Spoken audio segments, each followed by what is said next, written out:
She sends the latest one.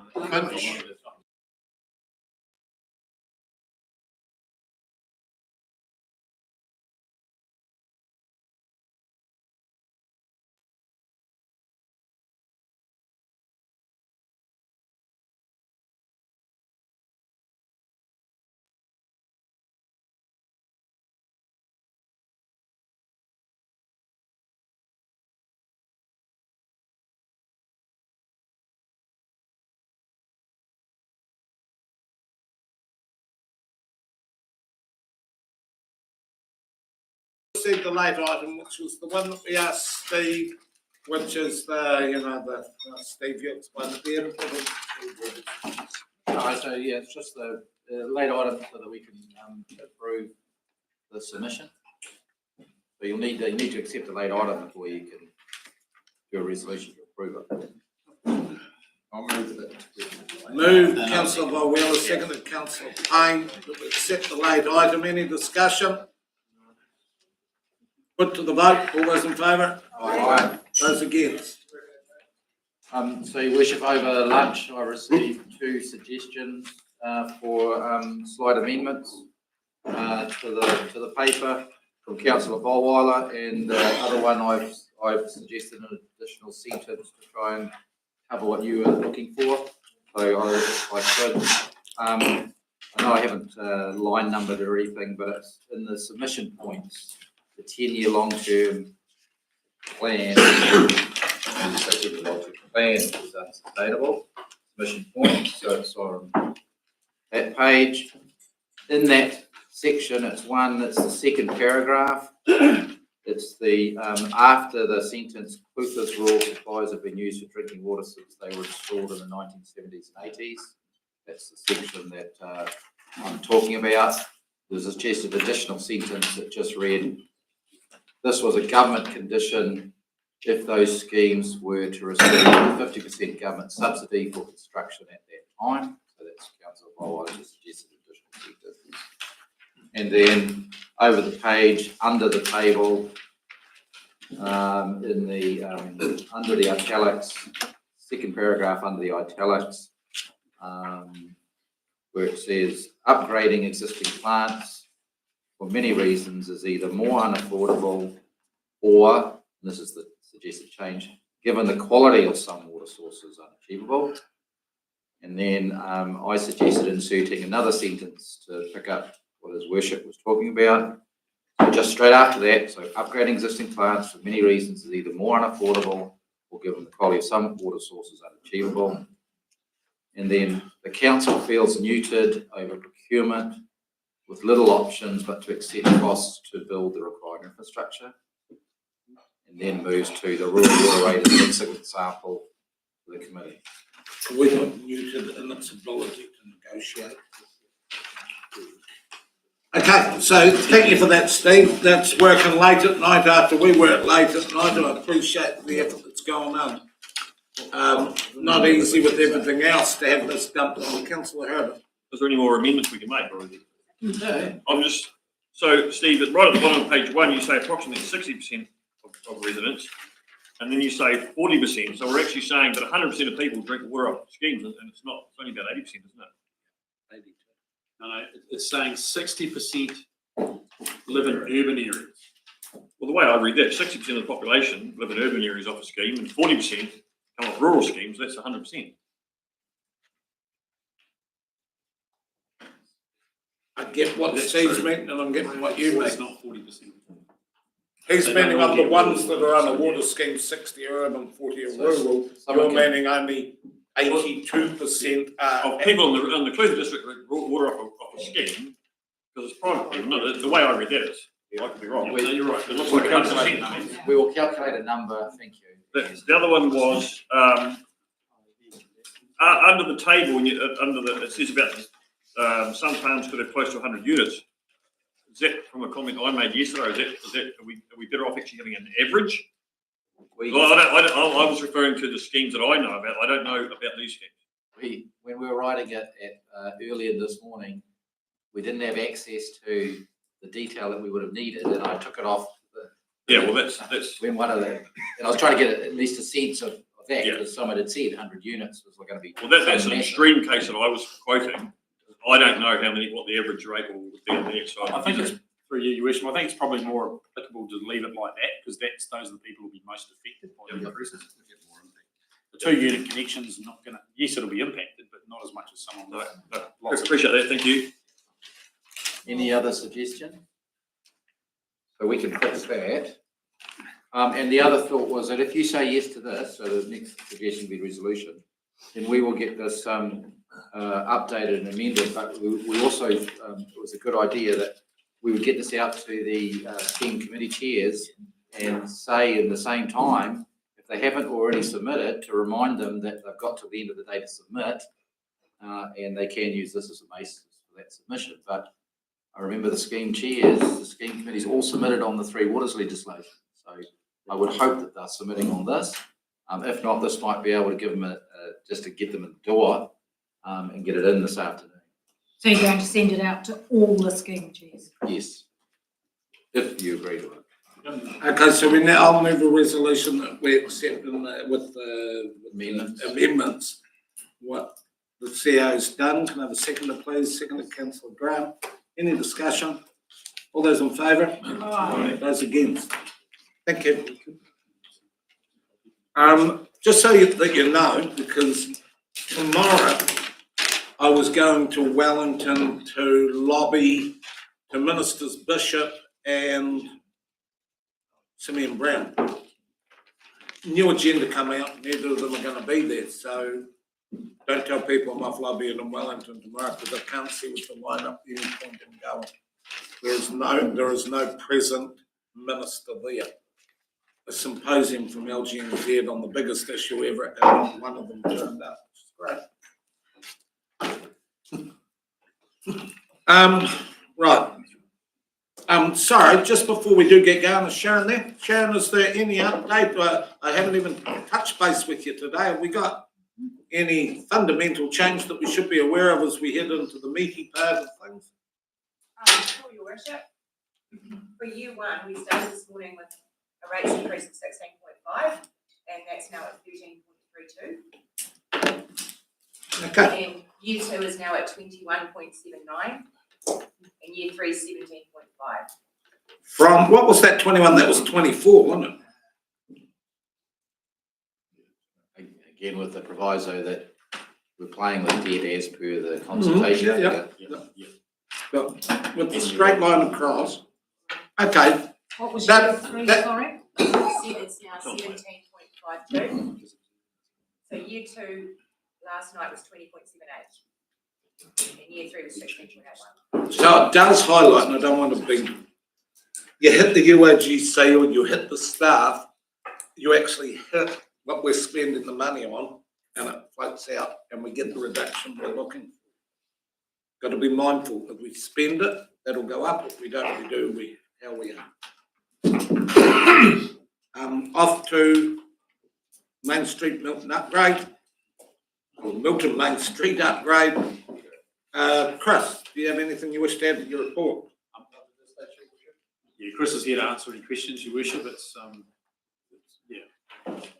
It'll be a tag team effort. Happy to take the report as read. Okay, so what I am going to do, because there's a whole lot of or and ors there, so I'm going to just tick that I'll move that we received the report. Seconded, Councillor Phelps. All those in favour? Those against?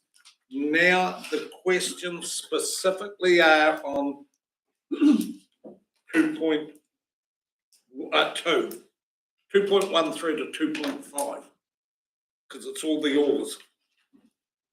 So any questions specifically on item 2? A lot of options there. We're going from the big to the small to the extremely small. No questions. Everyone's got it right in their head before we go into general discussion. Okay. There's no questions. Jim, hold on, I hear ums. Is that a question, Councillor? I suppose the one question would be, is actually the actual rating impact from the existing budget that's sitting in our projects aligned as to what they would do with the 2.4, cost me 2.5 million or more. Before, you still got to go to consultation, it's sort of, what's the actual rating index? Yeah, through you, your worship, we No didn't, real example. no, we didn't specifically put rating impacts in here because unless you're going with pretty much what you have in your budget, as per recommendation 3 of the options, whether it's reducing it or significantly increasing it, require us to go out and do a special consultative procedure. So the rating options would be developed at that stage. So that's why we didn't put the rating options in there. So significant change, either to not do the project or to proceed with the project and expand it, require that SCP. So that's the reason we haven't given you the rating options. Okay, Councillor Mulwell. Sorry, can I then ask which of those options does staff feel we need to go back and consult? Recommendation 3 identifies that if you want to do 2.1, 2.2 or 2.5, you'll need to go through a special consultative procedure. It's a couple of days since I read it. So that a significant increase in budget will effectively cancelling the project. Since we've already consulted on it previously, our recommendation is you need to go through an SCP. Significant change, down to 2 up. So, Councillor Catherwood. So the question for that, knowing that, obviously it's really about the project, but at the time, cost and time to go out and do this consultation with the community. We've done it before after an annual plan. Yeah. This was, I mean, it's really staff time and a bit of advertising. So yes, there is I think 3 or 4 months would be probably a reasonable time frame. 3 or 4 months. Councillor Ludeman. With these costings that are provided, and it is inclusive of car parking, some of them, what is the surface that we're looking at, given that we've looked at other surfaces of Balclutha? So what are you proposing under this costing? Chris, can you, I'm not sure if it's asphalt or chip seal. So. Chip seal as well. Yeah, when you're doing a car park with curb and channel and all those sorts of things, there's not a massive cost between chip seal and asphalt. It's really the amenities around it. To put it into perspective, the cost to do, which is why we didn't present it as an option, the cost to do the full scope down at Tacoma and chip seal was only $100,000 less than the full scope to do it in asphalt. So we didn't think that was an option. But this is chip seal. You can't 100% confirm it, but it's not likely to be a significant difference in cost. Just to get the sequence in my head around consulting. These are estimates. So over the next, let's say option 1, option 2, or option 5, we take it. They're estimates that we're looking at. So we go out to the public, especially in option 1 and option 2, we go out to the public with the very best hand on heart, doing the right thing. This is what it's going to cost you. And then we go back and we get a tender. And that blows us out the water. Will we then go back and reconsider it? It's fraught with danger because we're going out on an estimate for a public that's already hyper-focused. Yeah, And we have no way of protecting ourselves. If I could go out with, we have got, and it is that, I'd have a whole lot more confidence than I think it is, but if it isn't, I'm going to get sizzled. Yeah, that's through your issue. Obviously, that is a risk, definitely. There are significant contingencies included in the budgets, but that still doesn't mitigate there is a risk that the tender prices would come in differently. That would then be a different process we would deal with at the time. Councillor Martin. Your worship, yes, I think you hit the nail fair and square on the head. It's fraught with danger. Issue like quantity survey in the paper says for rough order cost estimates. That's a signal straight away, isn't it? In fairness, it's where we always are. And what else can we do? I just think it highlights the impossible situation we're placed in, the political arm, the organisation, the varying degrees of scrutiny, when this will be perceived as rock solid, here we go, and yet, as always, it isn't. Councillor Finch. Thank you. This is a real concern, like we've looked everywhere else with the budget and cost blowouts when we've gone for something, so it's nothing new. But where did it go? Hang on a moment.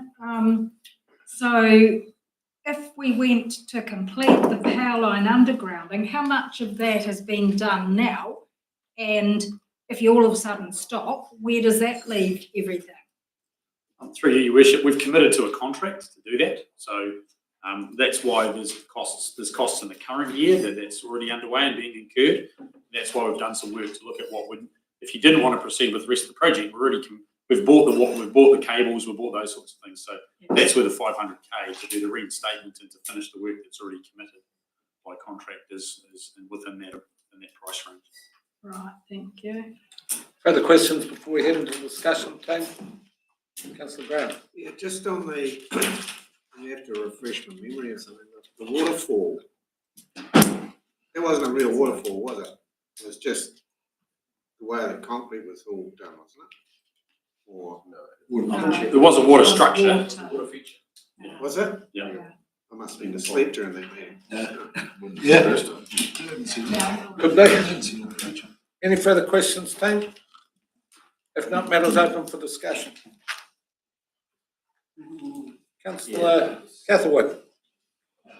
Hold on, before we do this, just so that there's some limitation, probably always first time flyers, second time flyers, third time flyers, it might be. Yeah. So start really thinking what you're going to say. Councillor Catherwood. Yeah, so it was the first time in the last time. Been around this table long enough to have seen this project occur and keep it coming back to the table. I know there was an absolute desire from the community to the actual main street is figure 8.1 and 316, even though it's still only stage 1. When you look at that figure of what they presume is a main street upgrade, it then pushes you into options 1s and 2s, where it brings you back to going back to consult.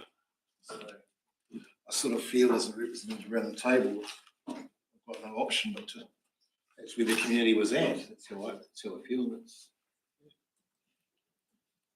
it. So what are you saying? Sorry, Dane? Well, what I'm saying is to do what, from what I've learned from the experience of seeing this Milton Main Street upgrades, the attachment 8.1 on page 316, that scope leads you then back to 2.1 and 2.2, which fortunately or unfortunately, it's no significance to me really, brings us back to going back to the consultation process again. That's how I see it. To choose others is probably not actually what the community was looking for. That's how I feel. Councillor Payne, followed by myself. Thanks, Your Worship. I'm just thinking, by hearing what Councillor Catherwood's saying, that to do that, would it not mean that we're actually not giving ourselves any budget to finish what we've already got underway? I mean, we're looking for a decision today, aren't we, on how much money we need to spend to finish a project? Or what does that mean? No, through you, Your Worship, what we've suggested in the report is that if you significantly change from the budget that you've already approved, that's reducing or increasing, you need to go through an SCP because we aren't committed to this and there's some decisions that can still be made. Yeah. From my perspective, there's so many hopes, so much potential for Milton. I still say that it is the town and the community that's got the most potential to move ahead. I don't want to in any way curb that potential, but I think it's time that Milton decided whether it believes in itself or not. Recent experiences have shown me that there's a time for Milton right now to decide which way it wants to go. It's not for us to make that decision, it's for them to make the decision. I have been overwhelmed following the Taylor Park decisions that we made, of people coming and rallying and saying they believe in Milton and that they want to actually get in behind. And consequently, it's time to flush Milton and the community out. They're going one way or t'other. And it's for them to decide, and it's only through consultation, and consequently it's the desire for the Milton community to determine its own destiny that I'm getting, like, do I necessarily want to go to those ones that would trigger consultation? No, but in my heart, I genuinely believe that we have done everything we can over the last 7 or 8 years to try and elevate Milton to the number one focus for this council. And we've been seriously criticised along the way. We've been hyper-focused, and a lot of times comments have been made that we didn't deserve. So I believe that regardless of which way we go, it's time for Milton to be consulted, and it's time for them to decide. Councillor Graham. Through you, I think that's rubbish. I think you've been too harsh on Milton. Quite a lot of the delays on this project have been brought about by elected members changing their minds and not making up their mind what they're doing. So to actually put it back onto the people of Milton is, to me, rubbish. I'm saying this is not a downer, this is elevating Milton. I believe in Milton, and I believe the good people of Milton are going to speak. There's been many reasons for the delays, but I certainly don't believe that it's council, it's the process and COVID and hyper-focusing. But we need, for once and for all, to know where Milton is. And that's not to be decided around this desk, it's to be decided in Milton. Councillor Lederman. We do have a budget for this project. What's wrong with going with the likes of option 2.4, which was within the budget that has already been approved for the Milton Main Street, and getting on and doing it? We go back to consultation, we wait another couple of years before this gets done. How many times have we discussed Milton Main Street? And yeah, that's my thoughts on it. I believe we should be moving on, and we've got money in the budget. Actually, get on and make a start on the Milton Main Street. I would be going for, if it was me, I'd be going for option 4, the 2.4 million, and that is actually in the budget now. Actually support Milton. If you say no, we're going out to consultation, you're actually pushing them out for another year or two by the time it won't be, nothing will be in the budget for it to be done. So that's my comment. Councillor Finch. Thank you. Thank you for those positive comments. We've looked at so much through the consultation process so many times, and there's been so many for and so many against, and we have really got to try and get Milton to move on, and now's the time that we have to look at it. We've got all the cycle trail ones coming through Milton now as well, and as one of the what do you call them, submissions said, there's nothing there infrastructure wise for those cyclists, for their bikes, no water to fill up their water bottles, anything like that. We've got to really get behind the ones that are coming through and show them that Milton is going to be up and coming, and get some things done. Some of the submissions said, look at Milton and how shabby it is, and they're quite ashamed of it. And that is something that we could do immediately to help Milton. And there is the budget there. How much is in it, please, Jules? With this project, Yes. I think that it's pretty close to the 2.4. I think it's about 2.2, Chris. So that's already in the budget. It's what's left of the original $5 million budget. So we wouldn't be changing any rates by doing it? 2.25 is what's in the budget. 2.25 2.4 is left. within the 10 or 15%. So that is included in the budget already, Sharon? So it's not going to be changing the rates any by doing that part of it, the 2.4 for the completion of the Grey Street Plaza, with the removal of the waterfall and brick wall features, because that is way out there in this climate. And I certainly, I really wanted something like that. That's where the ideas came from.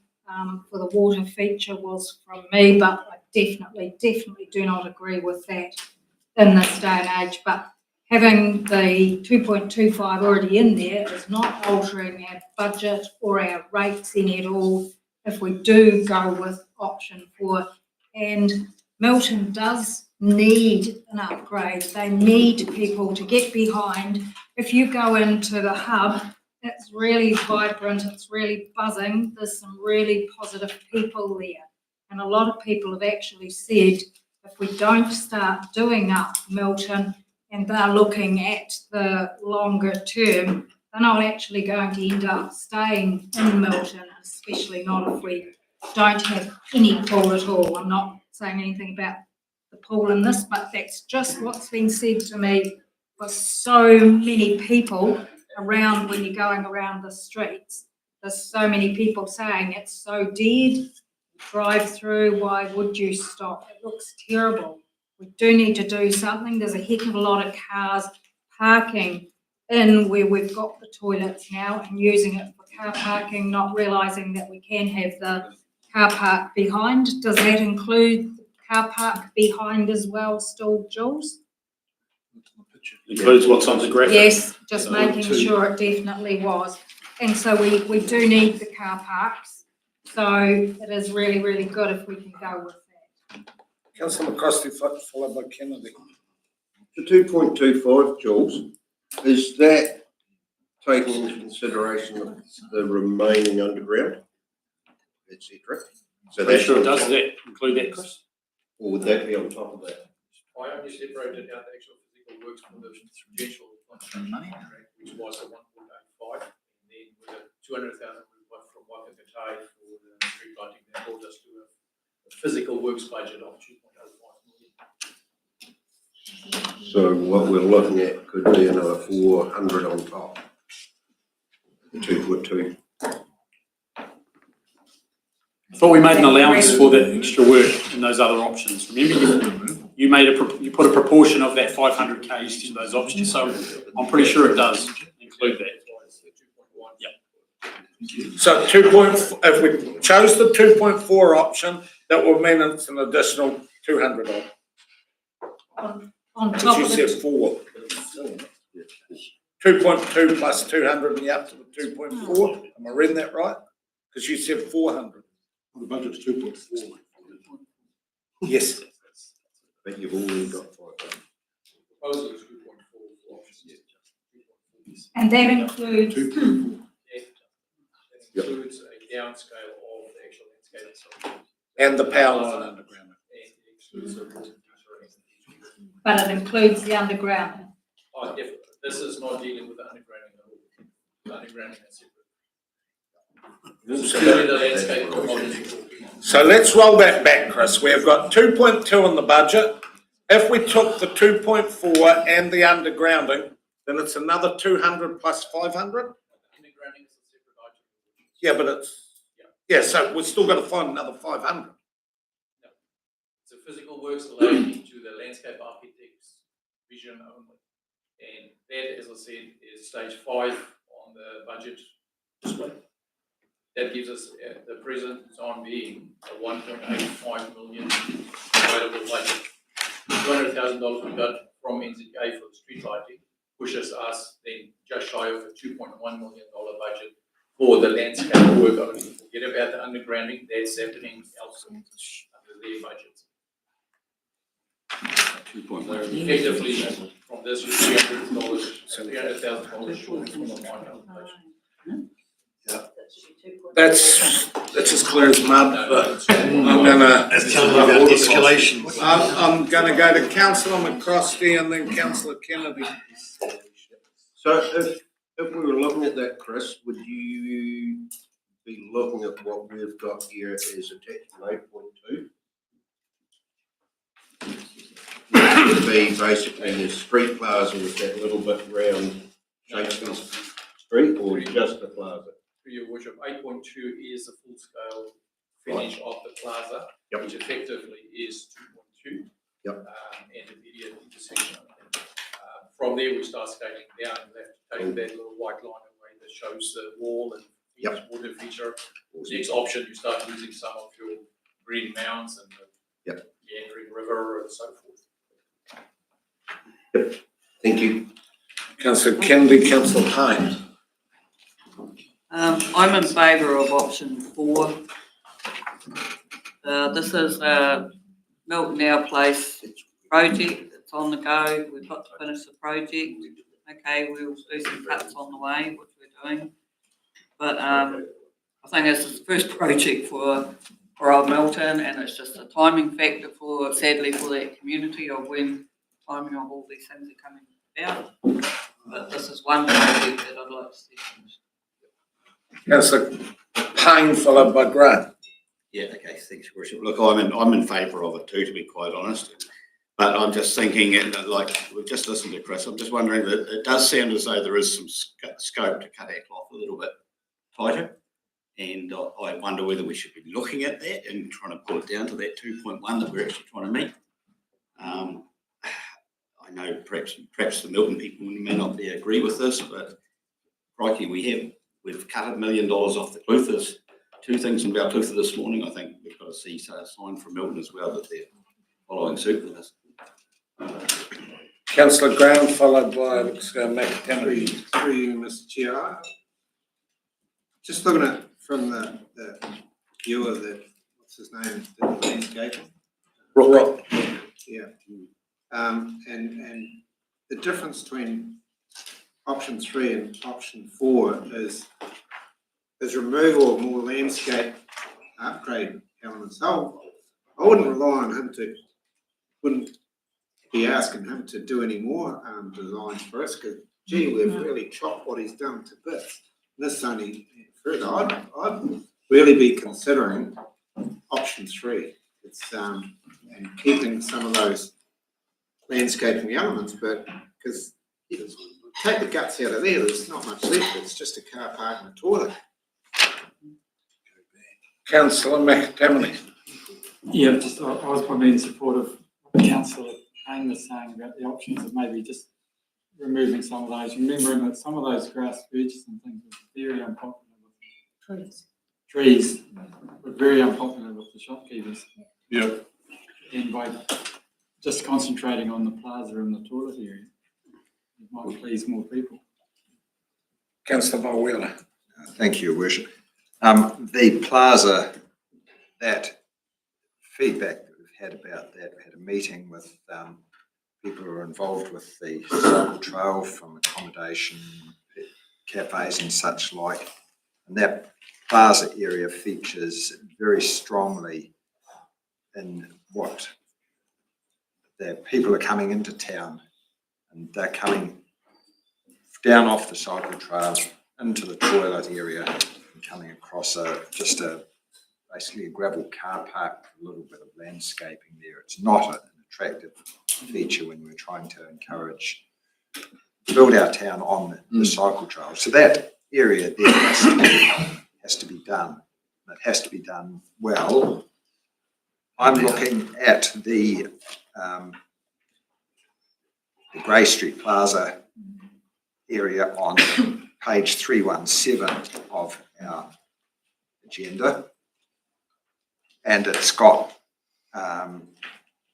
works done on the corner there on the left-hand side of Grey Street, and then on the opposite side of the main road where the hub is and such like. And I would be actually, to save money at the moment, I would be in favour of taking those that stuff out of the budget and just concentrating on the plaza area and actually keeping within that sort of double dotted red line that goes around there and pulling back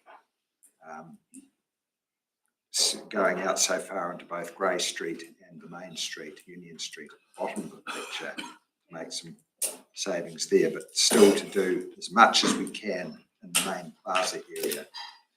So, Can I get it just in my head, Bruce, is that an expurgated option 4, a cut down option 4? it's, well, it might be a cut down option 3 actually. If we're not spending money doing up the other 3 sides of that intersection there and just concentrating on the right-hand side of Grey Street, there, that Grey Street intersection. I'm just a bit worried about trees there. This looks like 2 trees there on the present plan at that intersection, and just well, it's going to upset people, but it also worries me about visibility coming out of that intersection. So I think that could be pulled back there, that green area there in that bottom left quadrant. Yeah. Could be pulled back, but concentrating on the rest of that area and doing a really good job there. And hopefully that would come in with cutting out those other 3 corners. We can cut the budget there and put the budget into the rest of that main plaza area. As for the rest of Main Street, I'm happy that in the meantime we just go completely undergrounding and put in street lights and reinstate footpaths and bulbous curves at crossings to a safe standard, not to a landscape standard in the meantime. That can be addressed sometime in the future. Councillor McCrosty. From what I understand from Chris's last comment, if we went for option 4, we wouldn't have the bulbous curves or the trees anyway, would we? Through your worship, all options include the intersection. Do they? They do. From Brooke Mitchell's vision, the intersection is a linkage to the plaza that you've got an arrival point, and that is why he has got that in.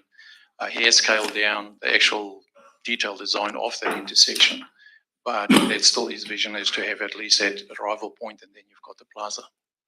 But it would be a lot easier and cheaper for us if we did that later. If you're going to remove that, it will impact on the landscape architect's vision, but that's for you to decide what you want from a dollar perspective, and then we can put that back to Brooke Mitchell himself and see what he can come up with. Part of that proposal is the shifting of the pedestrian crossing there, and so that will require a redesign of that area as well. So therefore, do we have to pay for another plan? Can we not just remove that out of the plan we've got? It's not cost us extra money? If you want to go to tender, you're going to have an updated design drawing. So we just wipe that bit out? The landscape architect is still in charge of having to put that final design to council for their sign off. So it would cost more money to get another one? It's not going to be a huge amount. They just have to go and adjust it so that you can get a full vision of what is then proposed. I'm taking my lead from, I'm listening to everyone, but I'm intently taking my lead from the local ward councillors. And it worries me that we started with a dream and we ended up with a plaza, basically. That's what's there. And there's a couple of things that are weighing heavy on my mind. Firstly, Brooke, when he was talking to us, and there was the big issue of those trucks fair hauling down, and how we all know that traffic calming doesn't happen by putting a sign up. And it was that moving it in. And I notice it when you go through other towns that have had it done. Something's ahead of me, you slow down, you get out, you speed up. It's the sneaky way, not sneaky, but very clever way of brooking the light to control and calm that traffic. We're missing that trick, know that. And also, other towns, especially Balclutha, are at the end of some pretty big projects. And I know that in this reality, we're going to turn the taps off in some directions, but it worries me that Milton is at the start of its projects, the start of realising the dream and the future for Milton. And it doesn't sit well with me that we're not at least trying to aspire to something a wee bit better after all this effort in a plaza.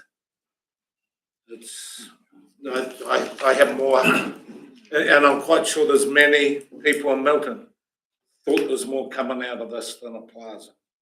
Councillor Catherwood. Apologies, I did say I was only Yeah. had one. Yeah, but you know, it's one. Oh, no, now from hearing the sentiment around the room, but so I'm hearing what's saying, like we want to get the project going and all that, but just pop back to page 307. Okay, you were visualising that plaza, you know, similar sized piece of area. You've just been visualising that, and you've greenlighted 143,000 worth of funding. Then you had what do we go, 67,000 down at the hub from Chips Hill. We had to pick up your car park at the back. So hang on a minute. You want to go and greenlight a project that you want to tear down, give it 2.4 million, and you're ending up with that's what you're going to, you know, that's what you're going to visualise. If you're standing there going, where did 2.4 million go? Okay, I know there's going to be good cost in that intersection, but I'm just going, whoa, if it's only a couple of $100 grand to do that real basic stuff there, and I'm going to stand back and go, whoa, I get much for our money at 2.4 million, but that's the budget. That's all we spent.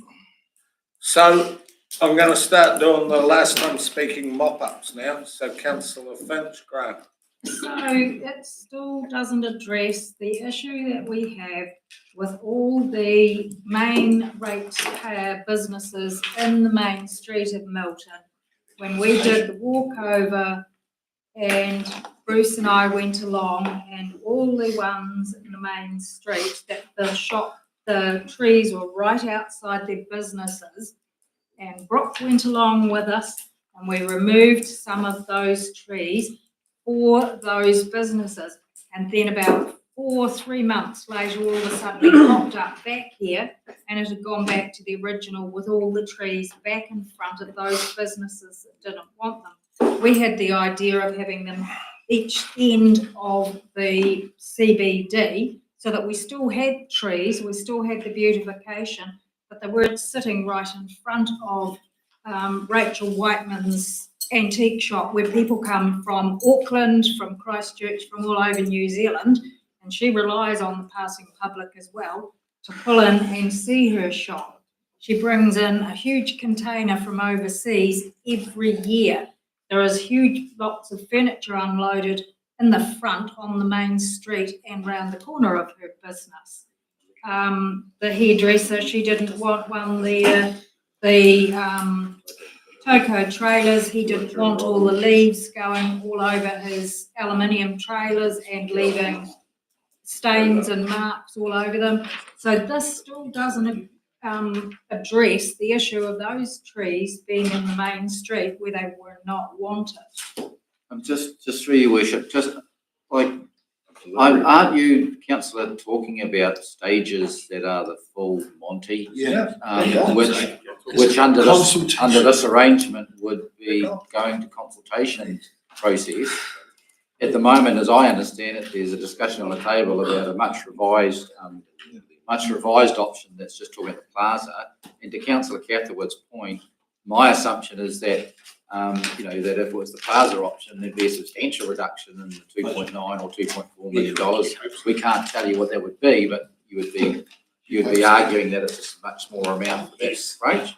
So that would be my thing, is that if you're going down that pathway, then there'd be an expectation of a smaller budget, and you know what you're then approving, and you would get on and do the design.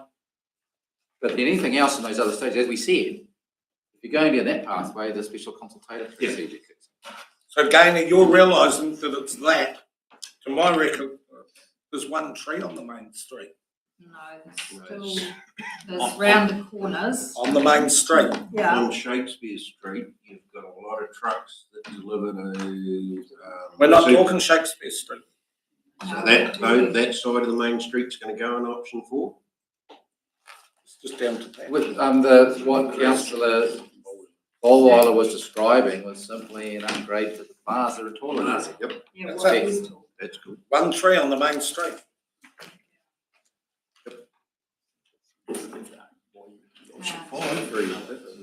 Councillor Volwiller, and Councillor Graham, then Volwiller, and I'm starting to rummage for recommendations. Through you. And newcomers. I really got to agree with what you said about we promised Milton a lot and we're going to give them not much. But on councillor Catherwood's comparison to the toilets in Belcruitha and the ones here, it's apples to oranges. I think if Milton had $25 million or $10 million spent on it, Glass house. whatever you want to call it, we would be happy to just have a scaled down plaza. But this is what they want. This is all they're getting really at the moment. So for the sake of $500,000, I'm going for option 3. Option 3. Option 3.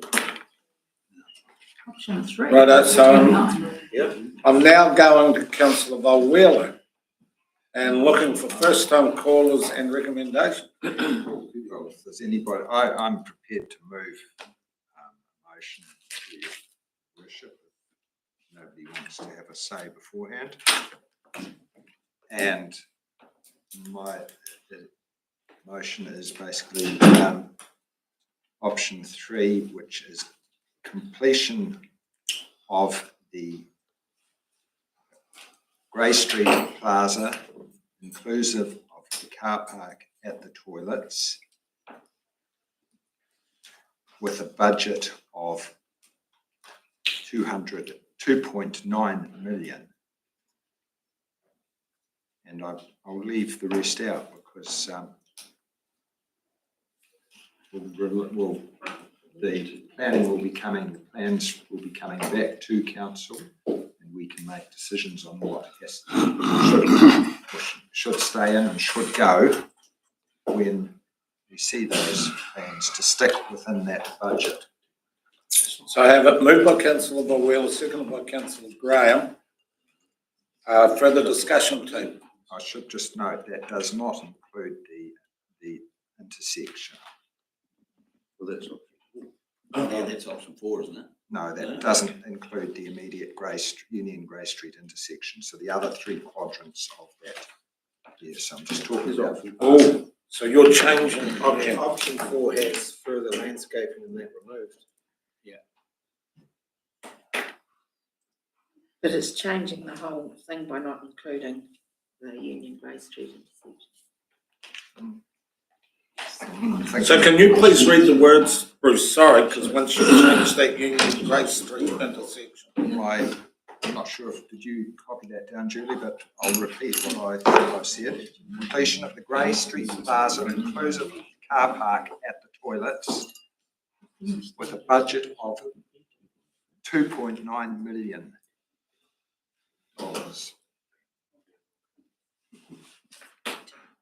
Stop. Full stop. Okay, so are you still happy to second that? Definitely. Right, we've got a move and a second, and that's open for discussion.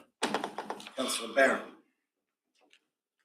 Through you, Your Worship. Steve, did you not just suggest that the work on the plaza may not cost 2.4 million? No, through you, Your Worship. I was just mentioning one of the descriptors that Councillor Bolweiler had said when he was speaking was describing a bounded area that was just the plaza. And I said if that was just the bounded area of the plaza and we weren't talking roading, other related things, it would be less than that. That's all I said.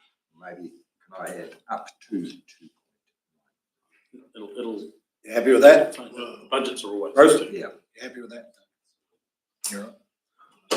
Councillor Ludman, then myself. My question would be, you're actually significant, you are changing the scope of what is provided there at 2.9, and you've gone to a budget of, I guess, up to 2.9. I'm questioning, is that budget too high? That's basically, my question is, I agree with what you're saying to be done, but I actually believe your budget's too high. I'd like to reduce that amount.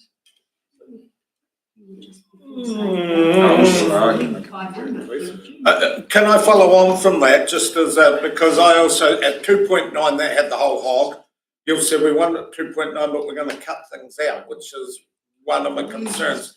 You're cutting the bulbous curves outside the hub and the shop over the road from the hub. But Sharon, could you please help me? We've got a budget of, and Chris said at 2.1 something. We're now looking at a budget of 2.9. Can you tell me what that difference costs and where it goes? Sorry, and Bruce, if you can have a think about that, because you're taking bits out of a 2.9 program. What was in your original sheet was 2.25 million. So to change that to 2.9 is an extra 650K on the project. Yeah, but what does that mean in rates? Because I'm About just 47 grand a year. going where? Going to Main Street funding, so 20% on the UAGC, 80% on the Bruce Community Right out. Area Rate. What Bruce thinks, I'm gonna go back. Yeah, you can talk and not shut it down. Yep. I'm just thinking that, like there's components coming out, which may enable them to reinstate the waterfall or some of those original landscape features if those bulbous things are taken out. I would like to do an amendment to the motion, please. All right, let's give it a go. I'd like to do an amendment with a budget of 2.25 is what's already in the budget. I'd like to take it back to that figure, please.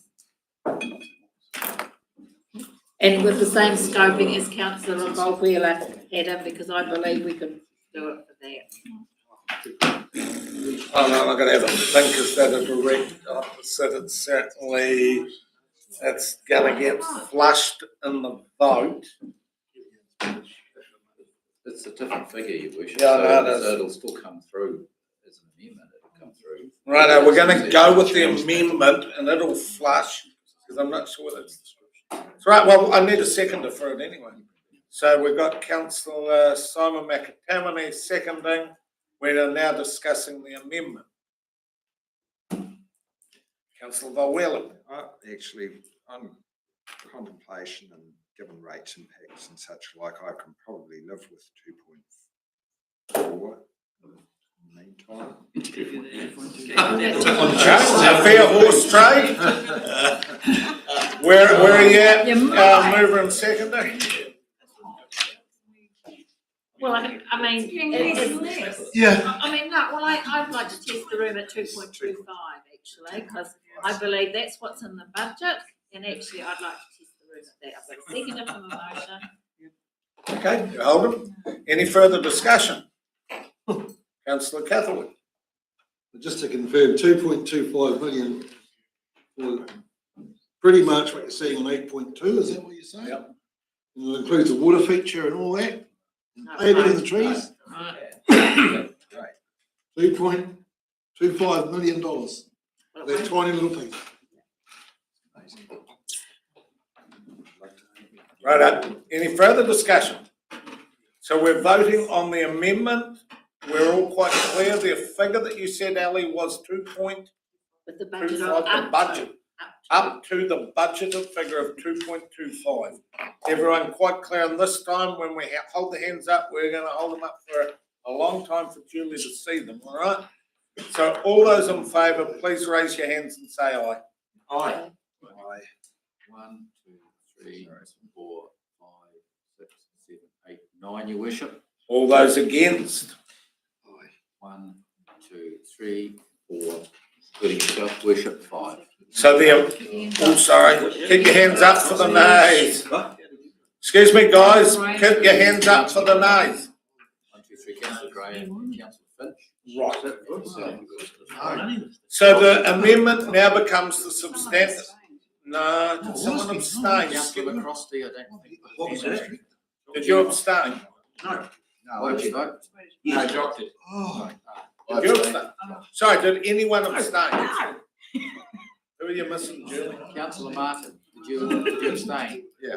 He did, there you go, Councillor Martin. Rightio. So quieten it down, guys. That now becomes the substantive motion. We will have discussion on that before we put it to the vote. Rightio, we will put it to the vote, and please, this time, put your hands up and keep them there. All those in favour of the motion, please raise your hands and say aye. Aye. 1, 2, 3, 4, 5, 6, 7, 8, 11, your worship. All those against, please raise your hands. Say no. 1, 2, 3, have you got those, Julie? And excuse me, but was there any abstaining? Seems to be getting uncomfortable. So we're still going to go to, no, hold on, it's 2.3, so we can move on. Thank you for that, team. We'll go straight over to the Milton swimming pool. Steve. So, not quite the same as the main street, your worship. Guys, let's turn her on, please. This is a real important one. Not quite the same as the Main Street one, but similar outcome for reasons that we had previously advised would come to you. You know, the issue associated with that, it's in the report, is such that we think the project costs, and is trying to make sure that we don't have unknown costs and unknown blowouts that don't come back for decisions. And this was always going to be an interesting one, but we've done as much as we possibly can. And Jules, myself, and Donna have gone through a long process to try and thrash out what we can get locked down as much as possible, our understanding of what the project costs would be. And that understanding then tells us the budgets are not sufficient, which we were all aware of, and we had mentioned that. And we just didn't have that information available in time for consultation. So we said that we think, if that was the case, now that we have it, that it would be something we'll go back to consultative process. Right. Questions, Councillor Funch? Thank you. So on page 319, it could increase by a further 1 million if new foundation requirements are applied. Not sure if they will be required as yet. Do you know when that will be known? Through you, Your Worship. So that's in relation to the technical standards regarding earthquakes, which could require additional piling work necessary to meet the new standards. So currently I'm not 100% sure where our building consent or regulatory team is sitting with that, but we just wanted to disclose that could be a potential additional $1 million. We'll be looking to confirm that before the SC20 process. Thank you. And then the further question I have, in a couple of submissions, it had, why wasn't the pool just fixed? Like people had approached us to fix it and pay for that and do the naming of it.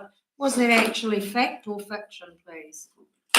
I can say that because I've already gone back to all parties that were involved. It's an absolute fiction. Thank you.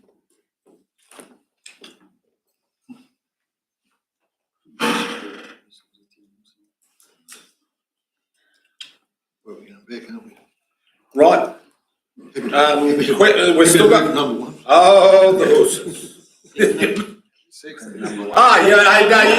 can actually move number one. The two there, Bruce and we're doing number one. All those in favour? Aye. Right, so we've got that bit out of the way. Now, Councillor Ludeman. Can I just ask the question?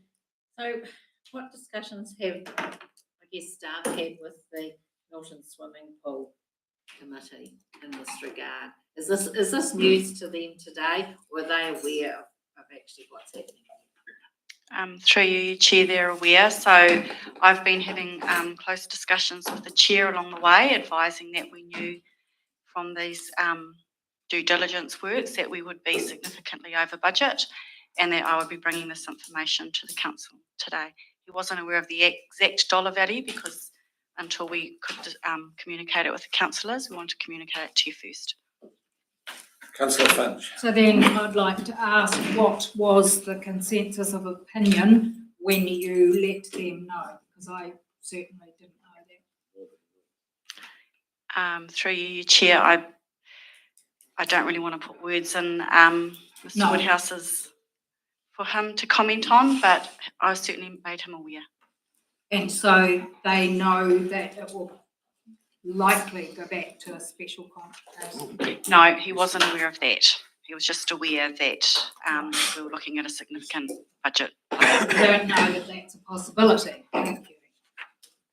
Yeah, but through you, Worship, the committee and anybody else would have been well aware that if the information in relation to the project is going to come back to show a cost in excess of council's approved budgets, that it would have to go back to council and would never be guaranteed approval. And there was always that last milestone. We've told through submission processes, we've told the group and others that there was a final hurdle to happen, which was when you have the best indication you have of the costs, council reserves the right to make your decision on whether you proceed or not. And the committee was aware of that.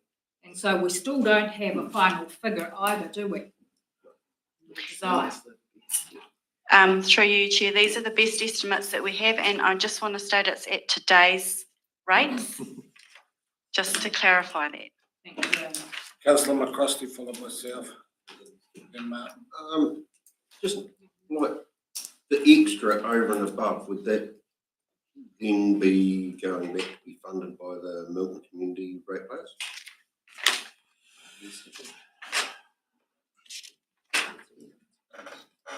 I mean, you've got a funding decision afterwards.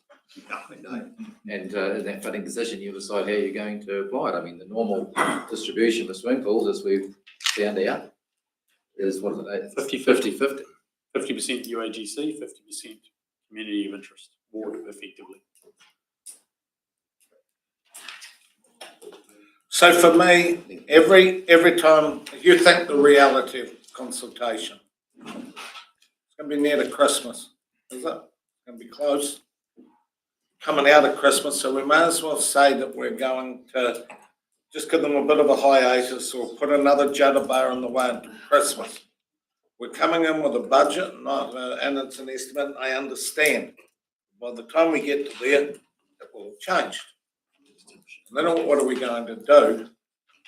Have we gone back to the committee today and put that option to them that we could just be creating further delay? They might actually say, hey, we would prefer to modify our expectations and bring it in line with the budget so that we can go now than run the gauntlet of what's the price going to be like after Christmas. They've done so much work and they've done so well, but I don't know at the moment which way Steve and the team would want to go. There's still fundraising happening now. It's very much. Yeah, but that's what they don't know, the consultation, the delay and the implication. And I'm thinking, well, if that was me on the committee, I'd start thinking, ooh, are we better off dropping down, changing gear and going for it? It's just one step. Yeah, I think we need to go back and actually let them know that before we make a decision here that affects them. We'll go to Councillor Graham Herman. Oh, sorry, my apologies, Bruce. Councillor Martin Graham Herbert. Thank you, Your Worship. I've just got a couple of questions here. Where are they at with their $2 million contribution to the community to fundraise? Have we got a bit figure where they're actually at? Yeah, it was in the consultation document. Through you, Chair, if I recall, they were significantly nowhere near that figure at this point in time because they're reliant on the final designs to be done and the consent requirements to be approved before they can go to their major fundraisers. And I did let the Chair know that we were holding until we could get to these decisions. And I did also advise the chair that whatever delays, there could be potential cost implications.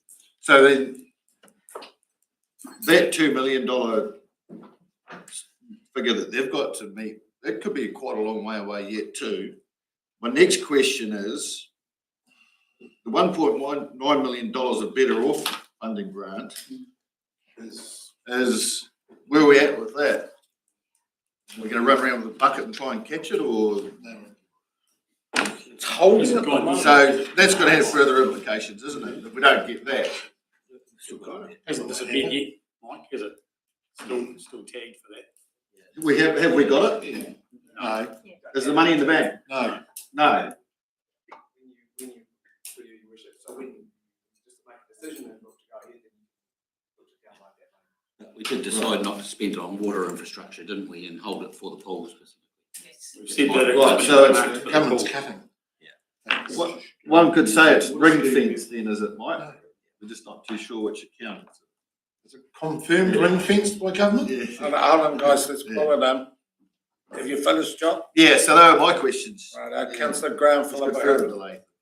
Just considering that, talking about the cost of it, and considering that it is probably going to be built by the same people that the Tacoma are, and considering that Tacoma came in dead on budget, just about to the dollar and on time, I wouldn't have any concerns about any budget blowouts, fact or fiction.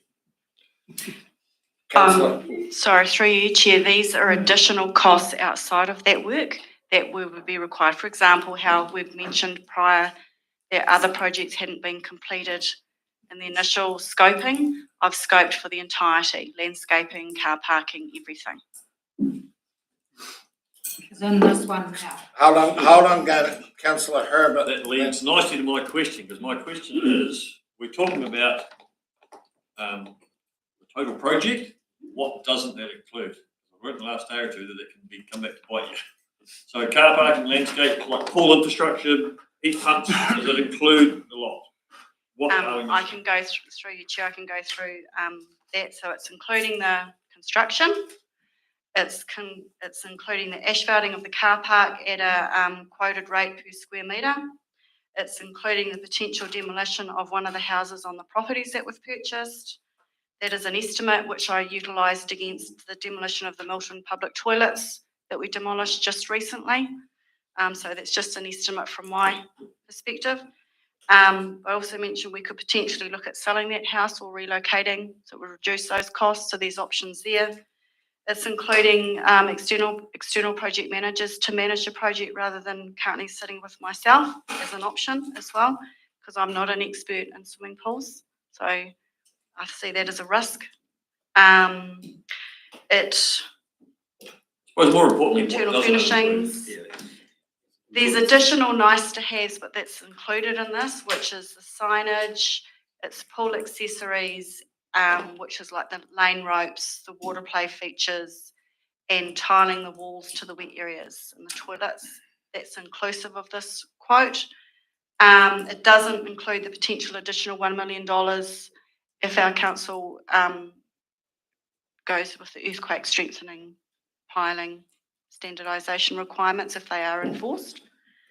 I've tried to cover as many aspects as I could, but obviously there could be unknowns as we go along, but we've definitely tried to think of everything strategically. It doesn't include the temporary library move costs, what that could be, because that's something that I haven't included in this, but that's a factor to think through. Thank you. Councillor Barron. Sorry, or landscaping. Just a question, where does the old pool come into this? And what happens to the old pool? Existing pool.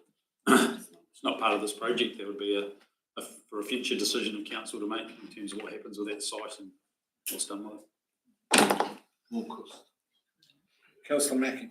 In some of the submissions that I read, you've had a couple from school teachers and various people like that. I've also heard the comment from the schools that where the pool is going is not ideal because it's a long way away from the schools.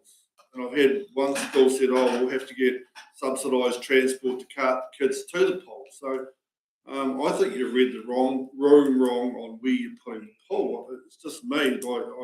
I think if you build it up near where the two schools are, which are primarily going to be the biggest users of it, if they've got to either walk their kids down or get buses to their kids down, because it eats into the time allocation for swimming, is the transportation or the walking of kids down to a pool. I just think where you're putting the pool, it's wrong. So we went through the process for that. We go back to that. Because 5 years ago, we did that whole consultation and it came out that yes, there were some that said, there were more that said the other. So we followed the direction of the majority and we went where it is at the moment. If we're going to go back and relitigate that, we better be very patient. Councillor Payne, followed by Councillor. And I'm just mindful to answer Councillor Mackey's question is that was relating to busing students from Milton to Mount Clutha. I think predominantly in my memory being it wasn't from schools in Milton to the Milton pool. That's how I read that. And my recollection is the schools were very, very supportive of the pool all the way. Yeah, I think it was talking about Mount Clutha. Yeah, well, it was the teacher that I heard that said that the pools, as it is nice and close to both schools. There's definitely been some, but not the majority when we did it. Councillor Catherwood, followed by McCroskey. Oh, we're going around here. So I think we need to, we've got to go back to special consultative process. And I think we need to definitely be going to that process with confirmation of the 1.9 million better off funding, not ring fenced, either yes or no. It's been quite some time since we changed governments, we'll be pulling budgets. I think we've just got to go and get the process done, you know. It's well over budget. We've got to go back to the Milton, to the Bruce community, the Bruce Ward community, give them the rates implications. Let's get going. You know, we've got a good cost estimate now. We've got to get to the stage. We're going to go back and consult with them. Let's get going. Who was the next one? Because I went there and then I went somewhere else. Councillor McCroskey. Yeah, just for Brent, 400 metres difference down for the high school and the main school. The other two schools, Tokoedi and St Mary's, both bus their kids there now, which they won't need to do. So central wise, I still have concerns about the main road, but anyway, central wise, all schools. And the walk won't do the kids at the car. Well, look at me, I didn't walk. It was, from memory, the thing that probably tipped it was the elderly being able to go for the swim and the communal and the hub right in the middle with the access. But that aside, we've got to push things along. Councillor Finch. As I said earlier, I'm really upset. There's a community group that's done so much and I don't want them to feel that we are squashing them with all the hard work that has gone into raising funding so far. Milton's not a big community, it's not rich. So what they've raised so far is what they could raise. We've all been involved in the Milton community in doing all the different fundraising at different stages. And I'm really gutted that this has come in so much over budget. Yes, looking at it, it could have been expected to come in over budget, but with the way things are, it's really coming way over budget. It's really very sad. And I really feel for all the committee and what they've done. It's so much that has gone into this. And yes, it looks like we have to go back to a special consultative process to confirm the preferred option forward. So if we do that, number 2, does that leave it sitting in the 10-year plan in the meantime? Yes, it does. It does under the existing budget. It does under the existing budget. Yeah. Just to confirm through you, wish there's some carry forwards as well, so we'll adjust all of those. So the timings in relation to the SCP process, if that's the decision. Right, so then, I don't want to because I want the pool to get up and running yesterday, and I really, really, really want to. But yeah, we're going to have to consult. Yes, I'm saying I don't want to, but we have to. We haven't got any option. So it has to remain in the long-term plan until a decision is made via the special consultation process. So I'll move that. Got to move it. Do I have a second, please? Councillor McCrosty. Sorry, that's number 2, just basically. 2. Councillor Finch, McCrosty, moderator of the discussion. Councillor Kennedy, is that still all right? I've taken the motion. Does it still hold for you to have a question? Sorry? Well, I'll ask the question anyway. Yep. I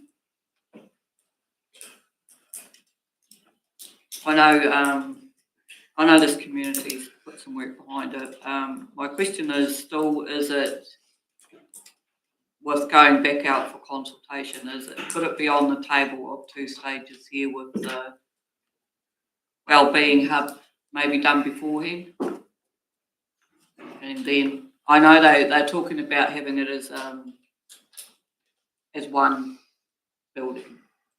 I still have my, although yeah, I'm not an engineer on another thing, but it's amazing what mould and chlorine and all things can do, how they're going to prevent it. I know they talk about double ceiling, double doors, whatever. I just still think there'll be something in the process further down the track that'll hit us with that one, but never mind. I just wondering, is there, so that there's something starting for that community that they can see. Through you, Chair, putting a project manager hat on, I'd be really nervous to start a project which we couldn't or may choose to not continue. And also, could I have a clarification, because Councillor Finch mentioned, and they have done a lot of hard work, but from a purely budgetary perspective, way back at the start, the budget had it that they had to fundraise virtually the same amount as they do now, and it was the ratepayer. So that every increase has not gone on to the amount they've had to raise, it's stayed the same, and that's exacerbated the point with the ratepayer. Your worship, also just, I mean, the costings that come through in the design is what's been asked for by the group. I mean, we bought additional land because the footprint was bigger, and there was a desire that we needed to get the parking to go associated with it because of the width was taking up the whole area. So we, this whole thing's gone through different iterations, but at the end of the day, what the group wants is what's been costed. Yep. And that's the costings of today. And that's the unfortunate thing. It's not because we've done anything.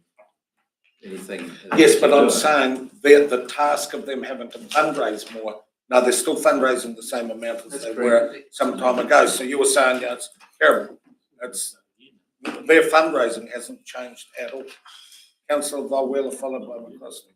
Yeah, well, I'll just pick up on your point, Your Worship, that while their fundraising amount that they've said hasn't changed, I know they will be going for as much as they can from all they won't stop when they get to the 2 million. They will keep going.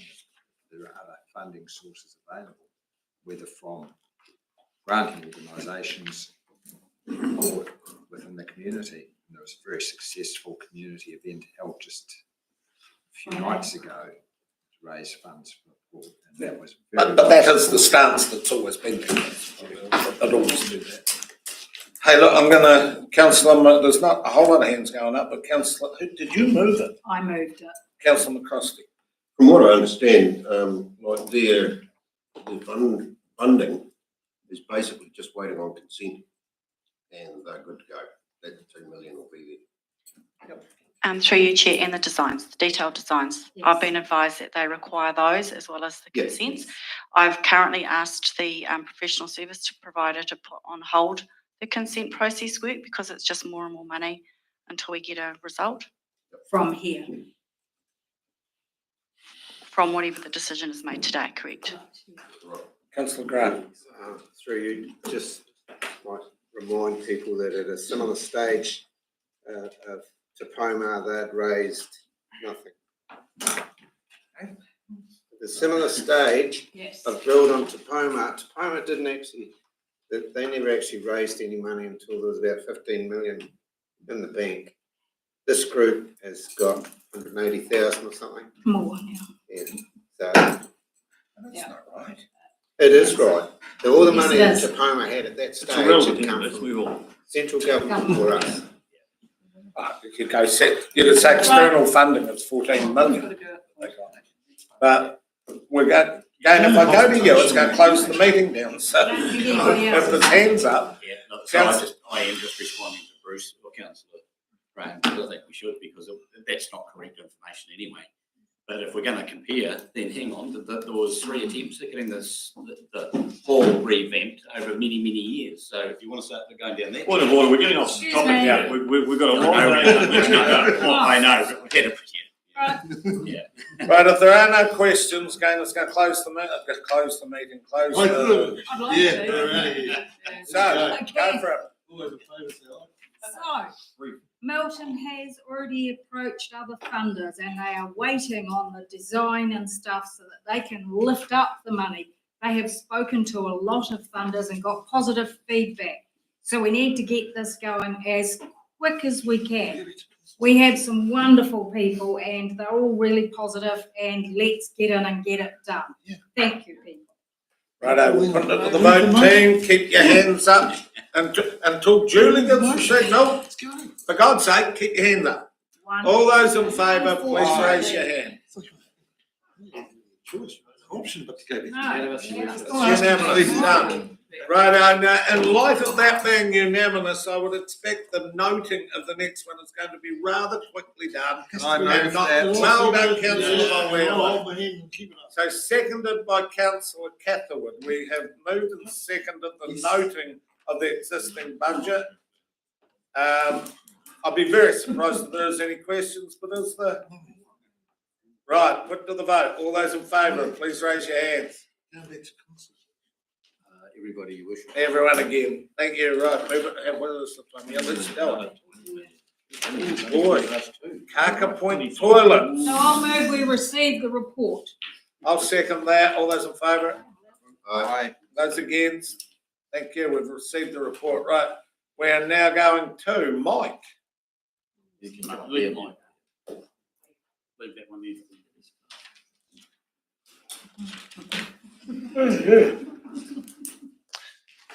Thank you, Your Worship. So, yeah, first time speaker, long time listener. I really just for your memory, I guess, to get you in the zone for this one. So obviously there's 4 approaches that were identified here for the Kaka Point toilets, and they're listed on the first page here. There's first one is basically do the same, status quo. The next one is do minimum, I suppose, with the existing facility. The third one is to build a separate toilet facility on the site of the old one, and the last one is a combined facility with the Surf Lifesaving Club. Obviously, we received some really good feedback, a lot of feedback on this consultation item through the LTP, and that's summarised in the item. So happy to take any questions. Questions from Mike, please. No questions. Councillor Herbert. Just given the level of input from this group, Mike, do you think there's some sort of hybrid model whereby we assist them instead of them assisting us, if you like? Whether we give them we've got a budget, or we've talked about it. They've done a fair bit of work on this.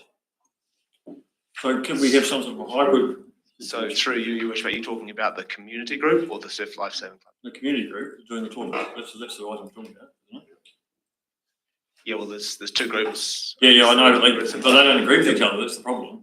True. So specifically on the toilets. Well, I guess I'm not sure. I'm no expert on that and how that might be actually implemented, but I don't know if that's how. I just look at maybe it's a question for Councillor Cathal, probably. Oh, well, I was probably going to address that in discussion. Okay, I'll reserve it, so yeah, people will retract that. Councillor Finch, then myself. Thank you. So on page 328, coastal inundation and erosion hazard and I actually asked that question of one of the submitted, what would sea level rise effect have on it? So if we're looking to have the toilets in the same position, do you think that would be okay for the next 10 years? Sorry? Yourself, Through you, your worship, I mean, obviously, it is where it is, right? It's in a coastal zone. I guess what this modelling shows that is that there's no immediate threat to that esplanade area, but that with additional sea level rise, whether it's half a metre or a metre, then at some point in the future, yes, you are going to have issues along there. But at the moment, it would have to be a superstorm really to affect either of those areas. Okay, thank you. Of all the submissions, or all the items, this is the hardest one I've had to pick what the community wants. We've got very strong groups, the surf club, the community group, a hybrid group, and then I suppose even the ones that said do nothing or do very little. I've really struggled on this one to get the feel of the community. Has there been a meeting of all groups that I don't know about? I know that we're going to put a budget on it today and we're in a tricky situation, but it's almost like you all come together and tell us the one thing you want instead of the four things, so that we're going to pick it and instantly annoy three people. So, Your Worship, I guess there's, as noted in the report, like I've been working with both groups, I guess for about last year since the concept of a combined facility was first raised. So the community group has had, we've been talking, yes, and the community group had the chance to comment on the design of a combined facility. I guess at the end of the day, they decided, the leaders of that group decided to put something else forward, and that's okay. That's their preferred option.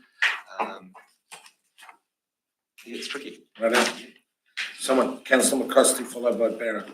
Well, if we look at the surf life saving side of it as the combined, with the government releasing 60 million to Life Saving New Zealand, does that change? Have they looked into that would change what would come back to us? I think that was a question during the hearing, wasn't it? And Mark Van Asperen spoke to that, but so there's probably more a question for him. But I think from memory, his response was that that funding is not that guaranteed. Is that they don't know exactly what they might get, if anything. I suppose my question was, are we jumping too early until maybe they could get a fair chunk of that money, which would help us? I get you potentially, but I guess that they may well delay the project again. But it's obviously the scale of their facility is going to be several $1 million. He's talking, I think, more than $2 million at this stage. So our contribution, if you were to make one through option 4, is a relatively small part of that. Your Worship, again, so we said it was problematic, and we're to an extent the cause of that, because we knew the community group wanted a new toilet, or wanted something to do with the toilets. We knew that Surf Life Saving wanted a new Surf Life Saving building. We knew that both groups would want public funds from us, and we said, well, if we're going to ask for public funds for 2 buildings on the same place, we think that you should at least consider the option of a combined outfit so that we could put it to the people.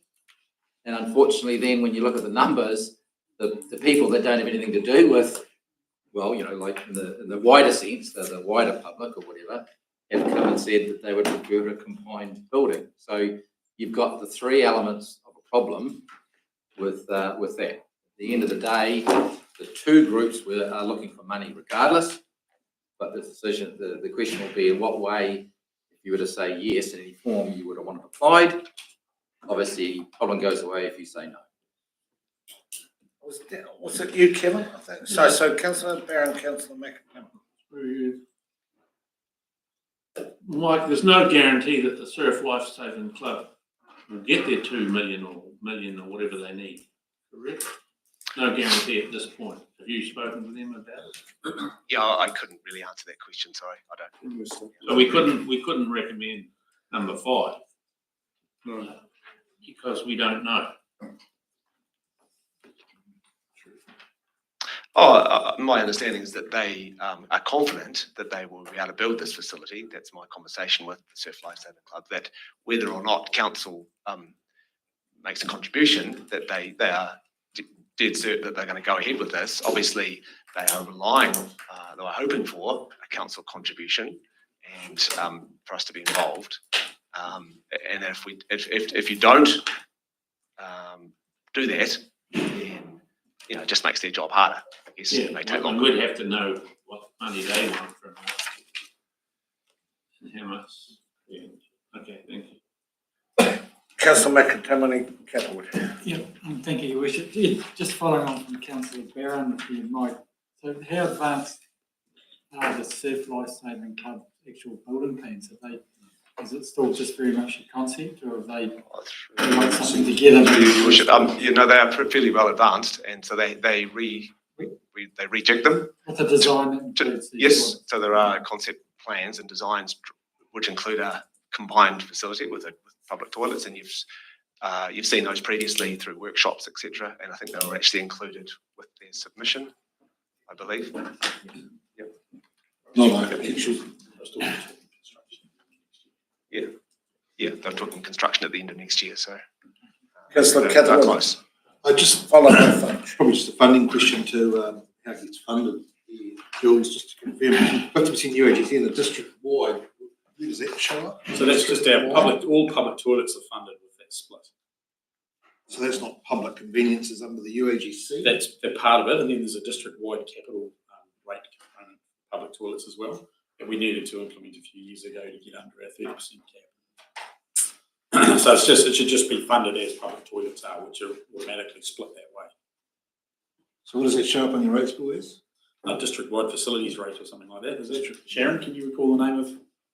District-wide facilities. 50% of it becomes capital value, and 50% is standard, just UAGC.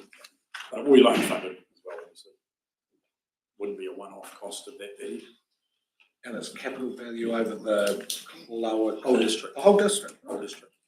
Councillor Finch, followed by Felt. Thank you. After doing all the reading, I can't remember. Has KP Surf Lifesaving Club done any fundraising so far? Again, I'm not really qualified to answer that for you, Your Worship, but I'm certainly aware that they have some funding available. Do we have any idea, anyone, how much? That's their response. Yes, Johnson, that's their responsibility, really. Yes, they've come to us asking for a contribution. You would expect that they have a plan in place to be able to deliver that. Yeah, I just wondered if they had any fundraising done so far. Thank you. Councillor Phelps, followed by Mackie. Just through the chair, just through option 4, would that be done through the community group? Because I mean, I'm just really nervous. They've come out after this consultation process with their ideas. Would that be done with them, or was this council only? I can't really speak to the members. There's a small group within the community group, I guess, that I've been liaising with. So generally been talking to a relatively small number of people. They obviously the ones that are passionate and leading the toilets project, if you like. And certainly, as I said before, we have had lengthy conversations about what they would like to see if there is a combined facility. I can't speak for them whether if you make that decision whether they would still want to be involved. I imagine they would, that they would want to have their input heard in terms of the design and the finishing, for example, of such a facility. But I can't speak for them really. Mackie, followed by South. Given that community group, they've done a lot of work, and with the toilets, and what they've come up with is 357,000 it was to build the toilets, or you're offering 440,000 combined into what the toilets at the Lifesaving. Given the council's ability to run toilets and keep them under budgets and what have you, I would be really pressed to, I think, let the community run with this. And the council clears the decks on consents and stamping it. They've future-proofed it by the fact that they can be just literally lifted up and put on another area. And we're not stuck propping up the life-saving, because that's what worries me, is if you're committed to moving in with the life-saving, then you're committed, in order to keep those toilets open and going, you've got to keep propping up the surf life-saving. Through you, Your Worship. Yeah, certainly, although the Councillor Mackey's right, they've got a clear picture of what they would like to see, that group, but I haven't heard them say that they actually want to lead that development in terms of actually creating that public toilets. They're keen to be involved. They've said they would help with finishing, etc., landscaping, that type of work. But again, you could go back to them. But Because that was my question, quite a component of what they showed us that day, the walkway and the rowboats, and there was quite a bit that weren't just toilets. Were we going to do the toilets and they do the landscaping and such? Or were they saying, hey, here's a really good idea, you do the lot? Because I just presumed they were doing the other bit, the landscaping, the rowboats, the walkway. that's my understanding, yeah. Yes. Yep, they would want to be, they have a very set picture in their mind of what they want it to look like. And they're wanting to fundraise and do that. They would do the finishing type work. They would want to be involved in the design, but also beautifying it at the end. Councillor Finch. Sorry, I forgot to ask this question. Are those Exeloos appropriate for down there is my first question. And then the other question was, they've also got in their plan 2 changing rooms. Is that in the price, or is that 2 changing rooms over and above the toilet prices? Can't remember. So based on their submission, so you've got on page 327, you've got option 5 and 6, so 357 or 487. Okay. Yeah. So again, based on their submission, the difference is really just around the type of changing room, I think, from memory, that whether it's Exeloo or not. But basically, it's the same facility. The changing rooms are Exeloos as well. So, but it's inclusive. Yeah, well, it could be, I think, or not. That's my understanding, what they're after. And whether it's, so, and they've made it clear that, they've done research of that those types of facilities have been built elsewhere in a coastal environment. I'm not aware that there are other districts which, if you've gone down that road, are quite as close to the coast as what that is. I mean, that's, as I say in the report, we've included their proposal, or their proposals, if you like. We haven't really road tested that internally in terms of whether that would actually work. What the consultation was about was a philosophical approach about whether you want a combined facility or a separate facility. If you choose a separate facility, then you've got to then you decide how you're going to actually do that. Is it an Exeloo? Is it some other? There's lots of different options, right? Thank you. Right, if we've exhausted questions, open for discussion, even to decisions. Councillor Cathwood. All a pretty general discussion about all of it.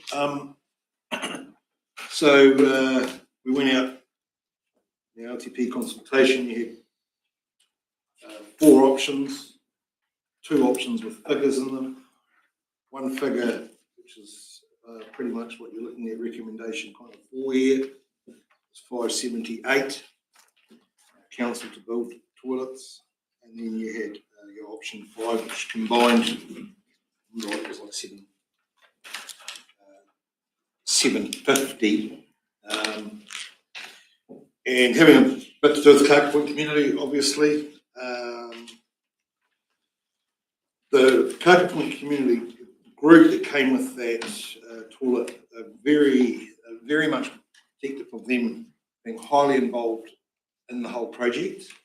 The figure that you have in 327 table 5, 357, that was a very recent quote. 2 of those standalones put on piles, if you remember from their submission.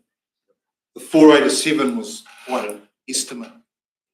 Well, that was with your peer and all that, so that wasn't a firm number if I remember rightly.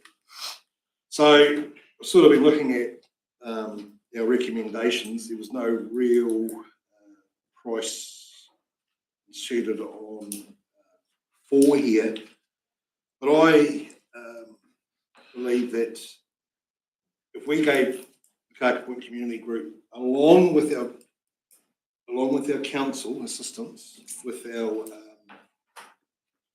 maybe have a waiver from our building control office department, so a real 50-50, that group getting involved, they really want to get involved.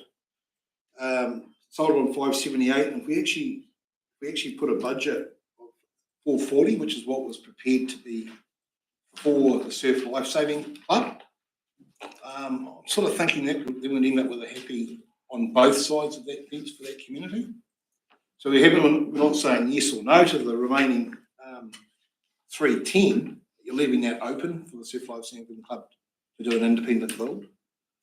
I'm sort of, that's sort of where I'm at with it, trying to get a happy medium between both groups, but really focusing that the Kakapo Community Group want to be highly involved, and they're very adamant that after Exelu's, obviously we'll have to pass our building control consents, but I believe that with their involvement and their volunteer time that they're prepared to put into that, it lands somewhere between their two ideas, 357, 440 lands at a figure below 487, which was an estimate. It's above the basic build of 357. They put their energy and time into it.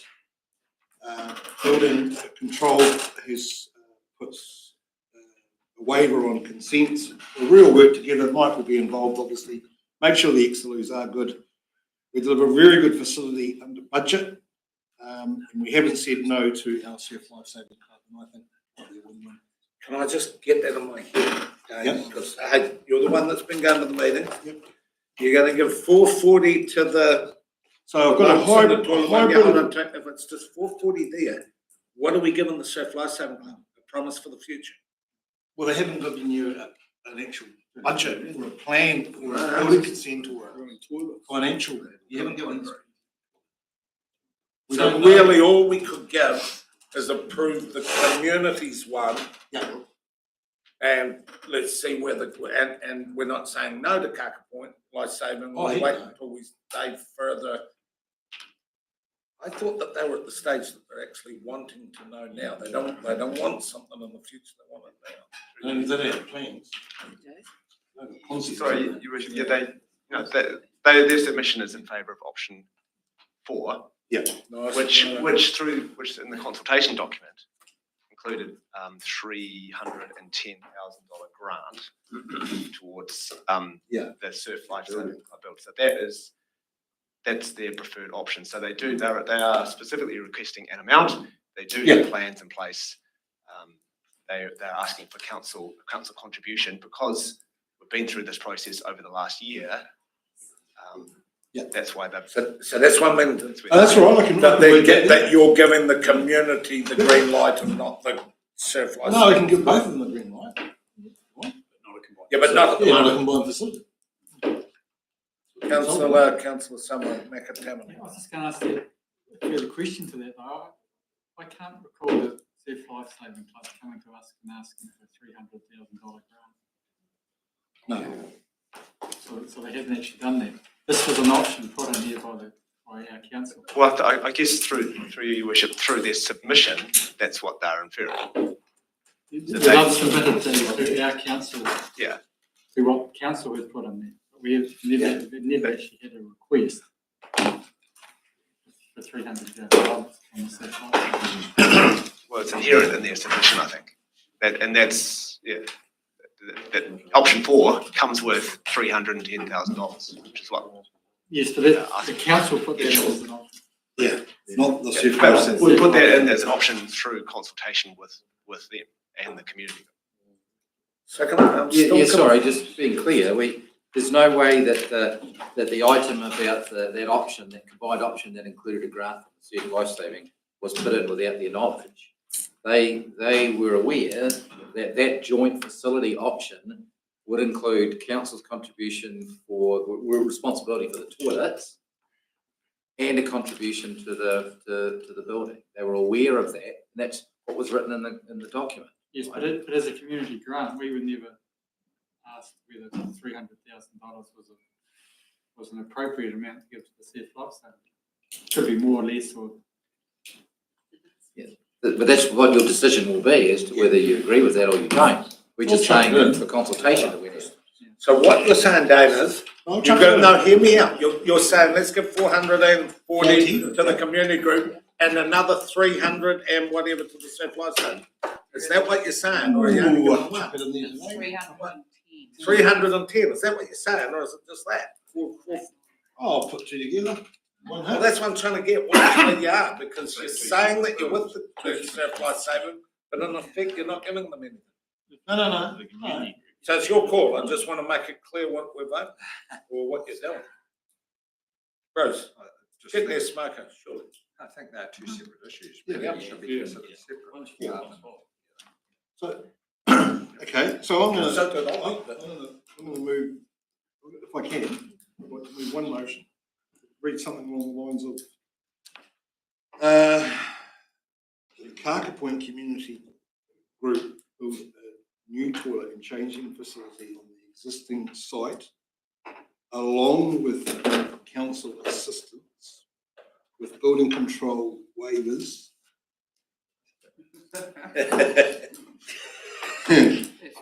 At a budget of 440,000.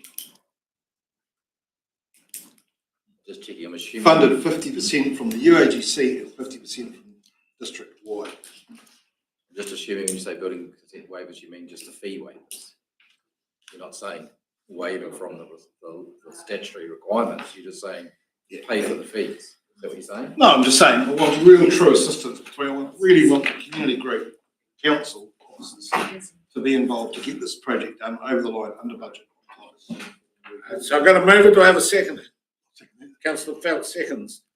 Councillor, it's open for discussion. Councillor Lumen, followed by Herbert. I'd actually like some clarification on what is actually being moved, please, because I just haven't got it in my head. Sorry. No, so I suppose clarification what I moved was, the reason I used the Kaka Point Community Group build a new toilet was to get away from it, leaving the community group into council hands and ends up at some contractor and they end up with something completely different to what they thought they were going to get. So it was more about them being in control of the Exelou, the quotes I've got. So you're That's why I'm using that wording. So therefore, you're going to do the standalone toilets with the Correct. plus. Yep. So there's standalone, their estimate. So standalone toilets plus a Quite involved landscaping. helping the Surf Life Saving build their standalone. No, we're dealing with one. But that's what you were basically saying. No. You said you made that comment. Yeah, 440. We've got one motion. We've got one motion. We've got asked to split it in two. So you're splitting it, so you're supporting a new build toilet. Yep. Motion. So this will be the first of two motions. We're going to make two motions.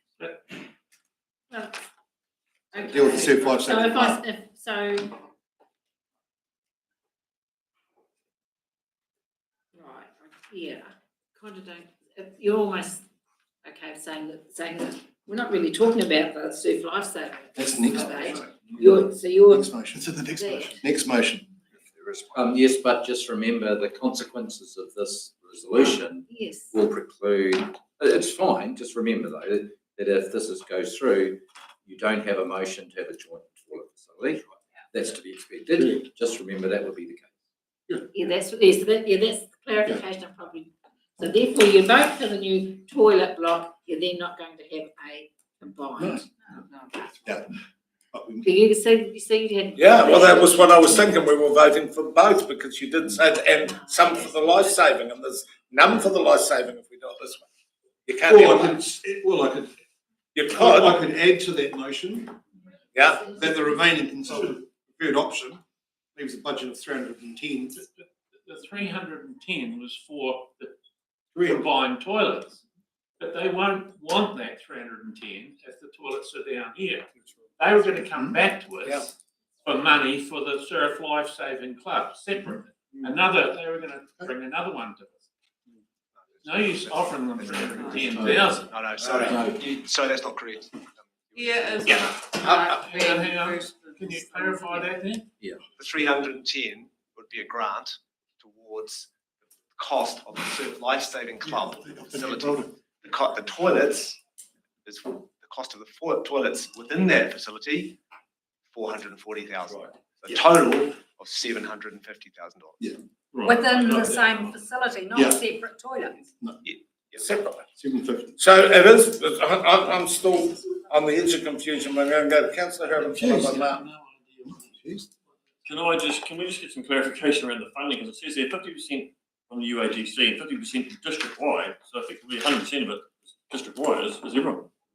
It's not 50% UAGC, 50% community concern. Yes, capital value.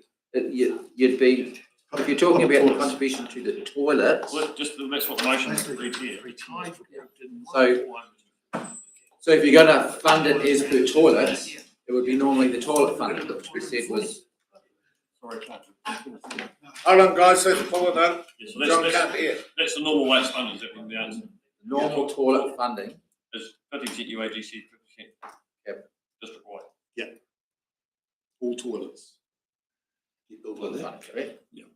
100% of the cost covered by the whole district. Councillor Martin, followed by Barron. Thank you, Your Worship. Yes, I'm a little bit confused too with what Councillor Cathal was proposing, but if you go to page 324, item number 3, discussion, the 4 options listed in the LTP consultation document were, go down to option 4 and the contribution towards, and then you go 1, Carport Surf Life Saving Club. So they've had consultation with the community group, they've come to an agreement that they'd be happy to have the toilets within the building. So why would we want to fund 2 separate identities when you can fund 1 and everybody's going to be happy? They've got their toilets. No, the Capricorn community came. Well, that's not this document here saying, page 324. Yes, so what happened is the joint design option, the multiple use option, was consulted on with the Kaka Point Community Group and the Kaka Point Lifesaving. And at one point, as it was being developed, there was a general agreement between those groups to proceed along those lines to develop the design and that. When it's been completed, such that it goes to consultation, the Kaka Point Community Group has got a different view now. And that different view is what's come through in submission. So that's why it's problematic. So we're dealing with the first stage of this. We're going to move her in a second. Let's be quite clear. Can you hold up the picture, Michelle? You had it there a minute ago. Yeah, read it out. Yep, that one there. So we're voting on that. You see that one there, don't? We're voting on that there. That there. Yep, 2 buildings. 400 and 2 buildings. Landscaping. For 440 alongside with council and the Capricorn community group. So everyone knows what they're voting on? Quite clear? Just the toilet. Yep. Just the Toilet, changing room, landscape. The 2 buildings, Emily, not just the toilets. That picture there. Basically, or whatever they. So what I've got, the Kaka Point Community Group built a new toilet and changing facility on the existing site with council support and building consent waivers with a budget of $440K, funded 50% from the UAGC and 50% district-wide. We know what we're voting for. We're going to put it to the vote. All those in favour, please raise your hands and say aye. Aye. Everybody except. All right, I think we've got that. And all those that say no? So was the second one, Councillor Catherine? For the Surf Life Saving, I would be happy to throw it out there right now and put it along the lines, probably come into along that The council happy to support, willing, prepared to fund, to grant a budget of $310,000 towards their new surf life saving club facility. Toilets in the new. They've got about 8 toilets, I think. Toilets themselves. For themselves. Separate facility. Not open to the public. No. Don't need to because you've got a new set of toilets being built. But how do we know that they want 300? I thought they wanted way more. No, the original submission was that the portion of us providing public toilets connected to their building was 440 was the budget. And the contribution from the Clutha District Council to the Surf Life Saving Club was 310. So it's combined total of 750. It's a bit of a twist, the motion, but if I put the motion out there that we support them with $310,000 of seed funding for their project from their submission and proposed $2 million bill, and I'm happy for it to go out there. And if the council doesn't agree, I'll come back at the next annual plan. So I've got a mover and a seconder, and I think Julie's got. It always worries me when I hear it groan. No, I just was trying to work it out. So you got it?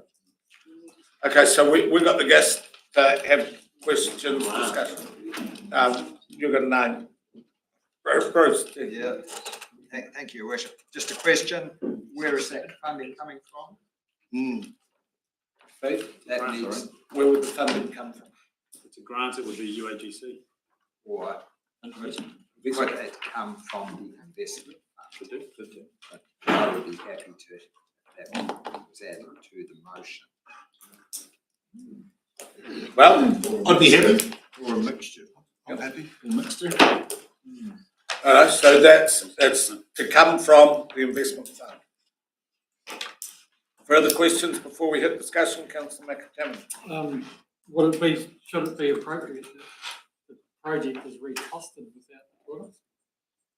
And I note in their submission, I've gone back to look at their submission, their last sentence, they feel Kaka Point Surf Life Saving Club feel there may be a strong possibility of a future request for funding on our building project. And that's over and above that $750,000. Correct. That's where I think. So would it be appropriate that we see an amended budget for the project before we commit to a grant?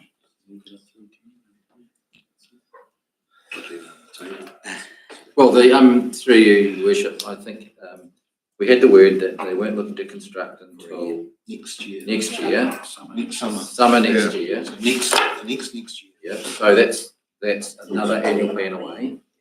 And if you agreed with this, they've got seed funding, and you might get another response with better information.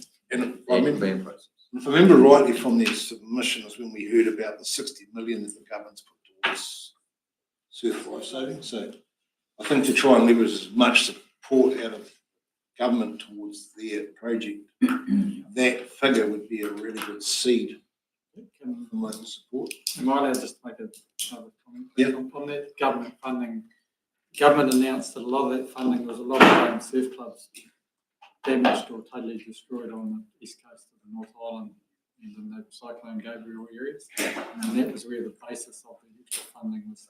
That's right. To go to, so they may not get. So, if that, yes, we've got Councillor Phelps as the second name.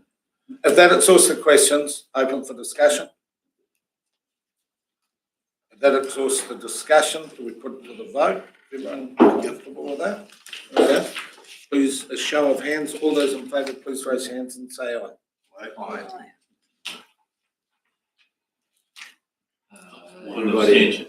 Everybody except Councillor McTeminey. And hold on, I'll get and then everyone that says no. McTeminey. And then Councillor Brown abstains. Righto, guys, that's Smoko 4750. We just have to keep on pushing, so I suppose it's 3 o'clock.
Yell out. in 2 minutes. Page 329, Lil. Welcome, Lil. No one's allowed to snarl at Lil, all right? We've got to be on our best behaviour. Yes. Welcome, Lil. The floor's yours. Through you, Your Worship. This item responds to the three options in the LTP consultation document relating to West Otago Vintage Club submission of up to 200,000 in funding towards the facility extension. I'm happy to take the report as read and answer any questions. Thank you, Lil. Questions, please. Yeah? Right now, you're led off with good behaviour. Can you, Councillor Barrett.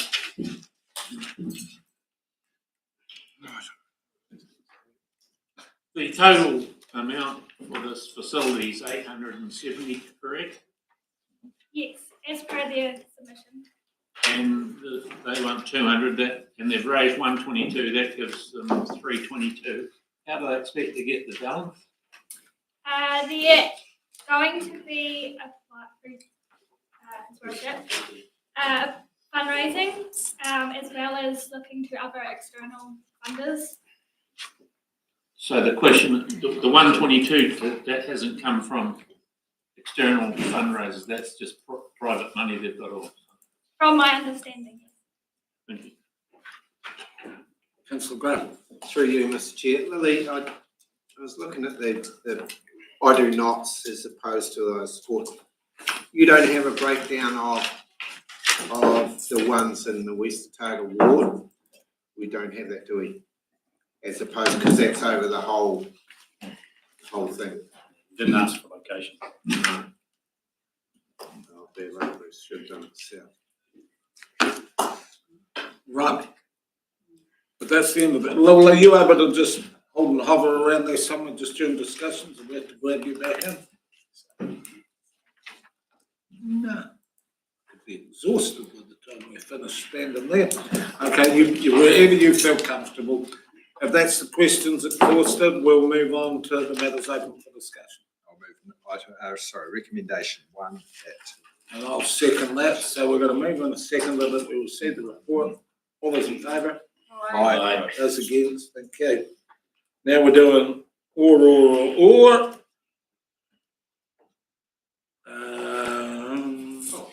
Councillor Hurd.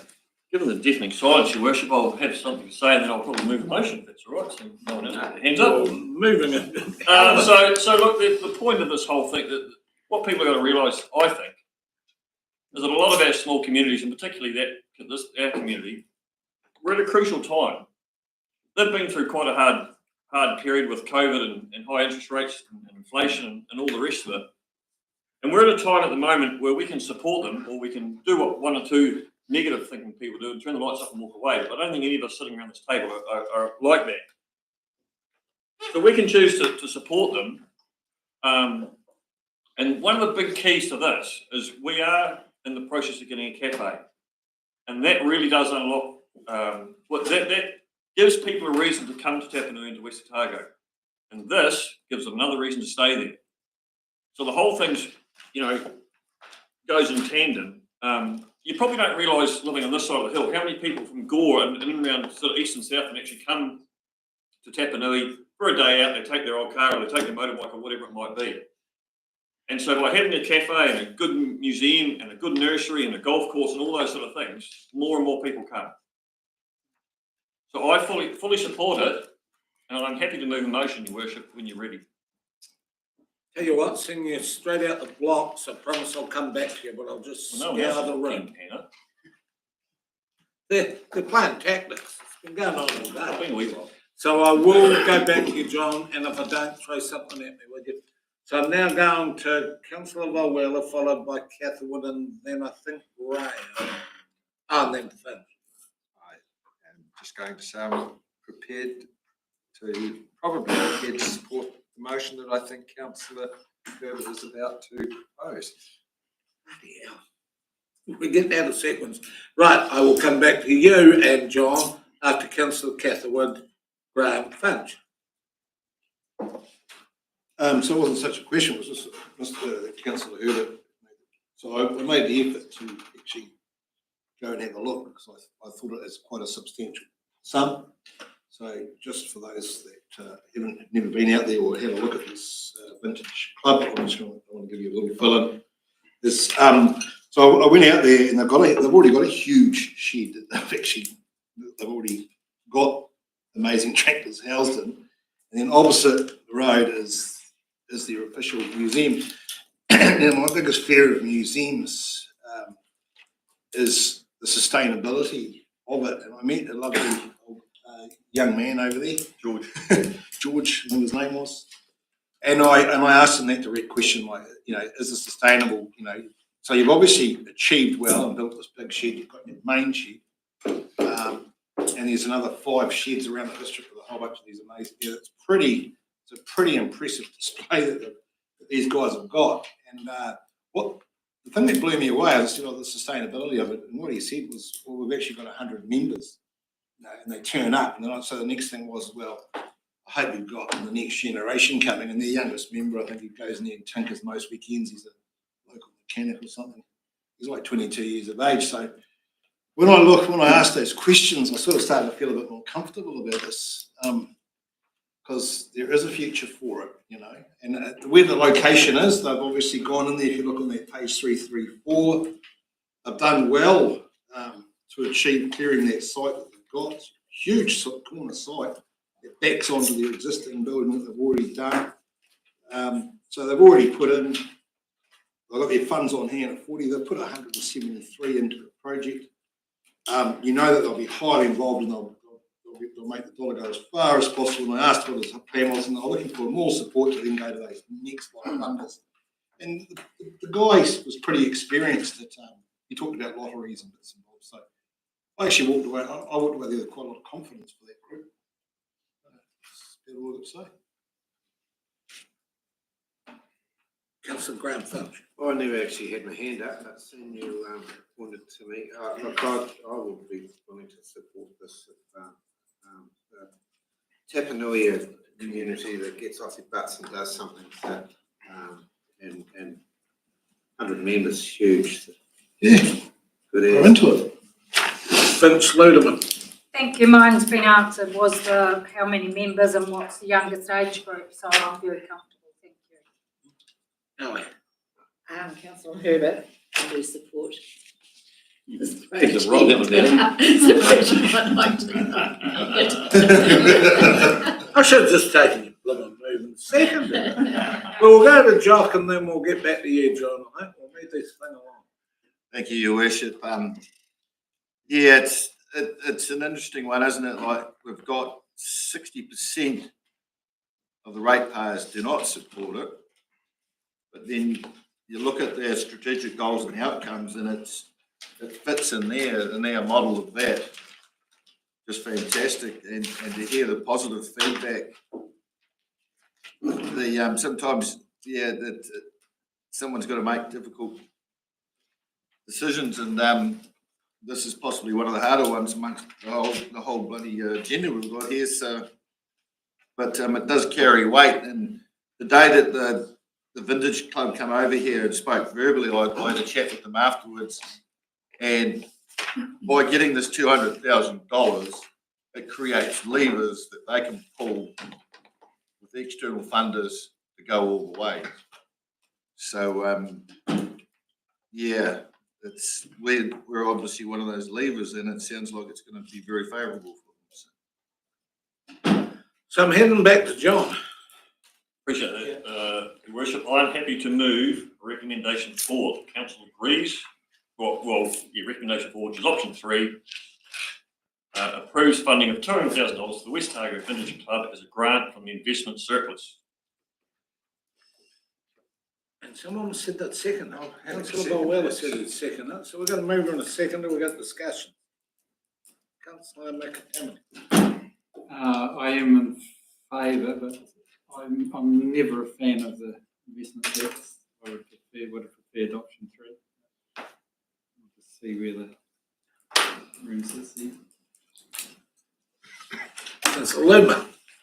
I'm in favour, but I would actually like reminded of of what dollar value of investment surplus we have agreed to spend, as we're at the start of this process big time now. And if this is approved, we've spent 510 of investment surplus so far. So I'm asking the question, how much investment surplus have we agreed to spend?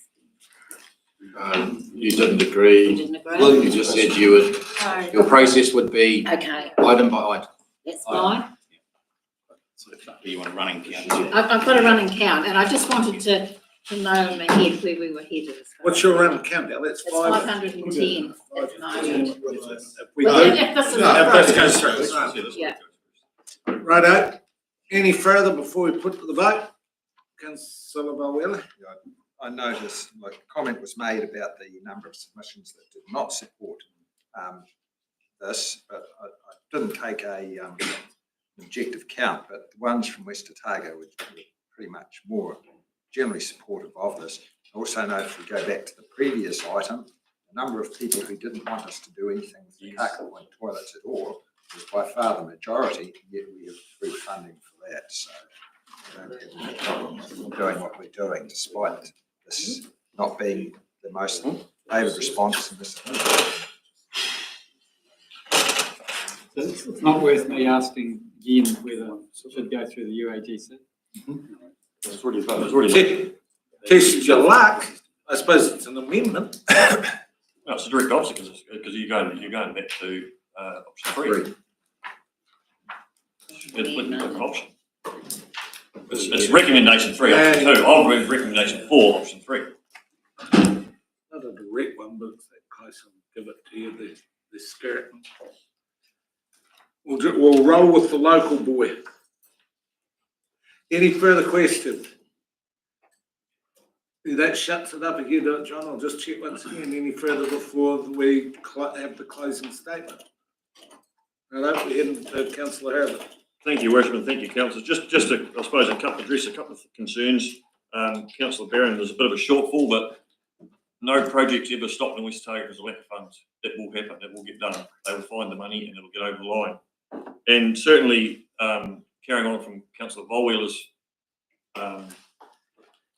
talk about this, in a community of 2,500 people, we're never going to get over the line.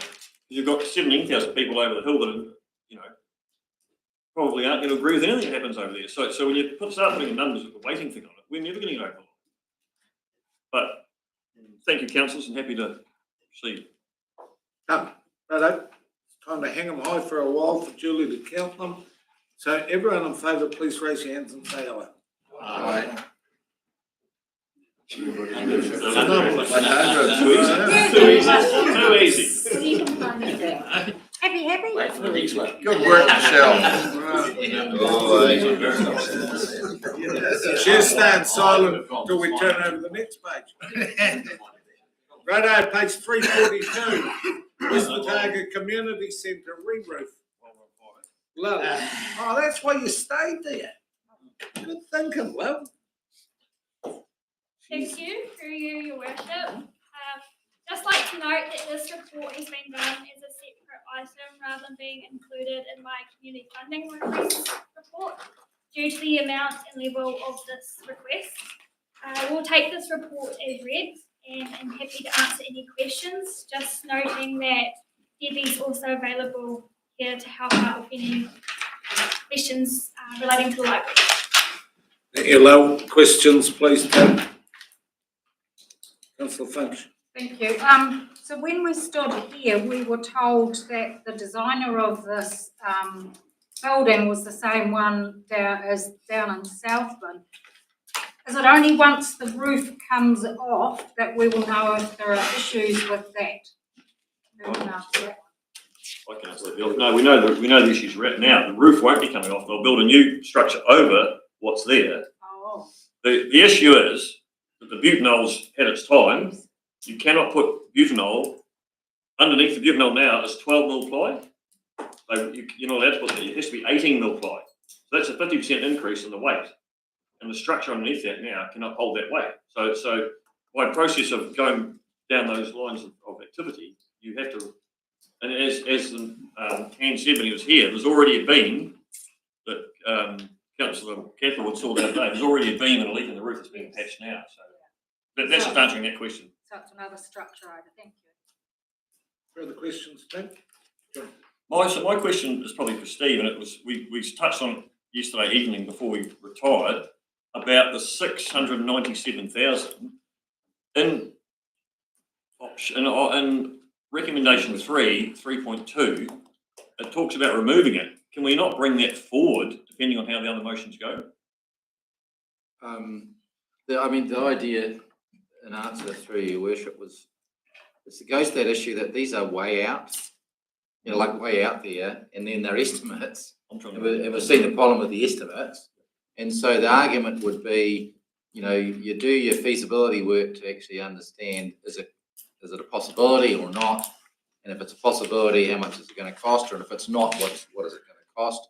Because we haven't done the work to determine whether 696 was any good anyway for the first library. And so if you're in that situation, and you just know that, we've said, what does the outside areas of the LTP look like? It's a bit unsure. Then it really is neither here nor there as to whether it sits in 28, 29 or it's removed. As long as people understand that the intention is to do the homework, that you may by decisions on an annual plan, put in some dollars at the appropriate time that otherwise is not there. And all we'd be saying to you is, we wouldn't be, I don't think you'd argue it anyway, because we're not trying to say that you had this much in funding, because it's such a budget so far out, just that you will look at it objectively at the time as to whether we need to put funds into it, depending on the result.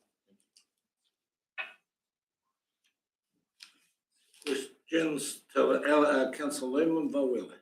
So just for clarity, my understanding of this report is that the only financial impact is bringing forward the $60,000 to investigate the Tapanui Library, and that because we would actually be referring our decision on the funding to the West Otago Community Centre until the 25-26 annual plan. So there's no financial impact on that.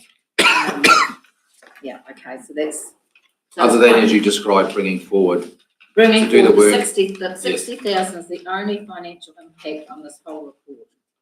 Yes, and then the do you just remove the 696 from 20? Yes. 28, 29. That's right. Yeah. Okay, that's quite clear. Someone else with a question, Councillor Vowell. I was just going to move number 1 that we received. And I'll second it. Because Councillor Martin's not up. Me, Bruce, so we'll be straight in there, moving and seconding. All those in favour? Aye. Those against? Lovely jubbly. That's the first one out the way. And we've still got questions. Councillor Ludeman again. I wasn't going to have a question. I was actually going to move option 2. Can I? I'm just going straight from questions and boom, straight into it there, Nelly. Once again, I'll promise I'll come back, but I'll just go around and check. Because the theme was sort of moving in that direction, but I better not that anyone knows how to do it with this ruthless system I've developed. Okay, questions? There is a question. Councillor. The only difference I can see in option 2 and option 3 is that option 2 doesn't have any funding to explore the option. Yes, through your worship, the way we've written the report, we would expect you to have 2 and 3 together. It's the same thing. Yeah, the funding. Yeah. Okay, there's no more hands flying up, so I'll go to Councillor Lumen. So basically, I would move, option 2 and bringing forward the 60,000 to the 2024 year to investigate works at Tapanui Community Library. 2023. Yeah. I'm sorry, Councillor. It's just confusing people. Yeah, sorry. You're on 2. Recommendation 2, aren't you? I was recommendation. Oh, yeah, sorry, I was. God, sorry. Just number 2. Yeah, sorry. So we're going to do 2 on them. 2. If you want to do more, we'll do more. He did. I thought it was him that did it. So move Councillor Ludeman, second Councillor Phelps. We know what we're doing. It's just that number 2. Yeah. Any questions? Any statements? Right, I would put it to the vote. All those in favour, please raise your hand and say aye. Everybody you wish it. Righto, now you're doing something else, Alan. The council brings forward, so we consider the potential inclusion of the Takanui Community Library into the West Otago Community Complex, and that council brings forward 60,000 to the 2024-25 year to investigate works at Takanui Community Library. And are we doing anything about the 698? No, we're not doing that. We're gonna leave it there. It's an No, take it It's out. an and. Why take it out? Just leave it there. Just leave it there. Just do that one. Well, the resolution says remove or does not remove. Remove it, sorry, remove it. Moves. And remove the 696,800 from the budget. No, from the 2028. From the 2028 budget, yeah, because Yes, that yes. was, from discussion, that was what was. We were saying, Your Worship, that it's neither here nor there because it's so far out. Yeah. It's an estimate that nobody can believe is going to be the actual figure, potentially, whatever. And you are going to determine which way you're going anyway through the annual plan process. So, and if we're looking at an LTP that's got significant dollars in the later periods, right? So, that's the whole point. You have an ability to remove it, which does have an effect on those the 10-year plan. So we're gonna move it, we need a seconder. Councillor Phelps seconded it. An example, we did it for the library Tupoma one. You removed that one. Questions? Comments? Nope. Dave? I suppose it's probably just all there, but to remove it, it's the 696. If I look at that, that's actually addressing probably the situation of the library that's there. And the reason I went to Tapanui is because they'd come here asking for 900,000, and I'm like, whoa, that's a bit more than just having a read and a listen. I need to actually physically see things. So I went there, and of course, when you get there, you find an old library that's right out in front of where the problem is and all that, with their roof structure and that. So I'd probably just leave that in the year 28, 29. It's already been flagged for quite some time. They were coming for 900, and I think probably the sooner that they get our $60,000 assessment and combining together, we can knock two birds with one stone. So I'm sort of happy. I'm actually happy for it to leave it there, because if we rip it out, we can take it out and it'll drop there. It'll drop on our spreadsheets. But we already know that we're going to have to be going back there in the future. So I'd rather leave that budget in so we sort of got a bit of an idea of where we're at this year and we get to annual plan next year. So the vote will flush that one. Yeah. Councillor, and I can see what I see as Yeah. We know that figure's now. We know it's there. So we must put anything in there. Yeah. It'll flush out in the vote. Yeah. I mean, I can assure you, it really doesn't matter too much. It doesn't. In that sense, and it's consistent with how you treated the library at Balclutha with Tupoma funding for the replacement. What you don't know is you might have, if you had a decision up front that was just dealing with the library, in these times you could have said, you might have made a decision that says, no, we'll shift that funding out of the 10-year period. All those things are up. So the point is, if that's the case, why are we worried too much about that still sitting in there and what it means? Because you've still got to work your way through a process. We're going to say we are worried by putting it to a vote. Yeah, and I just have the. Oh, yeah, probably well, yeah. I mean, the reason I made the recommendation was from asking the questions, and I believe, obviously, this will come back to annual plan for decision. So when you're doing your 10-year plan, if you know that something isn't really going to be factored in there at this time, and the budget would be wrong, why would you include it? That's my reasoning for it. And that brings it to a close. Yeah. So everyone knows what we're voting on. Quite clear. 60, with the other one. Everyone, please, all those in favour, raise your hands and say aye. Aye. Everybody except Councillor Cathwood, Herbert and Kennedy. What are we voting? We're voting. Well, okay, all those that vote against, please raise your hand and say no. I'll say no, and the reason is because I wanted to leave it in there, because there's no harm in leaving it in there. We said there's no harm taking it out, there's no harm in leaving it in there. And actually, we heard from the submitter at the time that time is of the essence, and it's probably going to happen hopefully sooner rather than later. So that's why I'm trying to bring it forward. Yeah, so, sorry, I was thinking there was So something. people are going to wonder why I voted against it. That's why. That's right. So that's clarified, because I thought, whoa, there's something Yeah, no, philosophically should've wrong been left in there. that us locals didn't pick up. I thought you would have been skipping with bells on myself, but there you go. Was there some abstaining? Oh, yeah, Councillor Cathwood abstained. Is that the only one? Councillor Barrett? To remove that. You've agreed to remove that. Right, okay. That's what it's here. Two birds, one stone. Destination marketing. Well, thank you very much, Lou. That's you done. Unless Natasha's not here and you can. We'll just leave it as read, your worship. Okay, so we'll just take it as read. Questions, team? All right, no questions. Over to discussion. Councillor Barrett. This is a big subject in my eyes.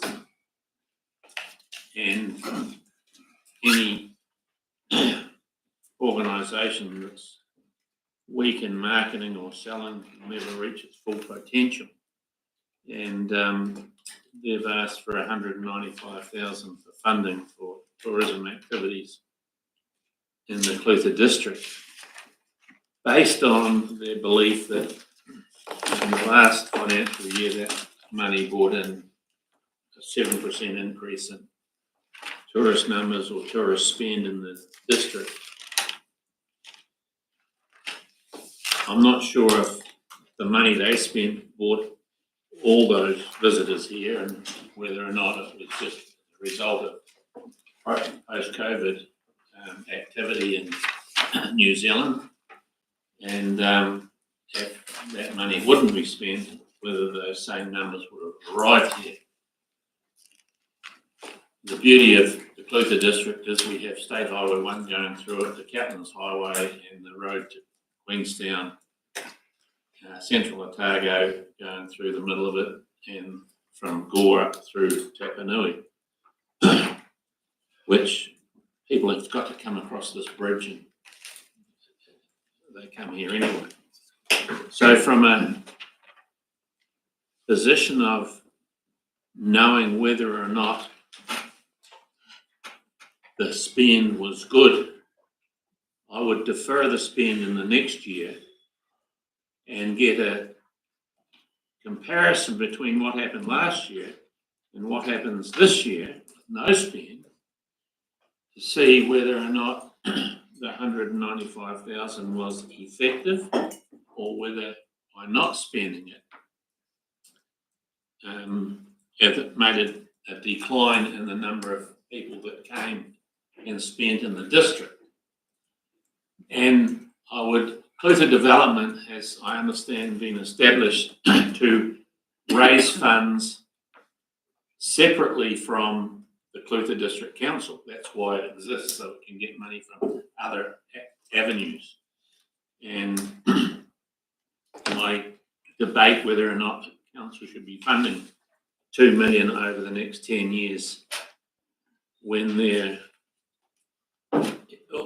existence is to get funds from outside of the council's funding stream, and ask, or perhaps I don't know what the agreement you have with the council has with Clutha Development, but to help organisations such as the museums, the Tapanui tractor shed, toilets, all the infrastructure that tourists use within the district, that they put their efforts into getting them up to 100% right and good, where people come into the district and say, I went to Clutha and I went to Clutha and they've got the best toilets and they've got the best museums and they've got the best, and they help those places in Lawrence and Gabriel's Gully get the money to get their operations up to 100% operational. and they spend their time doing that, and let the New Zealand tourism, which I understand has just been approved an $8 million budget for this year for internal tourism, and see whether or not that still creates the same increase in expenditure in Clutha as the 195,000. That's my discussion. From my perspective, we've seen it so many times. It's a DIA track. Put in the money for 3 years, put the expectation up, get the local input, and then they leave. They're quite happy to leave. And I would love, in fair weather, to have a destination management strategy. But I've been looking at my phone at afternoon smoko. Let me assure you, there's quite a few people out there that are quite adamant that this is not good time. There's a point here in this LTP where we're going to have to say no to stuff that we actually want. That's quite obvious. And a line in the sand, I know that 4 years ago, 5 years ago, 4 years ago, this district did not have this strategy. The IA hadn't done it. They put the dangler out in front. We took it, and why wouldn't we? Made perfectly good sense when they're giving a mother load and we add to it and everything falls into place. They've headed off over the horizon and we're left holding the camera ourselves. Something's got to give this year. Something quite honestly has got to give. And for me, a line in the sand, as much as I'd like to see it in the good times, is the destination market. It's just how it is. Simon. Through your worship, just following on from that, I just want to ask a question from a historical perspective. Yes, you said 4 years ago they come on board with that funding. Previous to that, was it actually discussed that tourism planning or destination management funding would be? Did you ever discuss that as a council, or was the opportunity just taken when that? And whether it was discussed or not, it was never funded and it was never done, to my knowledge. Well, through you, Worship, we've always only had one FTE for tourism, and then this opportunity came through, from which was developed the destination marketing strategy, which you all agreed to, from which were actions, which you agreed to, which became funded significantly from the government funding over those 2 or 3 years. And then obviously what's dropped off, there's things that have dropped off now with drop of funding, which then we contributed for a year through investment surplus. So that's how that's worked in that sense. It's just like anything else. These are strategies that you have. Times change, dollars change, whatever. I will just make the point, one observation. You've spent nearly $1 million on non-growth community requests. And this is a $195,000 request. It is a growth thing because it's tourism growth. And I'll just make that, I mean, you're choosing what you want to choose. I'm not moaning about that. But I'm just putting it into perspective when we talk about austerity and things like that, I'm just going with the flow of how your decisions have gone today. Just make that observation. So Clutha Development would have been doing some tourism development anyway before that. One FTE, all we've ever funded, all this council has ever funded has been the equivalent of one FTE towards regional tourism. Good value for money, but that's all we've ever had. Previous to this. Previous to, correct. Councillor Ludeman, followed by Graham.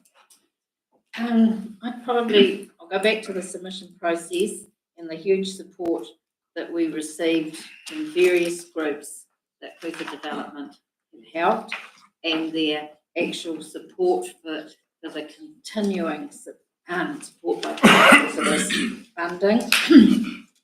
I mean, destination strategy, supporting the projects that they have done, which obviously if this funding doesn't happen, the momentum for projects and initiatives that Clutha Development have led would not be able to happen. We'll miss other funding opportunities by actually showing support for our destination strategy. Limited collaboration with other groups around. I just see this as really an important boost for our destination strategy. Yes, tourists come through, but actually in the last 3 years, with the additional funding that Clotha Development have actually had, they've put in a huge amount into this district in the way of advertising and getting our district out there. We've just kind of gained the momentum, and you're going to sweep the rug from under them, basically.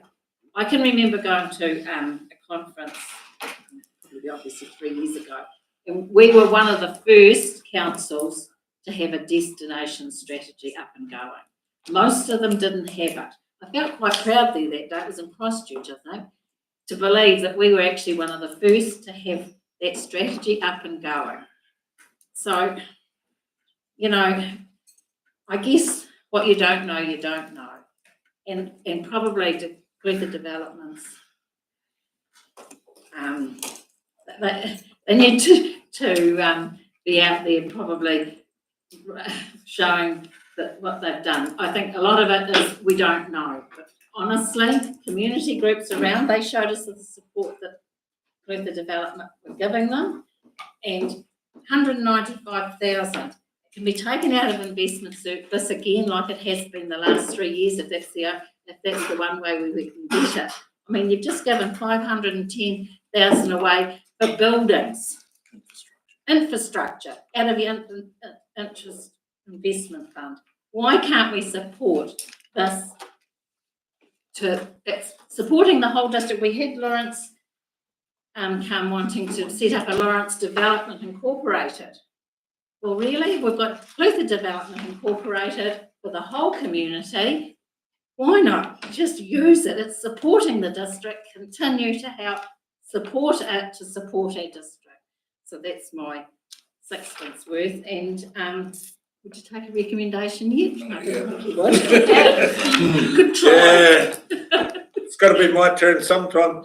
Councillor Graham, followed by, I think someone moved a hand there. Yeah, through you. Look, as I said,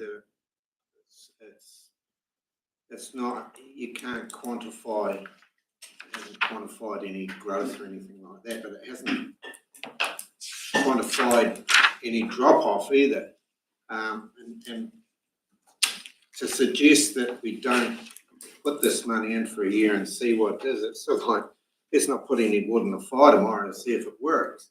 You know, to invest, to get your communities and that to grow, you've got to invest in them. And if it's investing in a tourism strategy or whatever, so be it. And it's a pittance. It's a pittance to what we're spending. And as Ali said, the support from all the groups right across the district, it's, yeah, I don't think we've got a choice. Councillor Payne, followed by Thanks, Your Worship. It was just a point of clarification for me. Councillor Barron mentioned $2 million at the start of his discussion, and I'm thinking this is 195 for the years 24, 25, and that's it. Full stop. Correct? Correct. Yeah, not 2 million. So it was a 10-year. No, they're only asking for 1 year, I think. Over a year they're asking for. Originally, we were debating whether it would be put in the baseline for 10 years. It's been, the submission is about the 195 for 1 year, funded the same way as it's always been recently. Thank you. Councillor Catherwood, followed by Mackie. Probably just a few comments. Stevie made the comment, you just put money into non-growth, but I mean, toilets and the surf and we cover vital pieces of infrastructure. And if you, toilets are actually right on the way to the most visited destination in the whole district. So even though it's non-growth, it's actually vital infrastructure. Just from our report, November 9, council chose not to include it. So I'm just highlighting that if you look just above option 2 there. Core funding do a fantastic job. Pleasant Development, there's no doubt about it. Produced a great website. Produced a great brochure. There's also funding. I think there's an extra 23,000 per annum. Comes out of some other portion. I think out of the UAGC. It goes towards promoting our district. They've got project funding there of 61 on top of their core funding. Now, they do a great job, and this year I actually am happy for this to be put on hold.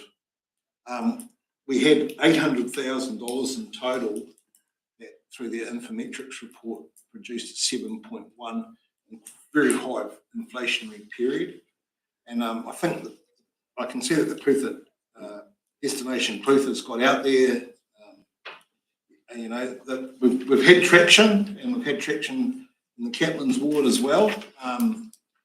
There's the Catlins Coast, I think, do quite a lot of independent work. They've got a fantastic website inviting tourism. There's quite a lot of organic growth. Lawrence is obviously another real growth area with Gabriel's Gully in that. It's on a very major through highway. Clutha's got its opportunity down through State Highway 1 to stop the tourism going down our main arterial routes around our district. So they do a great job, no issues there. I think this might be a year to hold it off for a year, and we could gauge. We had 800 the last couple of years put towards it, and I don't think we're going to lose much momentum by not doing it. And it doesn't actually end, because if you actually look how much we funded anyway, they can still wrap around and support a whole bunch of the businesses that are out there. So it's not ending. It doesn't end the great work they do. We're still funding it. 477, 61 for projects, 23 with the brochure. Still, the website's still up and running, so it's not ending, but it's just taking 195 off the balance sheet. That's where I'm at. And I'll say further to that, because we're certainly supporting our economic development arm. But the rug was pulled out from under it the day that the DIA left. The mother load of money went with it. And I can't stress enough the pain that's coming through this phone today to say to us that we've got to have a look at things. I said yes to this last year, different times. If there was nothing we've learned from all these submissions, it's that we've got to draw the line in the sand somewhere. DIA didn't hesitate, and it is for 1 year. If we've made a mistake, we'll pick it up next year, but I bet that will be as hard to prove this year that it was as next year it wasn't. It's when Councillor Cathcart went through our list of support for our development arm, we're still most definitely supporting it. Thanks DIA for coming in, setting it up and wandering off over the horizon. That's good. Councillor Finch. Thank you. So we don't provide the $195,000 that Clutha Development have got. They've got people employed to do that job, and so if you drop them this year, they're going to have to drop employees, and then you expect them to be able to go back and get somebody who's really experienced the next year if we fund them again. This is obviously going towards some of their employees as well.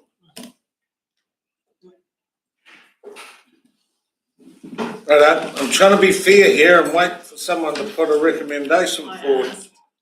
So and I'm foggy in the eyes, I'll probably have to do it myself. I actually asked for a recommendation forward. So Councillor Ludeman's moved that we received the report. And I need a seconder, please. That's moved and seconded. All those in favour? Aye. Those against? No, I need to go somewhere else. Where will I? Oh no, I'll go back to Ellie. I'm only teasing with the steam coming out. I'm going for a mover, Councillor Vowella, and that's why I've gone back to her in fairness. I want to move the council approves. Yeah, we will. The council approves the funding of $195,000 to Clutha Development for destination management activities 24-25 to be funded from investment surplus. So what I've done, I was only teasing it, Bruce, but I know it's not quite right. I need a seconder and then we'll go to discussion. Seconded, councillor Graham. Discussions, Bruce. Okay, thank you, Your Worship. I was wondering actually, rather than the 195 that this year we put in a lesser amount, perhaps about half of that, I'm reluctant to abandon the that funding completely.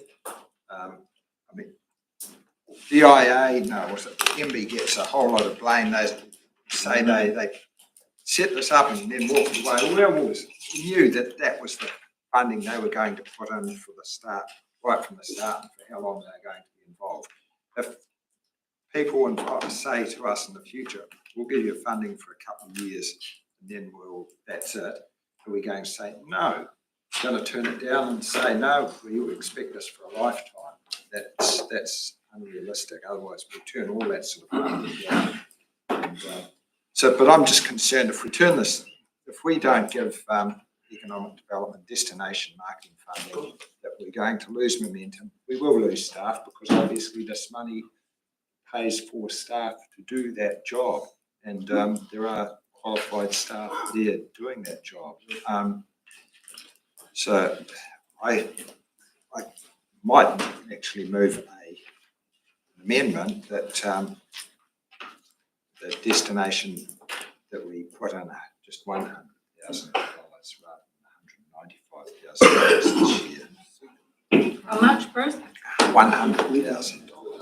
Okay, so I've got an amendment by councillor Wheeler for 100,000. Do I have a seconder? I'll test the meeting with it, Bruce. 1 second. So the amendment is up for discussion. Councillor McAtamaney. Can I just discuss what is part of the amendment? Again, I've questioned that investment service. We had this, why the money has to come out of there. We had the same very argument last year. I always thought the investment surplus is for one-off things. If we move this today, we'll be back here again next year. And then they're shifted out of the investment surplus. If you're going to fund it, it needs to be rateable. You're going to do it every year, rather than have the same discussion. Investment services should be one-off. I get where you're coming from, but the reason it's always been investment surpluses because the council's not been prepared to fund it out of rates, and that's why it's come out of the investment surplus every year. I mean, look, it supports the whole district, for goodness sake, but this fund actually supports the whole district for destination management. But the reason it's always come out of investment surplus is because around this table we have not been able to get the support to fund it from rates, and so they didn't want to load it onto the ratepayer, so it's come off your investment interest, and that's why it's surplus, and that's why it has happened that way every year.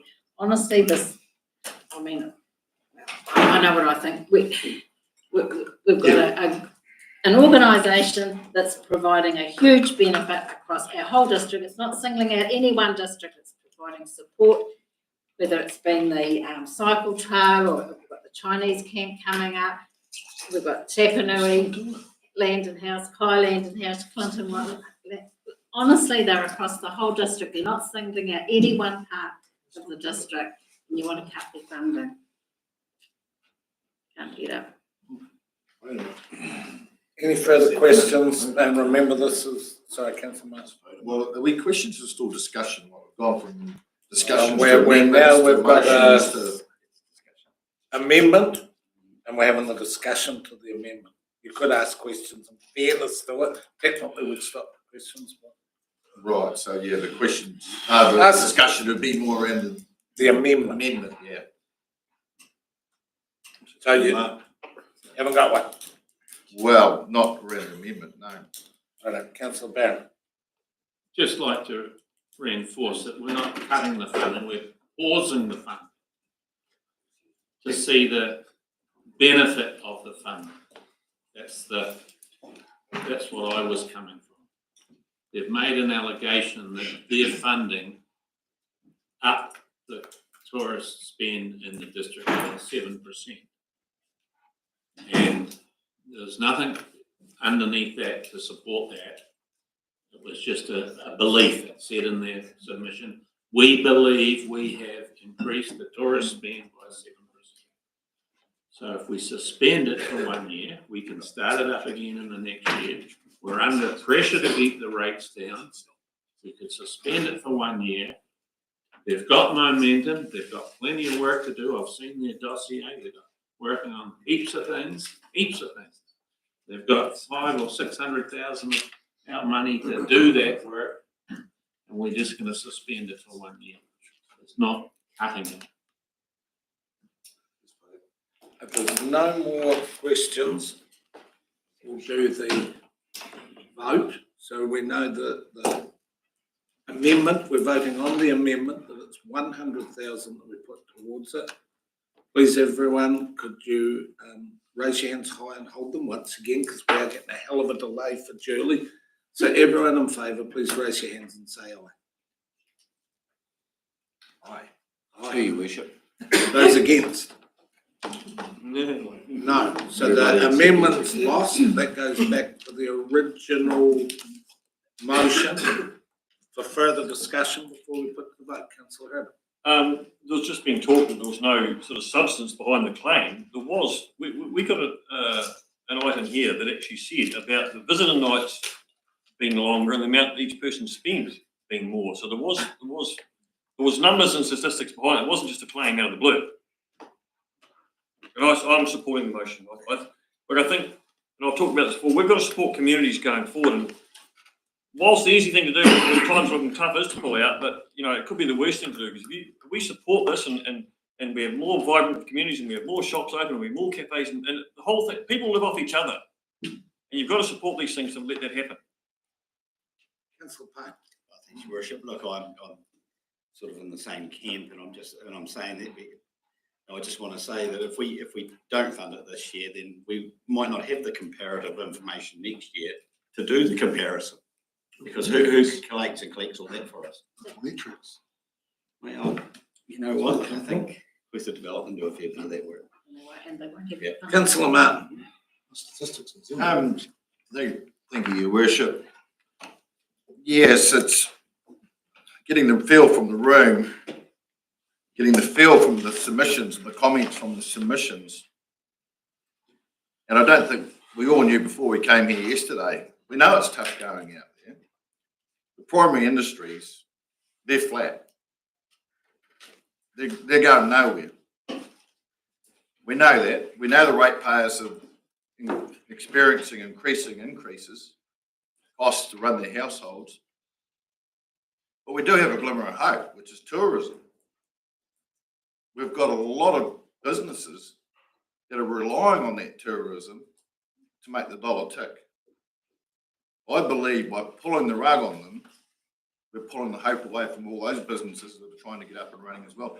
I know numerous people in the Lawrence Churbecca ward who are capitalising on the cycle trail, which is now linked into the Bruce ward, and the Bruce councillors are even saying comments that they're seeing down there with extra people. Some of these people are making serious investments to support that initiative. Of course, that money's coming back into our district. So all I'll say is just think about what you're doing. And it's just who it's going to affect. Councillor Finch. Thank you. And those very reasons are the reasons that I'm supporting it, especially when you look through all the destination areas and stuff that have really got up and going, and you read through the submissions, what people had put in supporting them and how much they've done for all those different businesses, and they've really got up and running and helped them with a whole lot of things they knew nothing about. They direct them where they can go and learn different things and help in lots of different ways that those people do not automatically know. So they're guiding as well. And so, I think we do need to carry on this time and invest in them to keep those tourists coming in and to be able to get other funding. They can get funding for those types of things that councils certainly can't. From my point of view, you know, like I tried to take a pragmatic approach with a 50-cent mixture of 100,000. When we're stretched out to the end of 200,000, we got how many pages? Over 2,000 pages of submissions, and the overwhelming sentiment was, this is not the year.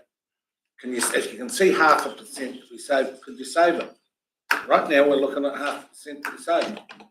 And yes, there's always benefits. I know in my time on council, overwhelmingly, I had more time with no destination marketing than we did.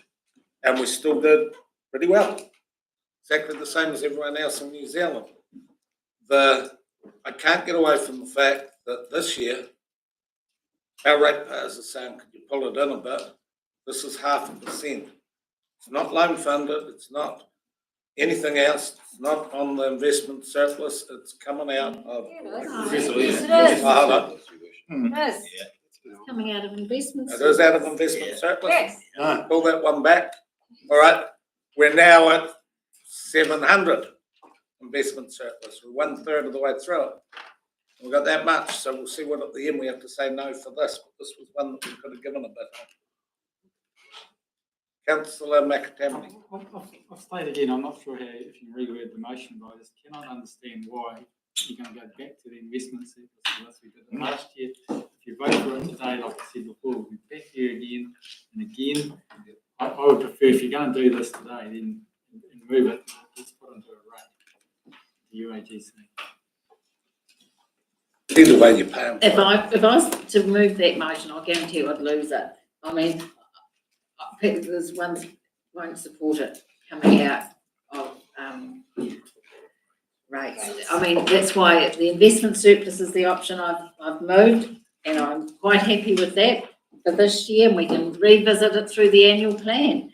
In the annual plan, the councillors can revisit this and put this in as being funded fund rates next year, so we can investment surplus it this year, and it can be revisited in the annual plan next year if you want to rate fund it. And I'd like to kind of make a comment on the data that we do receive from inclusive development, and Infometrics provides that, and that's probably one thing you will lose if you don't fund this. I mean, they just, yeah. So that brings the matter to a close. We put it to a vote. Keep your hands held high as always. All those in favour, please raise your hand and say aye. Aye. 1, 2, 3, 4, 5, 6, 7, 8, 9, Your Worship. Those against, please raise your hands and say no. 1, 2, 3, 4, 5, including yourself, Your Worship. Did anyone abstain? I'm going to do it. And Councillor McAtamney. Abstain. That's got that one done.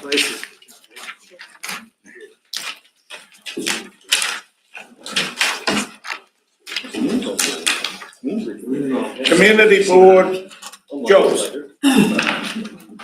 Thank you, Your Worship. So what we have attempted to do, Your Worship, is to not just combine the community board requests from the Lawrence Tupeki Community Board, but also the requests and submissions from the community committees, so they can be all considered in one area. And happy to work through each submission or request one by one and discuss them as we go, Your Worship. I do note, and it has been pointed out, that I have missed a resolution that was supposed to be there, which we'll deal with that when we get to the executive. So you're on page 370. Okay, so we're going to do this one by one. It's a different format to what we've been used to with the questions out. But so we'll start with, what's that one? Submissions report. Oh, it's just that we received. That's easy, so I'll move it, and Councillor Valwela will second it. All those in favour? Aye. Those against? Done. Now we move to Lawrence Development Inc. Yes. Lawrence Inc. Development, first one. Yep. That was a request from the. So questions, we'll do the old questions, then discussion.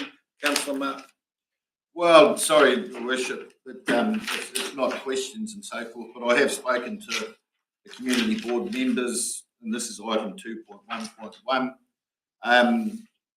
Before you even consider the current recommendation was there, I proposed to the community board this recommendation that council investigates the impact of a rate and investigates the rate and its impact against the Lawrence Churpeka ward if it was applied to resource the management of Lawrence developments.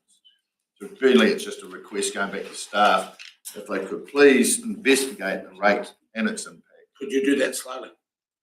Right. How slow do you want it? No, just generally the recommendation. That council investigates the rate and its impact against the Lawrence Churpeka ward if it was applied to resource the management of Lawrence development.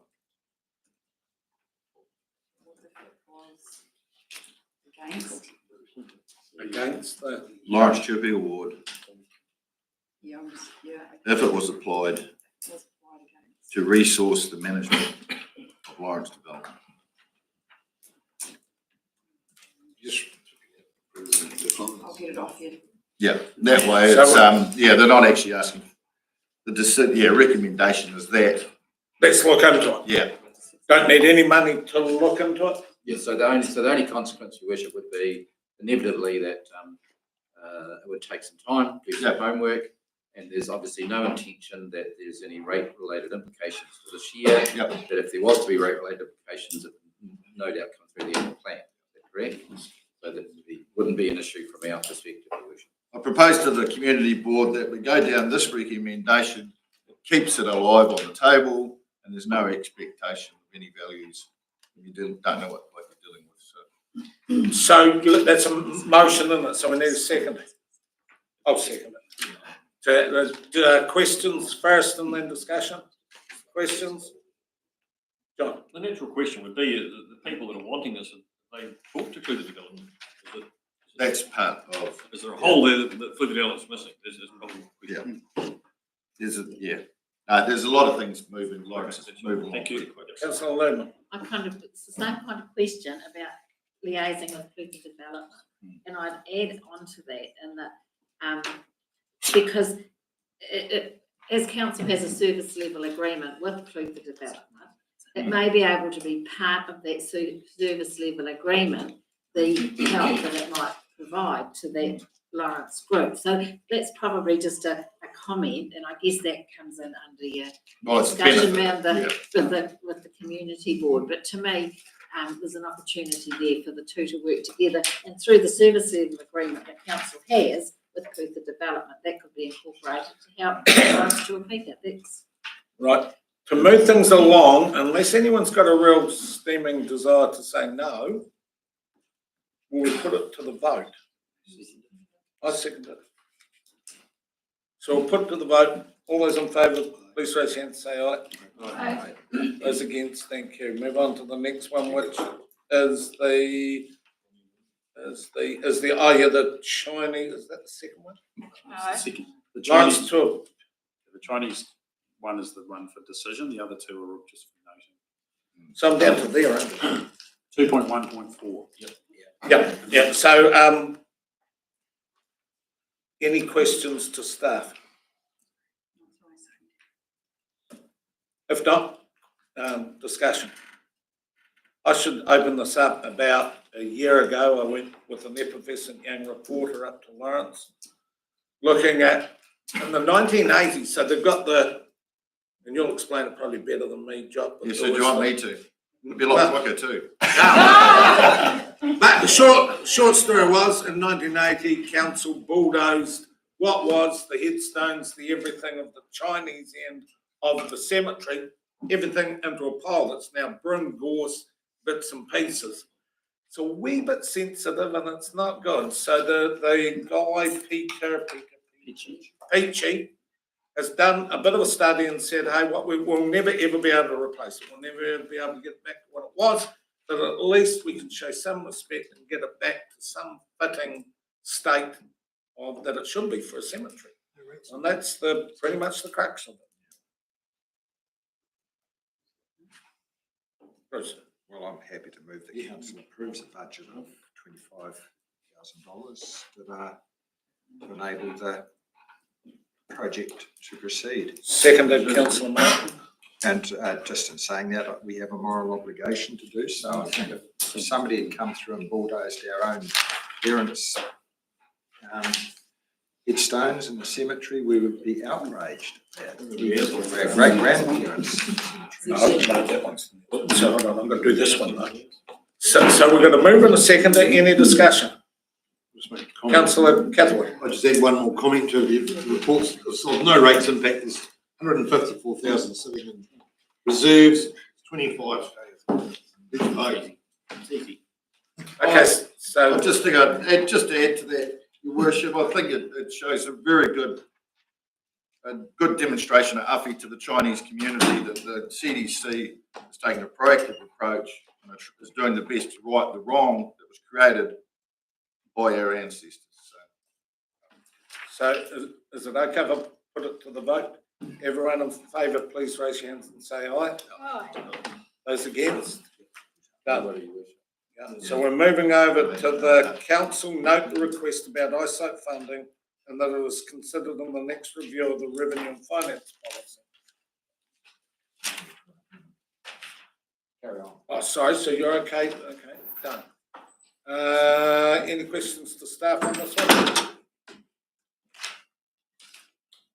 No questions. Open for discussion. Oh, Yeah, no, you're right. open for discussion. If there's no, oh, sorry, Councillor McAtamaney. There is one statement here that I've made there, and we've replied about the Otago Museum contribution set by an act of Parliament. Is it time that we actually appeal to Parliament? Yeah. Get out of it. That contribution. It's nonsense. Well, it hasn't been on our work program in terms of that priority. What we're paying now through Your Worship, we still consider as extravagant, don't we? But it's still less than what the contributing authorities had previously agreed. So there's been a reduction.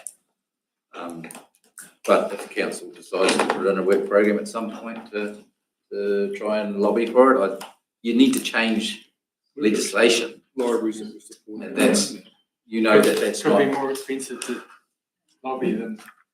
Well, also the difficulty of actually changing that part of that act has been around for ages, despite everything else that's been said, and it hasn't been changed. So it's probably not on high on anybody's priority list. And I'm pretty sure that the Tuhura would have been lobbying and advocating through DCC because they're not happy about the fact that it's done through that at all. But there's been no success in legislation. Failed at every step, really. Thank you. And if you read in past papers, there's not a lot of funding that the Otago Museum is actually getting, and they fund over 50% of their own museum through the businesses that they run. They've pulled their belt and tightened everything that they possibly can. It's not throwing money away because there's quite a few artefacts from around this region in that museum as well. And it has in the facts and figures how many from the Clutha district and roundabout do attend and go to that museum. They've been lobbying central government to get other funding to be able to keep the museums going because the funding model through central government is not fair and right. The Otago Museum have one heck of a whack of history items in the museum that most people don't even have a clue about. It was an amazing museum, and as you know, I'm a rep on there for this moment, and they are struggling the same as every other museum. And if we cut the funding, which we can't do because it is put through the way it is, that will pull the rug out from them as well. So, is it okay if I go to the vote? Any more discussion, questions? Just probably a question. So, I sort of wanted to figure out, I think our contribution is about 148,500. Thought, how did we get ourselves into this situation? So I did a little search, and apparently we're meant to be paying quite a lot more. When it actually got started, the only piece of the information I was looking for is how did this even come about? I think we started off at 80,000 Clutha District for some reason. North of us at Waitaki started off at 10, and then Central Otago, I think, started off at 10. And it's been pegged to inflation. We should be paying a bit more. But what I couldn't find, Steve, I couldn't find how this dang tie-up actually started from the get-go, and I'd actually like to know. I'd like to get feedback, how we ended up in a situation where we're currently spending $148,000. So but the 148,000 is just simple. It's just the application of what the Act says. So the Act says it had a certain amount at a certain date of time of the Act, and then it was inflation, it added inflation or something like that factor, and that multiplied each year, and what we're currently paying is only what the Act requires us to pay. So each year is getting more because it's based on an original amount in the Act, and that's why we've got it. Yeah, so then the question is, how did we start at 80 and 10 north and 10 to the side of us? The story I've been told was that it was something like. I want to know the facts. I want to know the facts. Well, we got told that in 1889 or something, when the population of Otago was only Dunedin and Lawrence, that they set the amount there. Queenstown pays nothing to this day. Paid 2 lots of 23, I think, but it went back down to nothing. Central and Otago and Waitaki, and we can't do anything about it without everyone agreeing to go back and change the Act. You think they're going to agree? We've tried. Councillor Graham.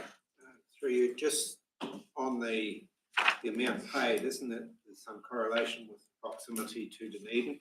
So the further away from Dunedin you are, the less the contribution.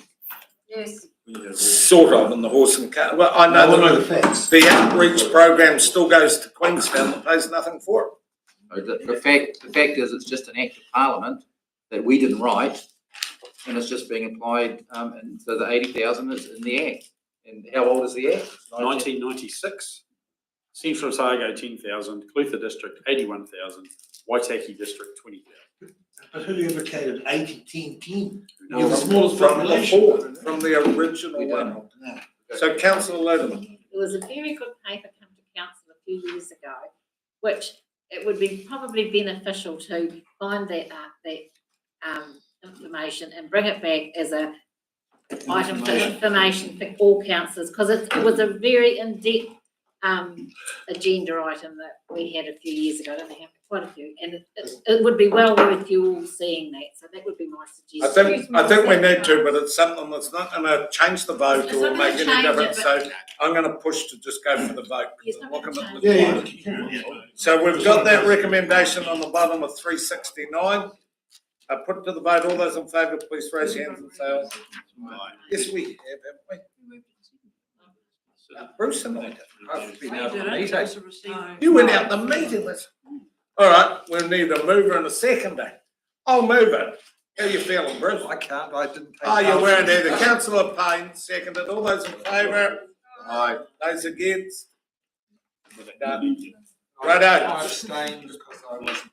So, noted the president. So the zigzag track does have a recommendation, and I'll get Julie to ring it out, read it out. Okay. Right, so the recommendation for this one is that council does not approve an additional $60,000 for the zigzag track improvements to be funded through the Lawrence Parks and Reserves rate. Thank you. Questions? If there's no questions, discussion. Councillor Martin. I do have a question that possibly leads into discussion.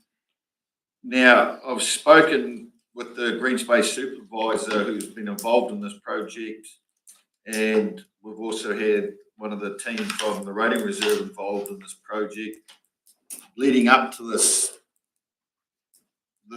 value was only an estimate, but from what I can gather just recently, in like the last day, that the prices have come through. Give us the good news. So yeah, that's under. So I think there's going to be savings. What I'm leading to is that this could be, that's the upside figure. And for me, this has been going on forever and a day, the zigzag track. If anyone walks down, especially at the wrong time of the year, the acorns It's pretty steep and it's a key feature. It's a lovely feature to a lovely bit of land, so, good to see it get moved on. I think it was moved in 20 or 21 that it get done. Yep. And we're still sitting Yeah, there today. for a long time. Councillor Logan. This was discussed when I was doing community board minutes, so can I move that it happens, please? Yeah, seconded by Councillor Martin. Do you need any further discussion? All those in favour? Aye. Aye. All those against? Done. Kai, sealing of water, St Catherine, St Auburn and Full Street. Matters, questions? Councillor Lerman. No, it wasn't a question. I was going to support it. It's coming from existing budgets. It needs done. It's been, they've asked for this, they don't. Kai always let us know what they kind of want. Sorry, through you, Your Worship, I just would like to point out the recommendations, we do a trial that is 100 metres either side of where the houses are. It's not the full length, and then depending on that trial, we can come back and advise as to whether we can do the rest of this. Councillor Graham. Are we on questions or what? Well, we got obliterated by the first person, so. Probably about 10 years ago, they had a workshop reviewing the unsealed roads in the urban areas. It would be about 10 years ago. Where thereabouts. And it was that they prioritised them and they had so much to do. And on that list, they had Water Street. And they were happy with it. It then went to committee meeting, which unfortunately I was in hospital at the time, and our learned councillor from Clinton jumped in and got Water Street stopped and half of Clinton sealed. So this has been on the books for yonks. Now, I know that the specifications or whatever for the dust on gravel roads or on roads says 80 metres and all that. But you can't tell the dust that to just stop when they get to 80 metres and drop down. All this, the dust coming off that road actually affects everybody on one side of Eddystone Street. That's chronic, and as the mayor will probably back me up, we went to a sports day one day and they had to cancel. They had to stop the activities while the truck went past because the dust was that thick. Luckily, it started to rain, which was probably the only time that year that it did rain in Kai, and there was a bit of a brief respite from it. But this trial is more than welcome, be more than appreciated. Don't know me like that. Councillor Catherine, followed by South. So just hang on, there's only one recommendation. Water Street. Just that you put auto seal in 2 sections, not the full street. Not the full street. Oh. Why not the full street? I wanted to make sure, through you, Your Worship, wanted to make sure everyone was familiar with the full section. And as you can see, when you look on the plan on page 371, there's no houses on a big chunk of that between Bembridge Street and Paul Street. Council has previously resolved we're only going to be doing seal extensions where they meet the NZTA rules, and I suspect we might be in trouble where we're doing that first link. So as part of that, we thought, well, maybe we can actually get some of that done. And the other thing is the cost to do the whole thing with a full seal extension will blow out just about all of next year's seal extension budget in one project. Just around the houses. 100 metres either side of the houses. And the other potential option we could look at, through Your Worship, could be some traffic calming, because part of the issue is speed. For that, you'll have to turn off aeroplane mode. The next question. Brucey. Twice. You heard it first, Jules. We're going to turn The next off question will be airplane you, Bruce. Rightio, so, Hang on. yeah. Right, so you know about the most effective people on Eddystone Street. So by not getting up there, is the problem going to continue, or? Well, further along Yeah, it is, and it's probably gonna be made worse because of, like, even looking at St Catherine Street, which goes down there. I think there's been 3 new houses built there, and I think there's proposed for another 2 anyway. So here's new houses, 5 new houses on that street that are going to be badly affected by the dust. You know, but whether it doesn't come into that 80 metres or whatever the criteria for it. You know, that there's a real growth in that end of town. So we may have to come back next year and have a lot of trial bits everywhere, I don't know. The trial will at least help. Through you, your worship, on page 374, we have got the priority list where St Catherine Street and some of those other streets are there. So if the trial's successful, we can come back to council during the year and say we want to do these streets the same way. So that's the intention, is not to wait till next year, but depending on how the trial goes, we could do it looking at doing those as well. We wouldn't be able to do that if we were going to do the Water Street section, because we've got to remember our $900,000 of budget, we usually split it about 2/3 rural, 1/3 urban. So we've only really got about 300K of urban. But we can bring that back with the priority list during the year once we've done the trial. And the aim would be to get that trial done early in the season, so we know how it's going to work over the summer period. Okay. So from my perspective, this is our 3rd biggest township. Have a look right through the book and see how much they've asked. And we know what they do when they roll their sleeves up and dig it in. I'm sort of a wee bit disappointed that it came from the community consultation with the township, all the finger roads and this one, and we're doing a bid. So they need to come back. They've been sitting waiting. You can guarantee they'll come back. But at the very least, I think we're going to do this. I'm going to sort of try and push along. So I'm going to go to Councillor Finch, Councillor Mackie, and then try and get the vote because we've still got stuff to do. On page 307, the budget is 900K, and that comes from our unsealed roading maintenance allowance. Is that usual to do the Ottawa sealed from that? Yeah, that because it's part of our assisted roading program, it has to come out of the effect of dust is from our unsealed program. So we've actually added budget in that for in the program. Obviously, we need to make sure we get it approved. But yeah, that's where it gets qualified by NZTA for funding. That's fine, thank you. Councillor Mackie. It's a busy bit of road, so I mean, it'd be good to get a fair swag of it tar sealed, but you could always do dust suppression. That's what potter seal effectively is. It's a semi-permanent dust suppression rather than.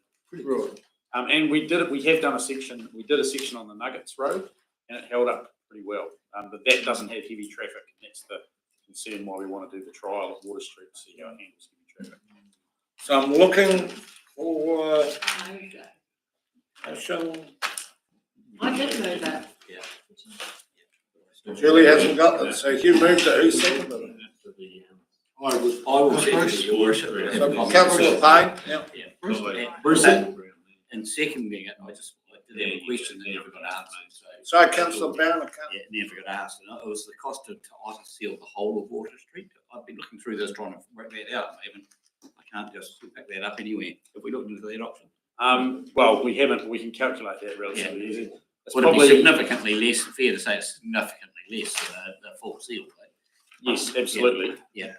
However, we would want to do the trial initially because if it doesn't hold up, it's potentially money that's wasted. So that's the intention of doing a trial and trying to provide some relief around those houses where it clearly meets the requirement for assisted funding. Well, that makes good sense. Thank you. Right, I've got a mover and a second. I'm going to push it to the vote. All those in favour, please raise your hand and say aye. Aye. Those against, thank you. Kaka Point work's been done, so we've got Clinton Group recommendation just to refine the work. It doesn't take a budget, am I right with that? No, Your Worship, and I think part of the reason for that is there's some good suggestions by the community committee, but unfortunately we have to review our financing before we can do that. So we need to work through a wee bit more with the group about what they want to do and what it's going to cost and how it can be funded. And then the intention would be to bring it back to the annual plan. I'm gonna be presumptuous saying there isn't the funding to it, and try and push straight through, but, yeah, well, there's, One quick question. all right, and a quick question. Well, there's talk in there in the first paragraph about the funds available for Clinton to invest in new footpaths. How much is in the fund? Is that going to come out in next year? $25,000. Right, thank you. So I'm gonna move on councillor Finch and a seconder and someone, we'll still do that discussion that you're gonna get, Dame, but I'll second it. So move councillor Finch, seconded councillor Catholic. Yeah, so I see that coming along, they're talking about the security camera 50/50 partnership as well. I can't really recall what they were planning to put up. I didn't know that there was a budget, so that's why we need to talk to them about the budget and make sure the police are linked in as well. And then that's why we want to have those discussions with them and sort out where it's going to go, whether the system of the police stations has the capacity, all those sorts of things. So there's a bit of work to be done to confirm exactly how that'll work. Yeah, okay. And then Councillor Vowell. Thank you, Worship. I see in the submission, they claimed that they're to $25,000, they were paying $25,000 a year and not getting anything for it. They've been paid $25,000 and not getting anything for footpaths. And there wasn't last year, well, this current year's rates and previous years, there was a sum of $2,500, I think it was, against a footpath rate for Clinton, but that's been taken out this current year, for this coming year. So what was that? So through your worship, when we originally did our footpath consultation, there was a footpath identified to be done. I think in the end it was either done by NZTA I think it was a renewal. So it got paid for by the whole district. However, we didn't take that $2,000 out, and that's where that $25,000 is accrued over about 10 years. And I recall the consultation, I've got the consultation book here from 2007, and at that time the Clinton community we closed quite a few footpaths and they removed about all of them from that consultation because they didn't want to pay rates for providing those new footpaths. What year was that? Tim, can I suggest just something? I'm looking at that, and even though it's a thin amount of pages, there is one heck of moves and seconds. What we're talking about at the moment needs no funding, needs no thing. All we're trying to do is get approval. It's very good to have a conversation at another time, but at 4:30 tonight, I'm going to start really changing down gear and get moving, because we're going to smash into 8 o'clock tonight and wonder what we were doing. I'm sorry to be rude, but I've just gone through with Julian and it's a groan that I've seen. And I haven't organised tea, so.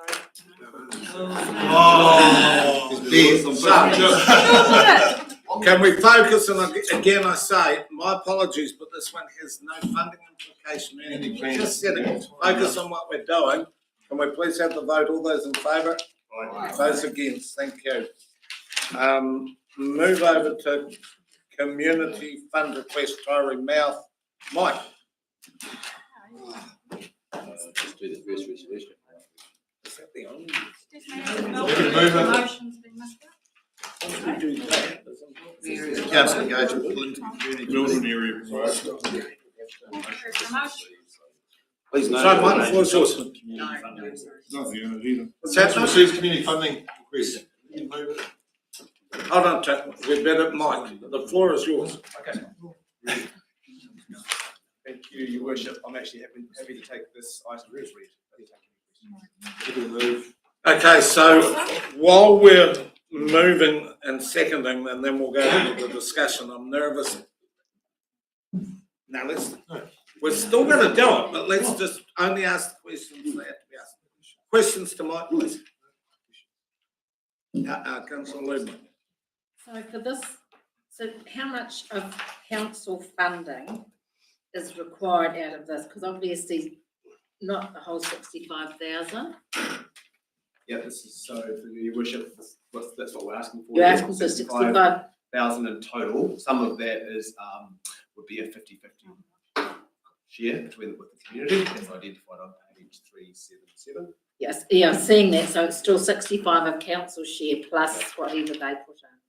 Yeah, so I guess according to that, that'll be 35 minimum from the community.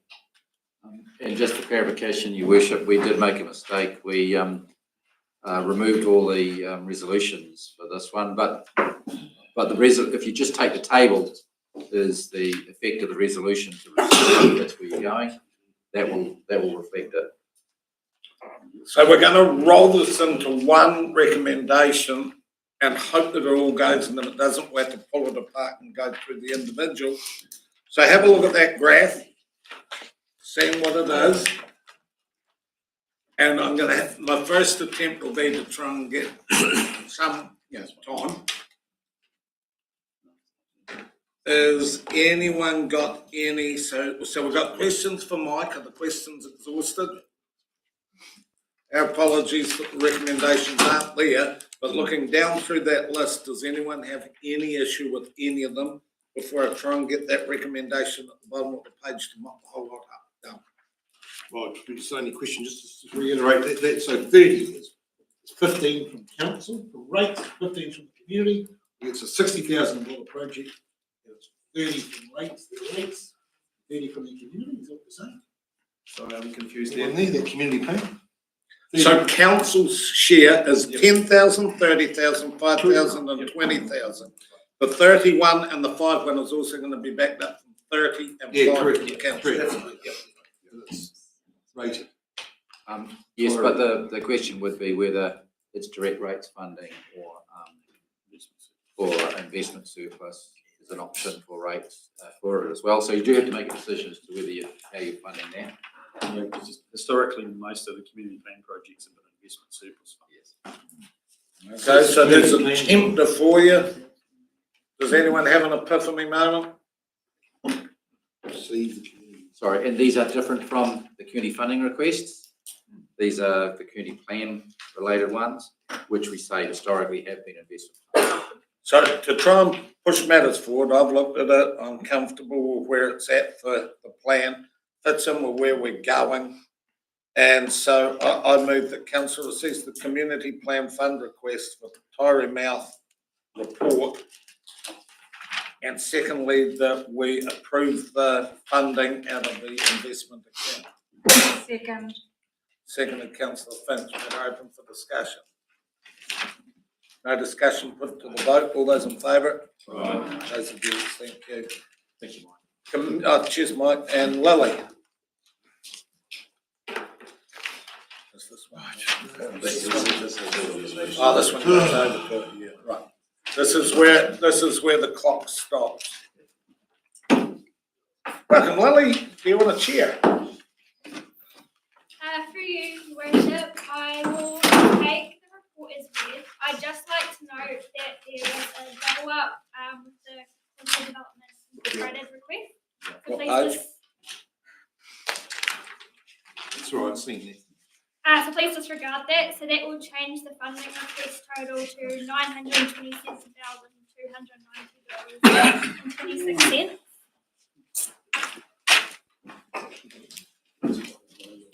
$126,000. So what we're going to do is we're going to just to confirm that 900 is the total funding. It's not the extra they're asking for. So that's why that additional table was sent out.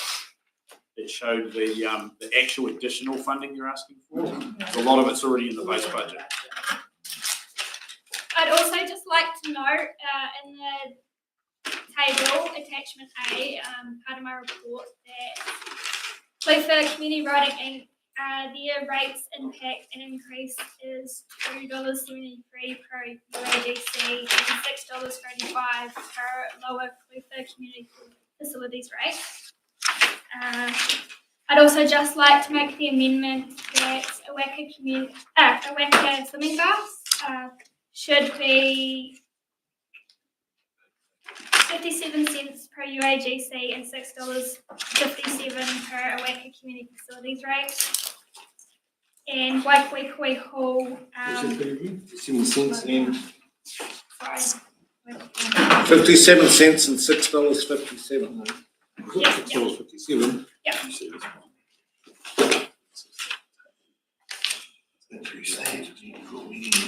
Can you remind us again when we come to discuss that? Yeah, please. I've missed it. So would you just like me to wait until we come to? Yeah. I believe they're right in the recommendations, they just weren't updated in the end table.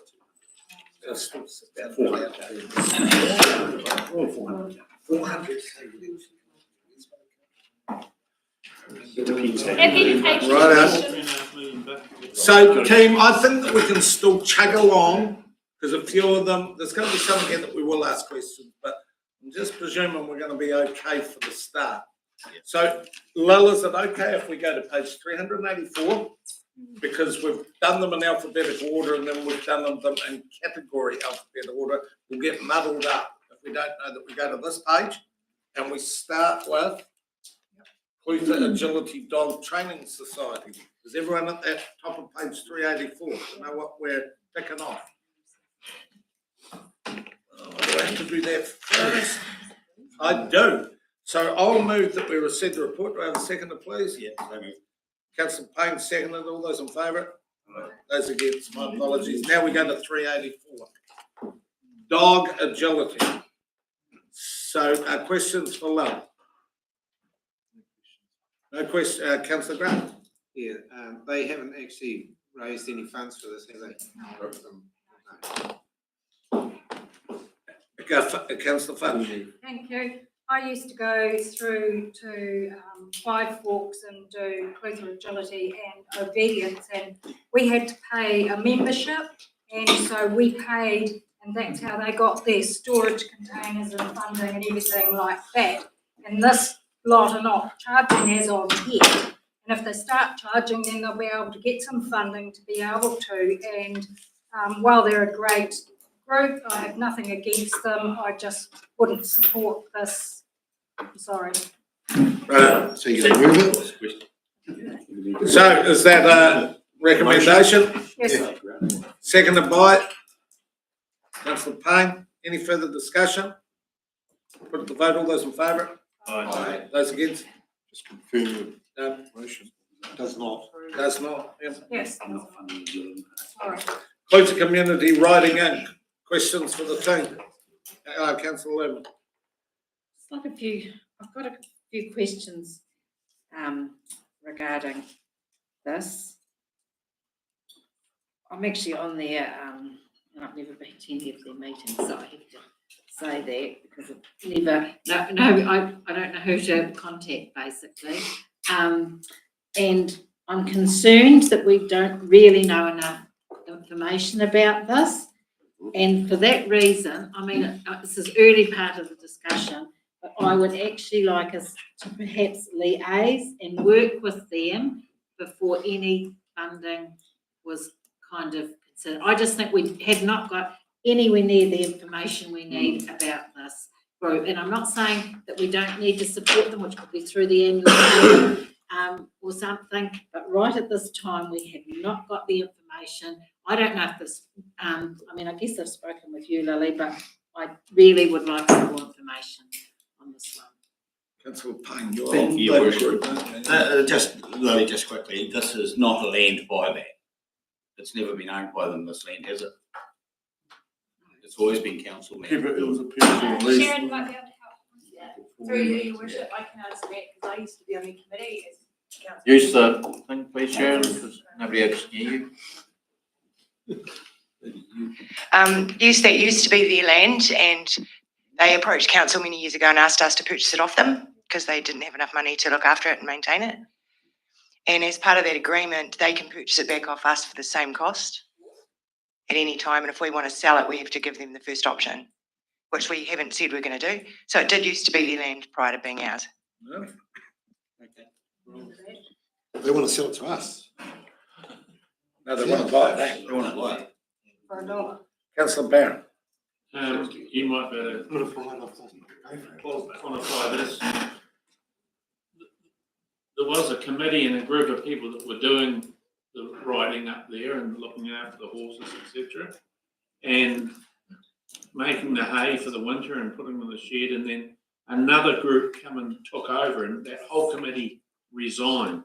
And this is a new group that have only been there probably a year, is that correct? Through you, your worship, the only information I have is what's in their submission, so I can't actually comment on the duration of this. Well, I'll go along with Councillor Ludeman. We need more information because I understand there's been some hanky-panky going on and they're trying to take over this land. Right, so I'm going to keep pushing along. Councillor Finch, second Thank you. time. I thought I read in the paper where it went private, and that was the people that took over, so it was a private group. I might be proved completely wrong. I think Sharon might have her hand up for a reason. Yeah, I can answer that one as well because I'm in charge of the property portfolio for council, and I got a call from them asking to pull out of the RDA home group for New Zealand, and that was because if anything ever happened to their buildings or land, it went back to the national body, and so they asked permission for that to happen. So, and we said there was nothing in the lease to say they couldn't. It just said that they had to provide therapeutic writing services. Thank you. And do you know how often they have? Thank you.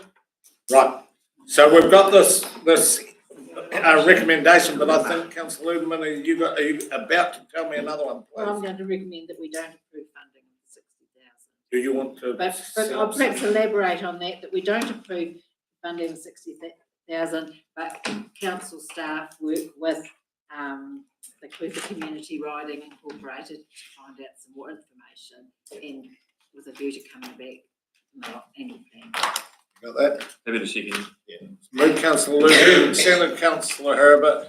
We pretty much know the gist of what we're voting for. Julie, are you going to be right with? Yep. All those in favour? Aye. All those against? Thank you. Henley boat ramp toilets. 30,000 out of the fund. Questions for Lowell?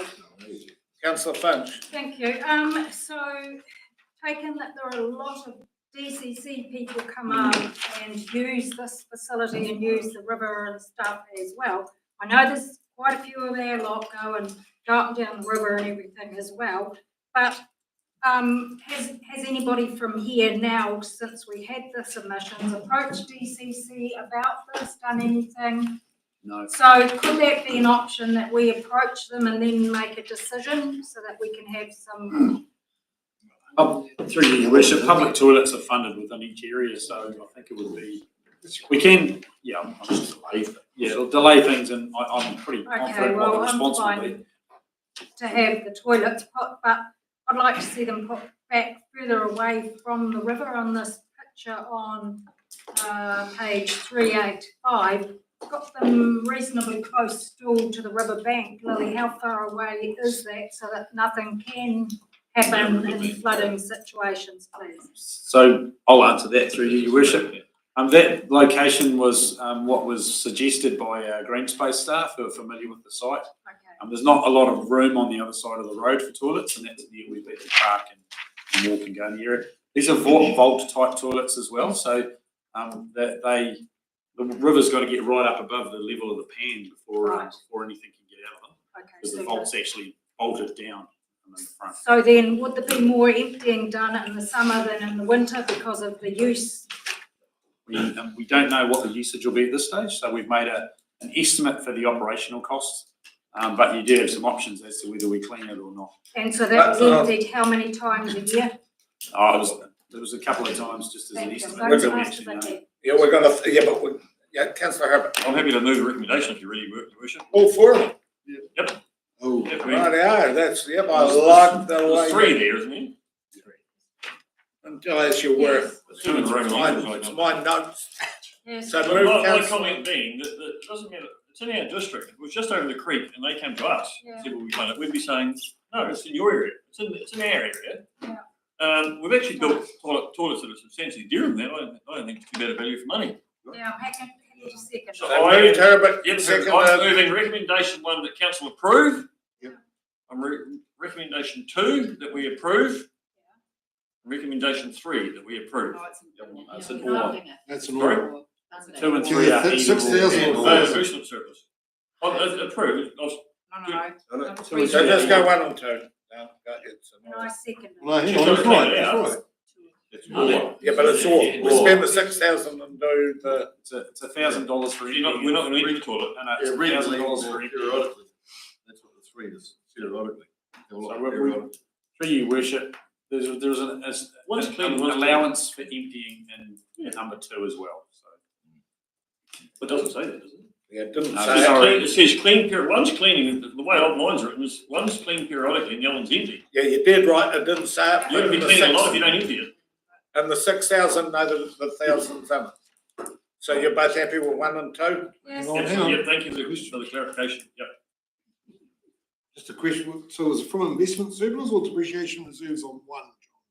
Investment surplus. Yes. One off. Toilet. All right, we know what we're doing. We're moving the whole lot, 1 and 2, out of the investment. Everyone ready to vote? Just a question. So 1 is from investment service surplus, but 2 is funded from Bruce Community Facilities? Yeah, so, and 3. It's Bruce not Community done. No, 3, just 1 Because and 2. it's in, the 6,000 has the 1,000 in it. So So those are the 30,000 from the investment surplus. Keeping a running total. So, all those in favour? Aye. Those against? Lawrence Chinese Camp Charitable Trust. Lil. Questions? Any questions for Lil? If not, moving to discussions.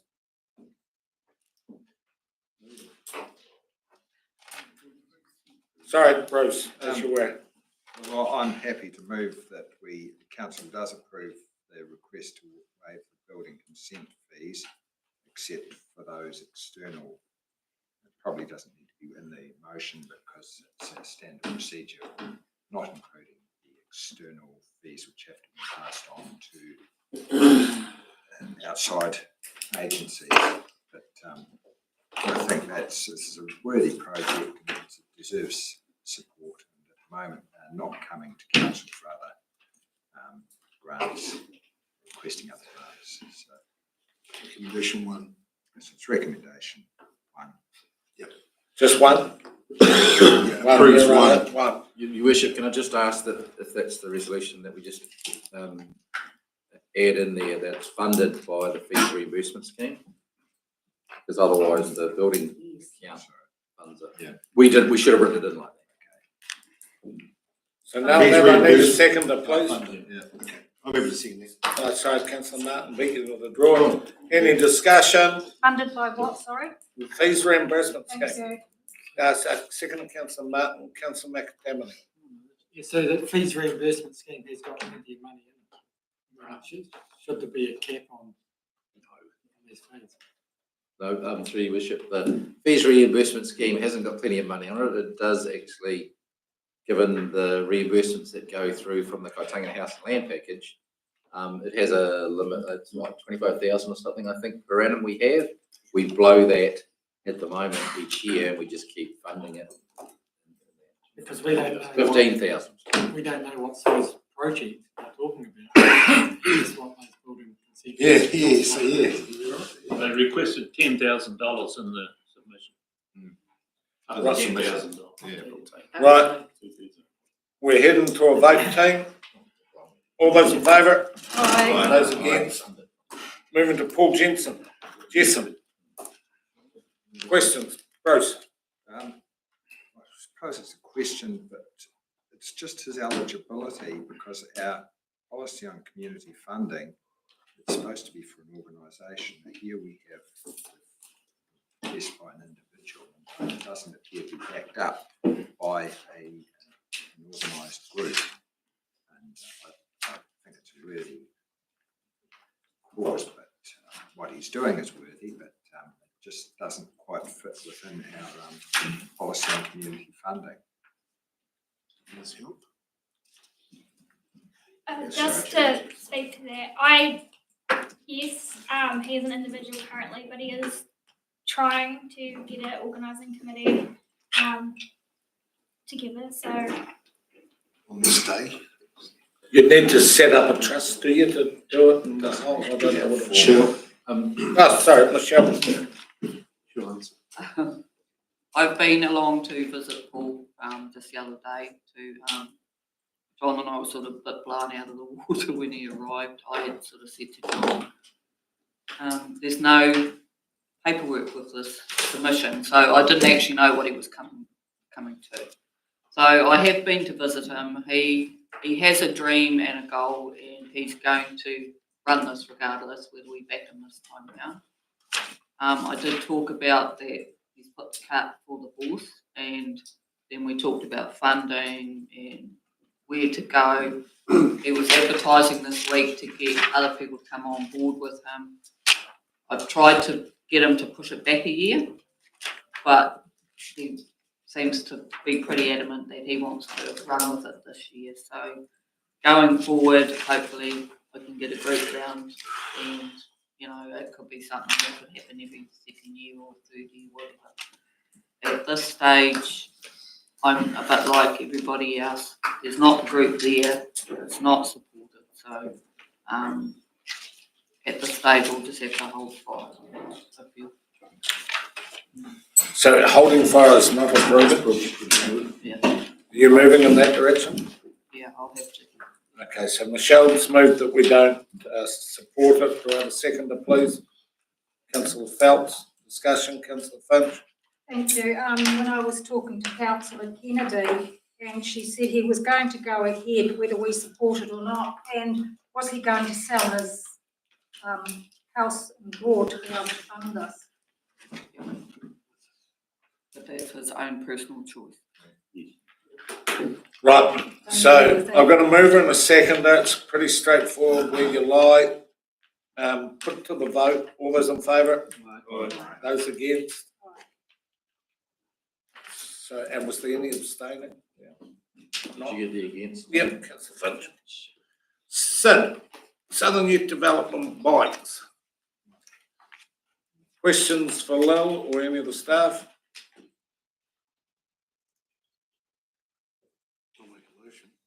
Councillor Ludeman, followed by Finch. So will this program definitely be run within the Clutha district? And where will it be run out of? What plan have they got as to actually where this will be set up and where it will be run from? Through you, Your Worship, the program will definitely run in the Clutha district. It will run out of the St John room that Southern Youth Development currently, I believe they lease.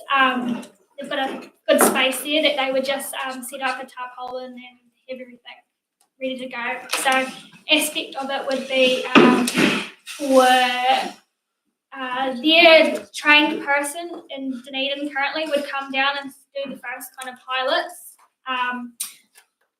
and work on the bikes and mechanics and that sort of thing. Where Tess, youth worker, would do the youth work side of things in that space.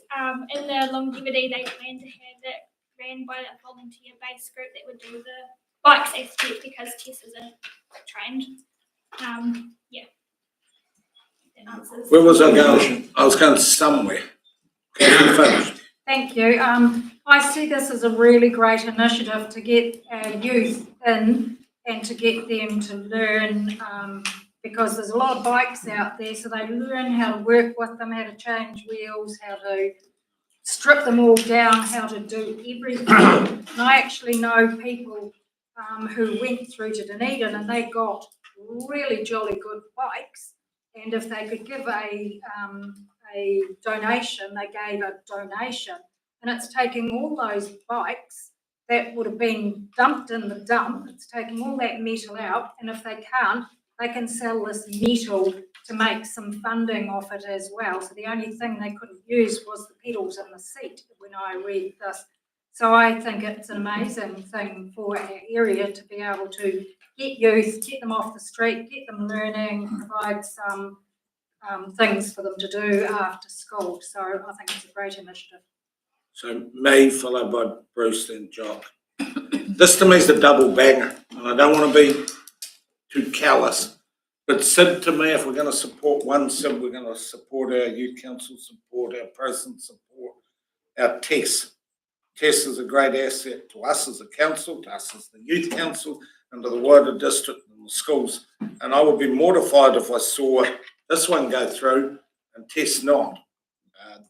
That would be a bad reading, and maybe some here don't know the work that Tess does with the youth council, with the schools, with the wider that we've been supporting for some time.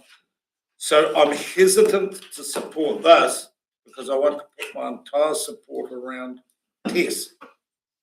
Just saying. Councillor Graham, followed by Councillor Martin. Did you say this would be set up at Mount Cooey? No. So it's in town doing, so they're travelling to town?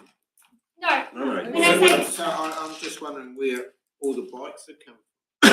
Yeah, So- that's the moment. So this is that many bikes going through, getting chucked out each day? through you, your worship, on average a month, Scott, our waste minimisation officer, this is his job title, he went and did a count up and talked to the people at Mount Cooey, and they said there's about 30 to 40 bikes on average a month that go through. So we have looked into 30 or 40. Councillor, someone, or was it the Payne or Martin? My question, Lily, is have we actually defined a need, a hunger for this activity within the Clutha district? as of, sorry for you, your worship, as of now, we haven't actually gone out and identified it. We've just seen the success that's happened in Dunedin, and the take-home waste minimisation through that. Right. So I thank you for that, Lily. My question was there a hunger for it at the moment? We hadn't been approached by any individuals within the local communities for a hunger for it. So thank you.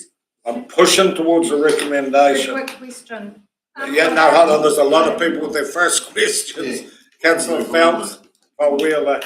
I was going for a move that council approves this and it's funded from the investment surplus. I think it's a worthy project for $11,000 odd. Is there a need for it? Well, we've got the young people who started the mountain bike park in Belclutha there. There's certainly talk of doing more biking activities in Milton as well for young people. So it's based in our district. It might be a one-off. It might only last a year, but let's give it a chance at least. So you moved. I moved that we approve. Need a seconder, please. I'll second. Councillor Ludeman. In doing so, I'll almost, I obviously agree. The Clutha Parks Trust are looking at doing a pump track here in Belclutha. We've got the Mount Cooey mountain bike track, we've got the Kai bike track. But I mean, I suppose I'm amongst it. I've got grandchildren that are right into the biking, the BMXing and stuff. I totally support this because there's such a lot of kids that want to get out there and give this a go. And I just think it's great, and from investment services, give it a chance. Okay, matters open for discussion. Councillor I Payne, suppose followed we by had a Phillips. question that they've got, it was around, was there another opportunity here as well with the dumping of bikes at Mount Cooey? Is there a cost of dumping bikes at Mount Cooey? Or is it Goes over the weighbridge. Yes, so there might be another opportunity to save for the ratepayer as well by not taking them to the dump is what I'm thinking, and they get that bit of drop-off point. Just trying to- Councillor Finch, followed. Councillor Finch, followed by Graham. So I didn't understand the bit you said about not supporting Tess. I support Tess. I didn't understand where that They're came both from. SID developer. She works for SID. Yes. If I'm going to support one SID, I would hate to see us do this and not her. That was all I would say. No, do. So Bruce, where was that funded from? Sorry. The investment surplus. Right. And then someone else had their hands up, Councillor Graham. Yeah, I think when they submitted, they said they only repaired good bikes, so they didn't repair any bikes that were bought at the warehouse or anything like that. Yeah. So I'd seriously question how many quality bikes get dumped in Cooey. I'm going to go to Councillor Phelps and then, because he's a first-time flyer, and then I'm going to take a vote. I just want to ask Lily, if we've got enough interest in this, if we've got enough sort of following on from Councillor Martin's question, it's just the fact that we've got no one interested, apart from the guys running it. Do we have enough of the youth, wanting to do it? Because if there's no one wanting to do it, why are we doing it? For you, your worship, yeah, like I said, we're just doing it based off the success of the Dunedin program that's currently run. We haven't actually gone out and done a survey or anything to start to see who's interested. We're also just looking at, like Councillor Ludeman alluded to, how we've got the Mount Koi, mountain bike park, cycle trails. So at the moment, we've got no one sort of actively wanting to do it. You moved it. I did, and if nobody else is. All right, go for it. So, Your Worship, can I just suggest we round the figure to like 11,100? Doesn't worry me. Ask the mover. 11,000. So what are you happy with, Bruce? Just happy to round it to 11,100. Just in closing then, I think this probably does support our youth worker as well. I'm sure she has young people who she can direct into an activity like this who will benefit from it. So, let's give it a go. 1 year. And that's not a big step. Put it to the vote. All those in favour say aye. Those against? Whoa. Right, drop your hands again. And this is the problem when we've been drifting for a while. All those that said aye, please raise your hands down.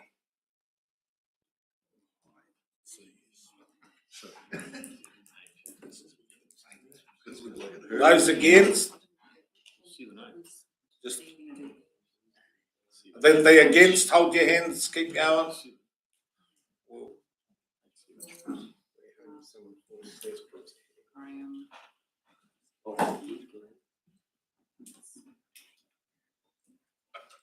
I love a full house.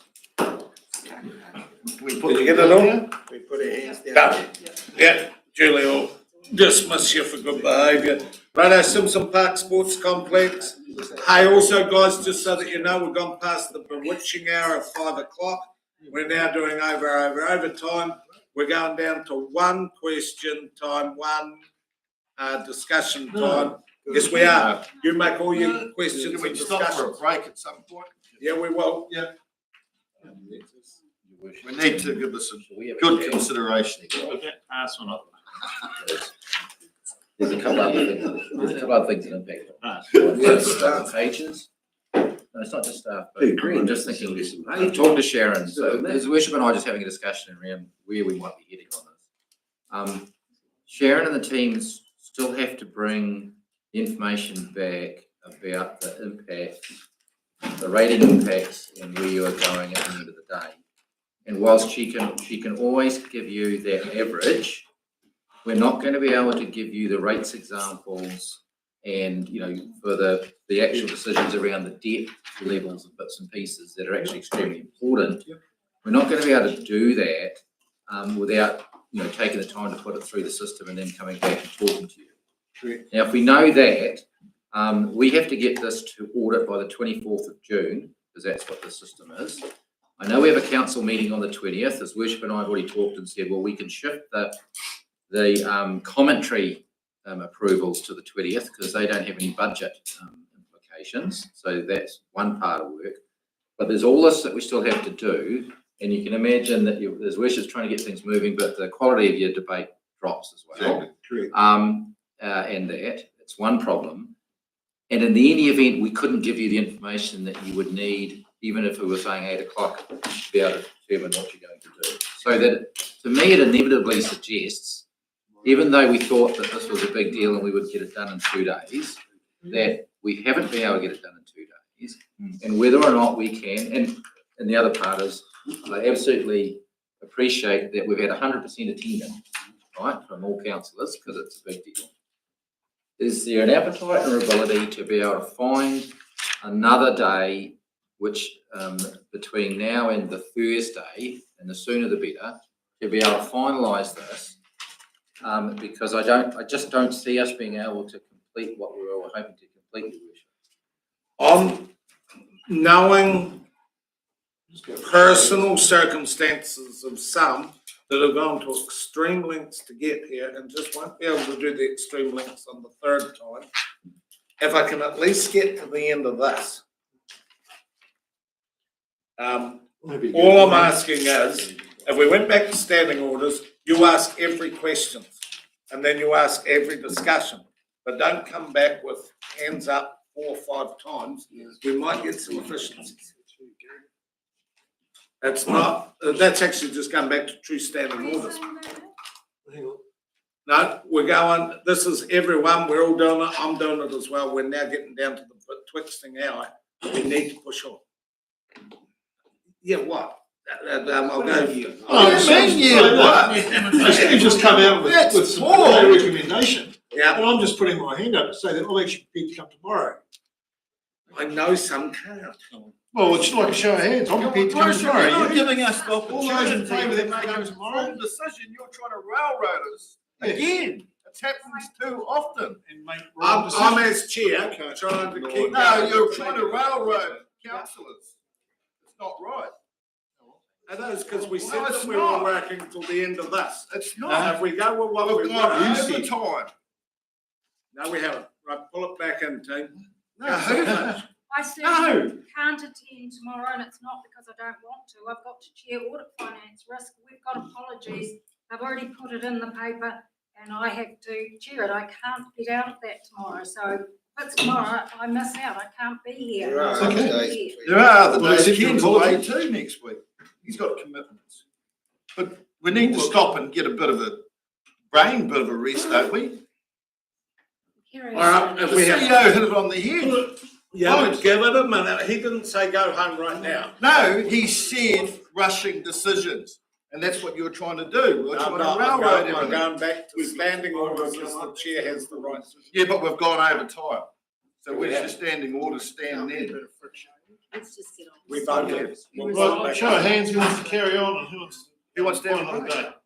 I'm happy to find You want to cheer on one another. I'm happy to find another day. If we roll it, I'll probably do some cheering. Can we have a show of hands who wishes to carry on? Till when? Till you. Not till the end. I'm picking that we got about another hour in us, and that's really squeezing. So we have a 10-minute break now, and then we go through to 6:15. Julie, it affects you. How's that with you? I would like to see the end of this item for a start, just to get to the end of the funding. Simpson page. That's what we try. That's the first thing we're going to try and do. So what I'm saying is we have a 10-minute break now. We come back and we try and push to get this bit done, but we will pull the handbrake on at 6:15. It's another hour. Worth having a look at the live stream in the last 5 minutes. Yeah. None too flash. I'm pretty sure I'm into cheering this. So can I reiterate that the standing orders are you ask one lot of questions and one lot of discussion, and I'll hold to that between 6:15 and 6:15.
to tonight have fees and charges done. So regardless, whether you like decision time or not, or whatever, we've got fees and charges that are got to get done. And it would be really good, just for the fact that some people put a lot of effort into getting here today and they'll be not denied their right to vote if we don't get it done. We're going to push forward as much as we can, so I am reverting to standing orders. You can ask as many questions as you want, but you have one go at doing it. You can have as much discussion as you want, but you have one go at doing it. And that's where we are at the moment. So I'm going to tentatively try and push forward with where we are and then go to fees and charges. But if we run out of time, I will have to cut and go to fees and charges. So we're moving to, where were we? 3.7. Simpson Park Sports Complex. Questions, please. Councillor Martin. Question, Lily, can it not, I see you've got funded from the investment surplus or 50/50 UAGC. Do we not have a budget in parks and reserves? Yeah. Not, I wouldn't have thought it would be sufficient to cover that, because we cut all in non-routine budgets. That's where it would be funded from. So the Parks and Reserves funding is that 50% UAGC, 50% to a bigger community facilities, right?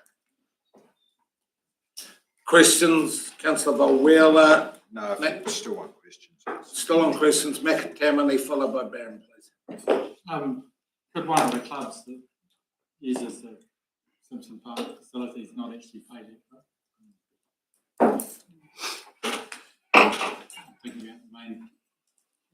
I'm going to wait for the discussions to reply to that. Yeah, you do. Yep, Councillor Barron. Does the funding include the labour, just the materials to do the seats? Are the committee going to do the work, or is this employing someone to do the work, or is just the materials? It's just, I think it was materials. Just materials. It's materials only. Materials only. Okay. Through you, worship, on the submission, I'm just Yeah. going off, it says concreting from Sam Chapman, $650, and timber and screws from Hollow's Timber. That's the remaining. So if that brings questions to a close, discussions open. Councillor Martin. Just in reply to Councillor McAtamney's question, Simpson Park Sports Complex, as far as my knowledge and I'm aware of, they've never come to the council ever for any funding requests. They're actually in the process of getting quotes for redeveloping the building, and extensive quotes. We're talking thousands, if not hundreds of thousands of dollars.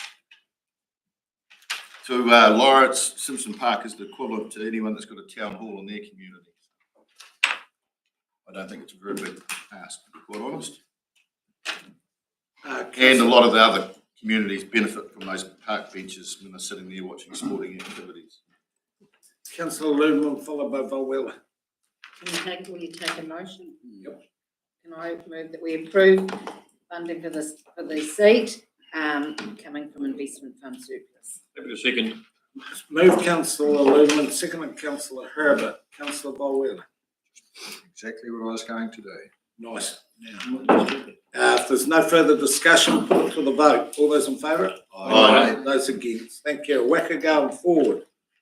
The light. Questions for Love? I'm happy to move. There's no funding involved. Nice. Now we're talking. So we've got move Councillor Herbert, seconded Councillor Cathwood. Seconded. Is there any further discussion? Put to the vote. All those in favour? All those against? Tuapeka Aquatic Centre. Questions? Councillor Cathwood. Oh, just question, just see his Tuapeka Aquatic Centre currently receiving any grant of 10.4, but I see in that other spreadsheet we got, it says 40,000. So 42. 42, yeah. Just wanted a bit of clarification on what they actually do here.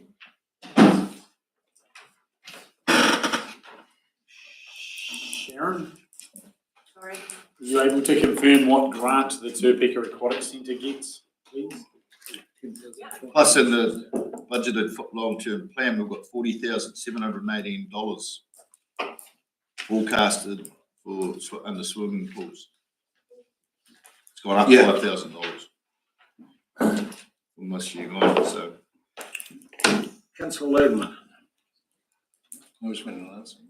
I kind of would probably quite like a report on what all swimming pools across the district. Yes. I kind of a bit concerned here that our pools around the district have actually changed significantly with Kai taking over. They've had lots of development around all the pools, and I believe the funding that council provides annually to swimming pools hasn't been revisited for some time, and I probably would be asking for that to happen. I don't know if that's a possibility, but I just think as when we were looking at making some of these decisions, it would be good to see how all swimming pools across the district are funded by council. Well, through your worship, any review is fine. It's just that the review won't then inform this decision. It's a review for some later date. Sharon. Sorry, Sharon. Yeah, I can just confirm they get $10,468 each year. Yeah, it's in the report. She is. Yeah. So someone here, who had their hand up here? No one going around the job. I'd just clarify though, the 40,718 that's in the long-term plan, the pool only gets $10,000. That's that, because the pools, everybody gets rated 50%, is that right, through the UAGC? So is that Lawrence Community's contribution to all the other pools as well? So out of that 40,000, we get 10, and the other three pools that are here, they get 10,000 out of our contribution as well. Like, how do you arrive at the 40,718? Through you, your worship, it'll be the culmination of all of the grants for the pools that we give. That's funded solely on the UAGC. Right, so yeah, that's solely on the UAGC. So Balclutha pools, they're forecasting 1.2 million. Kaitangana only get 5,430, Lawrence 40,718, Milton 468,468. So is that a very fair way of distributing funds in our community pools? Clinton gets 4,137. Are you on the list here? We're not even on that one. Yeah, you're not even on the list. We don't even make the list. So consequently, Councillor Ludeman's suggestion that is this reflective of the fact that we need to have a bit of a look, but then as our CEO said, well, we're doing that. We haven't set the budget, so we're giving them nothing. That's right. So we need a bit of, on this one. The other question I do have, your worship, is I just don't quite understand the aquatic centre's request for any additional funding, because when you go back through their submission and you look, they're going off a quote from a Wacker's pool upgrade back in 21. So I think there needs to be a bit more clarity around that one. Through your worship, I think what we've done in the past is when it's a very big request for funding, we actually put that in advance and get feedback on that. So that would give us an opportunity to do the pool funding request, work with the group to look at exactly what they need, and it can be brought through to the next annual plan. If it's $126,000, that's not just a minor request for funding. So what do we do? So the two items, if that was your, if that's what something that you wanted to do, then you would simply resolve that you would defer those requests to the next annual plan process. And what I mean by that is that you would be expecting it to be a consultation process within the annual plan. Pools need to be looked at. That's an option. I'll go to Councillor Wheeler. Well, thank you. Your worship, to move it along, I will move that council approves the funding of $26,289 for the purchasing of chemical testers. They're now a pretty necessary item. This is community group coming to us for a grant in this case. Just to be clear, I don't support their next request for funding of $100,000 for a new heating system. I think that needs to a lot more investigation, particularly as it was tied up. They were connected to the school boiler system, and there seemed to be some problems there. I don't think we've got enough information about that. The schools probably going. So, and that funding that I'm proposing comes through the investment surplus, being a grant for a community group. Okay, so we're just dealing with number one now, the way Councillor Boswell is doing it, was I'll we? Perhaps add to be funded from the investment. From the investment. So the number one from the investment, someone prepared a second, Councillor Graham. Discussion specifically on that. Councillor Kennedy. I've got nothing against the pool. When Lawrence put in their pool, they rated their own community and pretty strongly for that salt. At the time, I remember saying to them, don't take ship's pool off council land. You're just asking for trouble. West Otago did it many years ago, and you pay for everything yourself. Now, if we're going to pay chemical testing for one pool, we're going to do it for the rest of them. Okay? West Otago has a pool too, which we have to chemically test. We pay a cleaner. That all comes out of our fund money that we get. So we've got to be careful. You're setting a precedence here. If you do for one, you need to bring the paper back or whatever you were talking about before, because a lot of the pools have not had any extra income for quite a long time now. They've sort of sat quite stagnant. And I mean, we've just had to put in new heat pumps in that, and it's a costly thing, but it is important to the community, so they fundraised and got out there and put these things in. So I suppose it'll be reflective in the vote. If people feel that, then they go no, then they've got no choice but to come back. Councillor Mackie, followed by Catherine. Yeah, I look after the Clinton pool, and they pay me a small so many hours because I took over from my wife because she wasn't well. We get $4,137. It really needs to be revisited. Like out of that, we do a lot of fundraising. We run heat pumps at about $1,000 a month during the period that the pool's open, and so once again, that will be reflective in how you will vote. Yeah. The only way we can tip it is that, Councillor Catherine. It's not so much about the vote, but it's just a quick one. The report is saying they get 10,468. Sharon's confirmed 10,468 or 10,468. The spreadsheet is showing that they're getting 40,718, and Michelle just made the comment that they decided to rate the community. So they probably wouldn't be here if they'd been getting the 40,718. So they wouldn't be asking for an investment surplus in 26 because they would have a heap of money. So, I mean, I'm actually going to vote against it, but I fully support it, and I can't wait to have a review of swimming pools throughout our district. Councillor Ludeman, and then I'm going to be heading towards the vote. Well, I want to support it, but I would rather we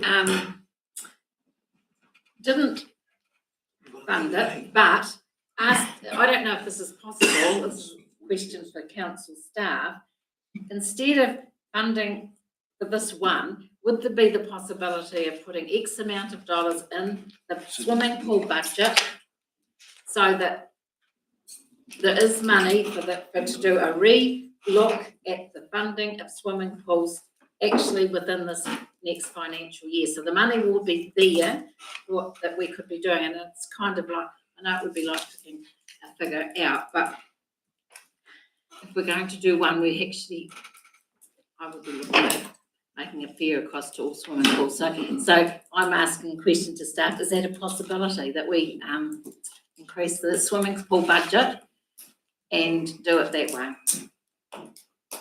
To what amount? Well, I'm asking for some guidance there, but I just, it is a long time since the swimming pools actually were looked at.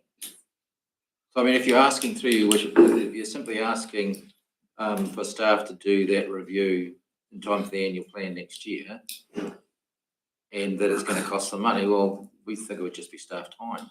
So No, sorry, just to clarify, if I understand you correctly, Councillor Ludeman, if the current swimming pool grant budget is $45,000, can you make it $80,000 for this year, and you figure out how you can divvy that up throughout the year. Basically, that's exactly what I'm saying. Within this year, and then, and yeah, that would help everyone.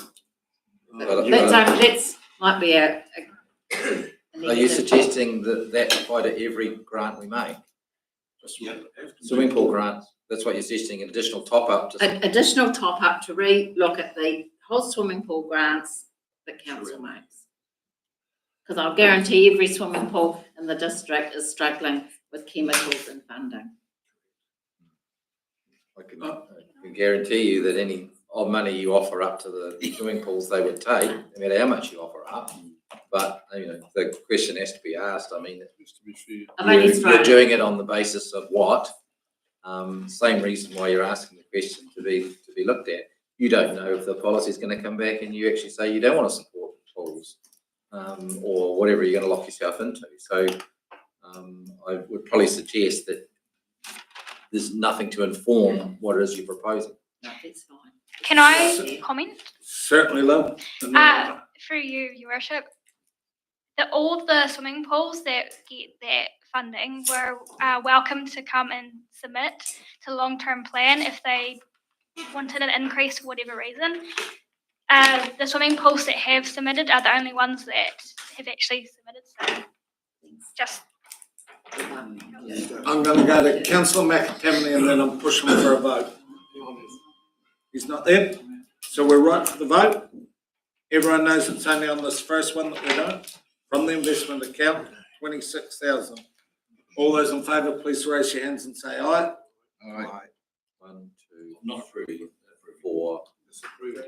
4, Your Worship. And then all those that are against, please raise your hand and say no.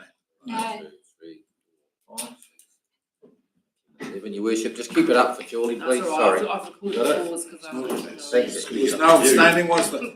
No, righto, so Julie's got that. So we move to the second one, the heat pump, 100,000. Questions, please. Councillor Finch. Oh, I was going to. Righto, questions, no questions, discussion. Can we just look at moving this into annual plan discussion next year when there's more information available? I think since they've put a submission and they are at least entitled to a response back this year, so my response would be, or my motion would be that the council does not approve funding for up to $100,000 for the installation of a new heating system. Okay, so are you moving in that direction? I need a seconder, please. Yes, seconder, Councillor Finch. Specifically, that's open for discussion. Your Worship, once again, I think we need to go back to the Aquatic Centre and actually ask for a bit more information, work alongside the council. Like I was saying, off the submission documents, it's some of those pricing was quite outdated, so there's a bit more to it than. So we're going to move in a second, and we've got if it does go ahead, then there's the proviso that they're informed of why we're doing this, as the local councillor had asked for. Councillor Catherwood, are you done? So the question would be to Steve, is a timeline, because it's pretty obvious there's swimming pool issues going on throughout our whole district. Have we got time as council to address swimming pools and the budgets before we strike? Oh, no, you got me wrong if you thought that, councillor, sorry. Our answer was anything we're doing in terms of, funding review for pools would be informing the next annual plan next year. So we know what we're doing, team. Councillor Volwell has moved. Councillor, I think Finch, was it seconded, that we aren't approving it, but we do give them the reasons why we come back next year with a bit more. Put to the vote. All those in favour, please raise your hand and say aye. Aye. Everybody wishes. It's unanimous, right, done, and we don't have to do the third one. We've already done West Otago Community Centre. Can someone just keep an eye on it, because we have got the fees and charges we've got to do, but I'll keep pushing. So we've moved to Big River Kahuaka how is it? Excuse the pronunciation. Who we Questions, please.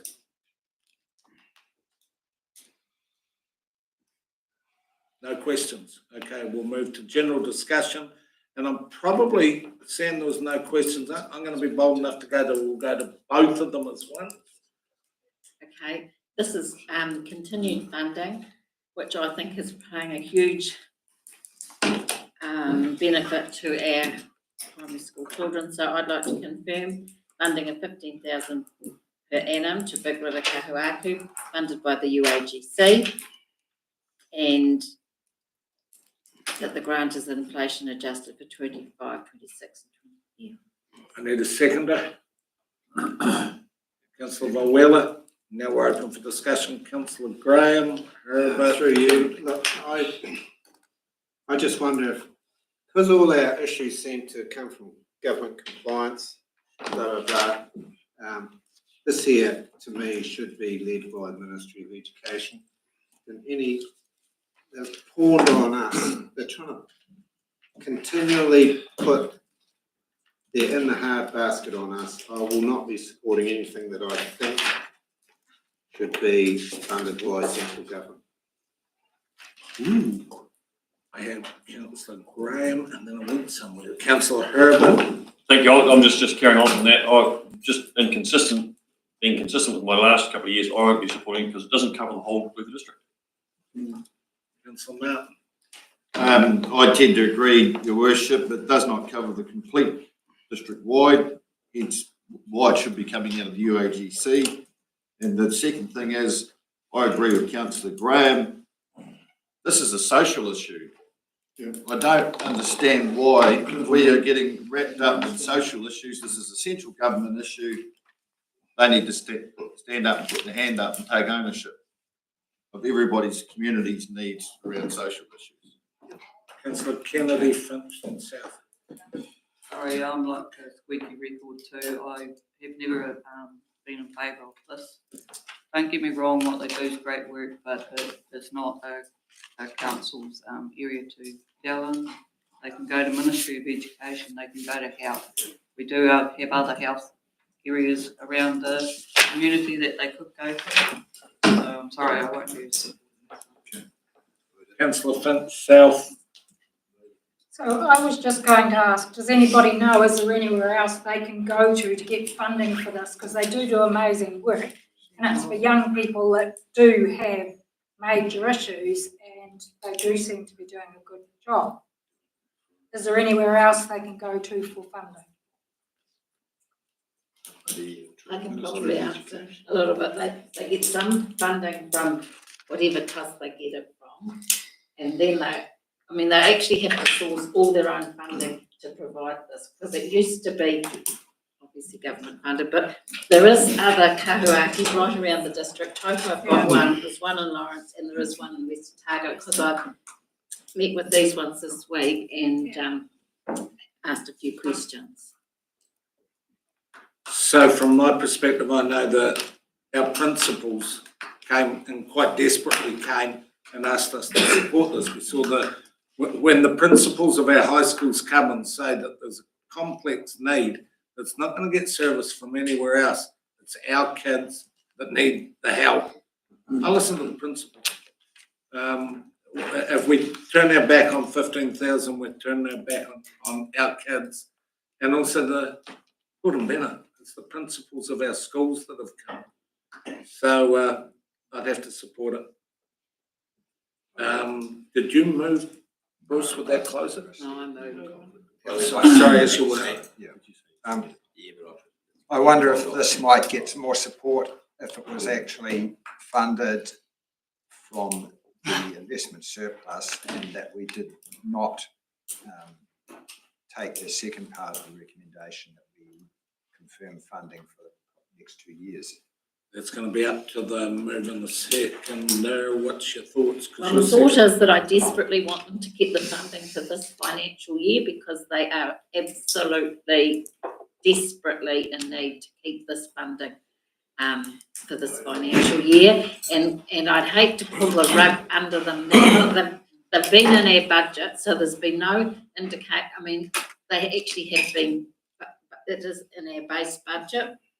We're basically pulling the rug from under them, so to speak. So at the very least, I would want 1 year for them to then have a chance. So I guess for 1 year from investment surplus, they would be very appreciative.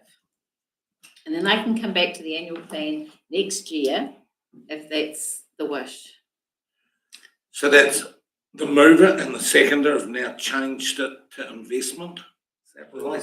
Who seconded it? You did, so, yeah, I agree with you. That's why when he did it, there's the seconder. So that reignites the conversation.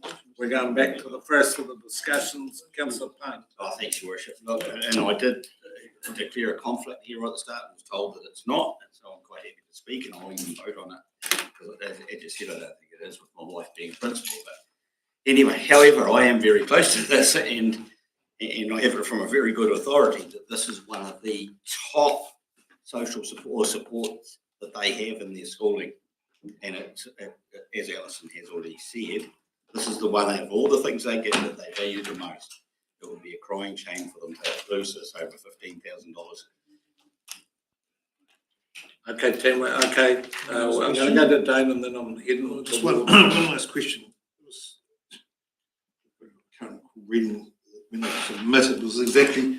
I mean, what's their overall funding? It must be. It's not just. It must be getting a heck more funding than 15,000. What was the actual annual budget for those? What, will it really go away? It's a big challenge. Maybe. I'm just asking the figures. I do think it's somewhere between 70 and 80, but maybe more than that. Yeah. And their vehicle is also provided separately to the funding that they get. I think it's about 80,000. 97,400. Oh, is it? But the vehicle is supplied from local. 97,000 social issue. Right, team. We know what we're doing. We've changed it to investment.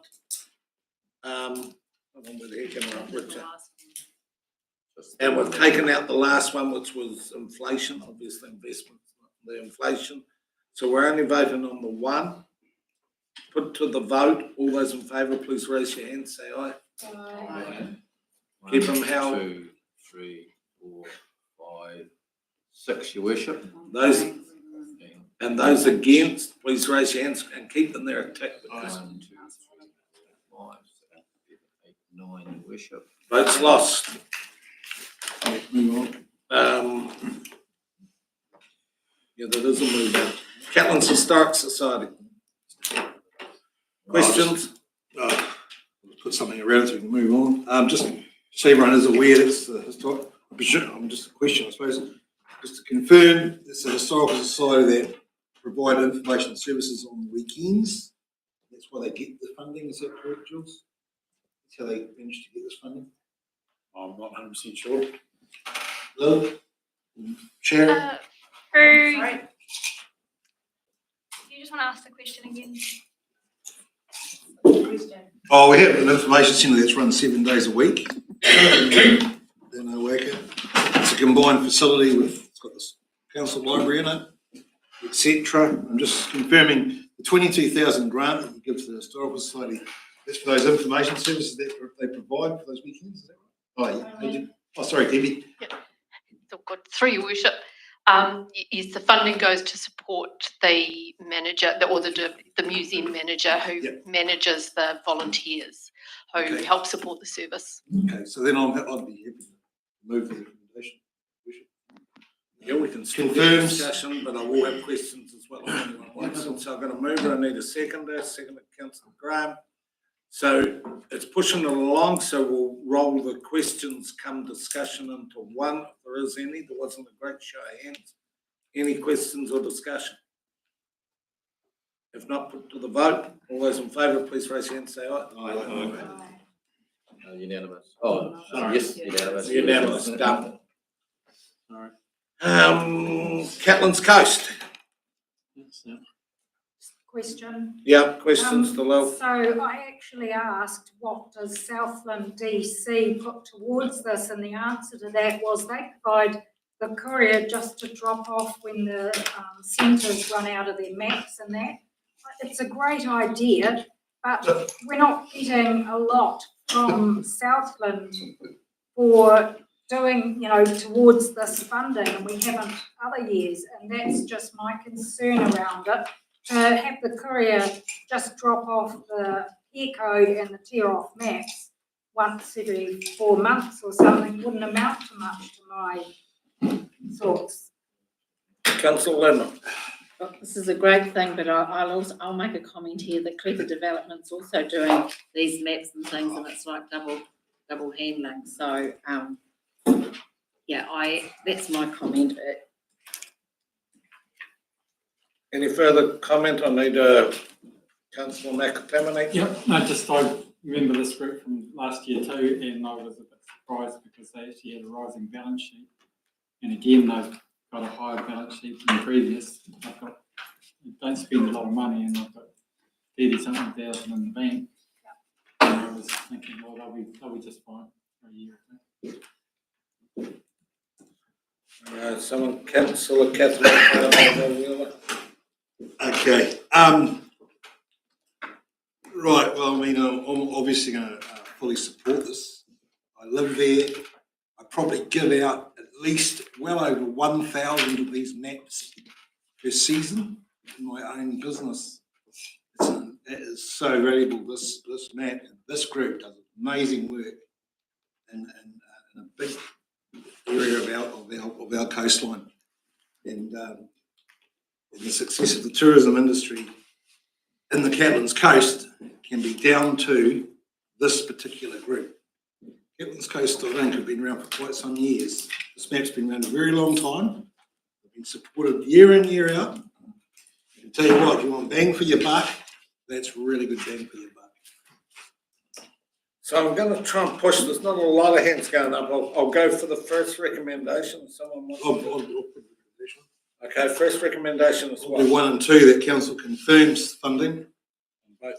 On both of them. Right, I've got a seconder and Councillor Graham. Any discussion for that? Put it to the vote then, so we know what we're doing. Saying yes to both. All those in favour, please raise your hands and say aye. Aye. Those against, please raise your hands. 1, 2, 3. Your Worship, any abstaining? I think that was the lot. Clutha Community Hub Charitable Trust. Just to clear it. Oh, yeah, right. So please have it noted, Councillor Payne has removed himself from the conversation. So, matters open for discussion. Councillor Mulwell. Well, I'm happy to move the recommendation, or move that the council confirms funding of $80,000 per annum, etc. And the reason for supporting the hub like this is if we'd retained ownership of the Memorial Hall and kept it there, we would be paying probably that amount per year just to keep it going, to maintain it and do repairs and such like on it, as well as depreciation funding in it. So I think this is probably a lot less than we would actually be paying annually for the old Memorial Hall. So for that reason, I'm happy to support the hub, and I think the way they're going, they're trying to make themselves independent of council as well. And hopefully we can see that happen, but, which would be great assistance to us. I need a seconder, please. Councillor Ludeman, matters open for discussion.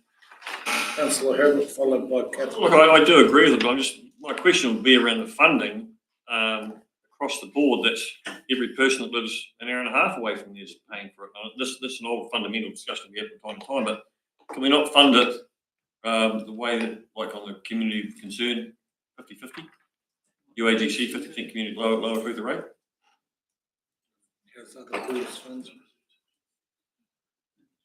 There's a funding option if you wanted to go down I'd the be pathway. happy to amend the motion to take it into. Can I just check where a hall's funded? Why are we funding it? No. So it would be, so we'd be looking for a particular funding mechanism that we've got available that would that could make it 50-50. So the community area benefit and across the district, that's what we're talking about. So you could do it that way. What's the funding, Sharon, for the Luther sport, the rec centre? The rec centre's on the UAGC Just 100%. and 50% Lower Luther. Yes, Yeah. community facility. And so is the hub grant presently. And can I ask, what's town halls? Town halls are 50-50 also. 50-50. Right, still out town halls, isn't it? So it already is that. This is So we've got it written wrong, right? We've written it wrong, so it's as per what you're suggesting, councillor. It's funded that way. My secondary Yeah. happy is. Yeah. So you moved that, councillor Wheeler, and I'm gonna need a second before. Well, I seconded that. So you're happy with the 50-50? Right, we're now discussing 50-50. Councillor Catherwood, followed by Finn. Just a question, because that spreadsheet that's got in front of me says community facilities halls, Balclutha, 645,984. So is it just adding that yearly figure? 80's already, it's already included in the base Already in the budget. budget. Sharon, that's correct, isn't it? Yes. It's in the base budget, so there's no addition towards. It's already in that UAGC 50%. It's a community. Yeah. It's in the base budget.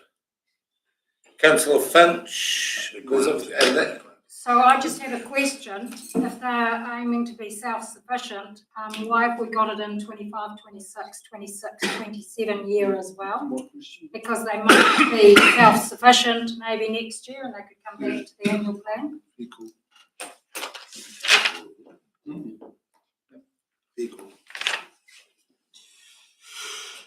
So we're going councillor Mackie, then there's some hands still going up, I don't know, no, yes, councillor Mackie, Phelps, Martin, right, councillor Mackie. Yeah, my one was the same. I won't vote for supporting them for 3 years because they said on page 22 that they should be self-sufficient in 18 months.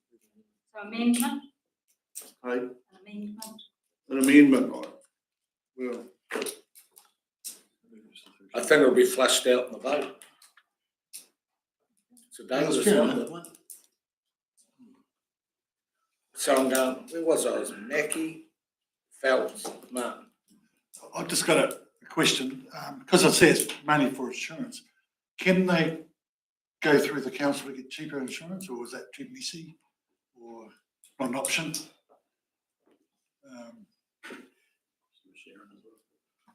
Our insurance is that cheap anymore. Through you, Richard, we can obtain insurance for buildings and stuff that we do not own. We currently can do that, but I don't know if it'll be that cheap anymore. Councils don't have a good reputation in the insurance market at the moment. Councillor Martin, Graham. Just for discussion purposes, Rhiannon, so an investment of $80,000, I just feel when Tupama comes up, there seems to be a wee bit of controversy around libraries and ownership and the whole lot. Like, is it not, if we're investing all this money, does council actually have a seat at the table? Because a lot of the other community organisations, as council members, we are delegated to go on to other committees, be a part of that. So does this not entitle the council to have a delegate sit at the table? We do, and that's where councillor Payne's moved backwards. Right. But he doesn't get a say, so aren't we better off having a councillor that's not?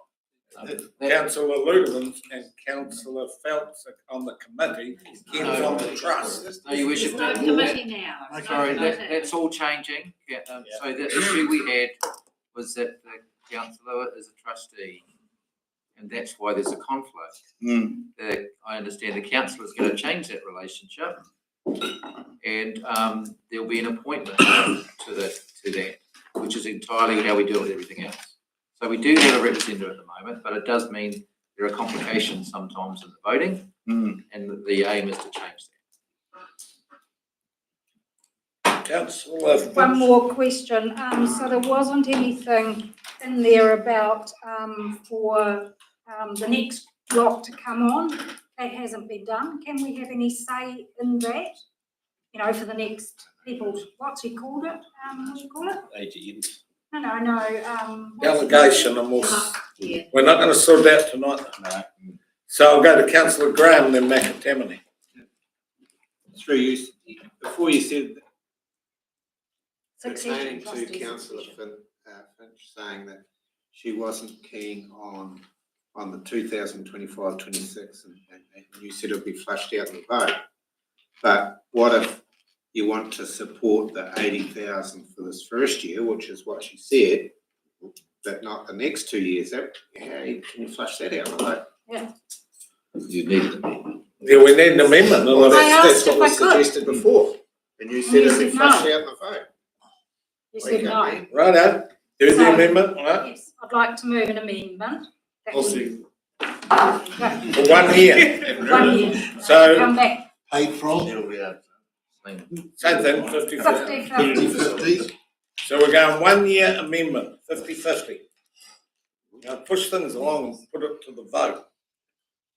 All those in favour, please raise your hand and say aye. Aye. Those against?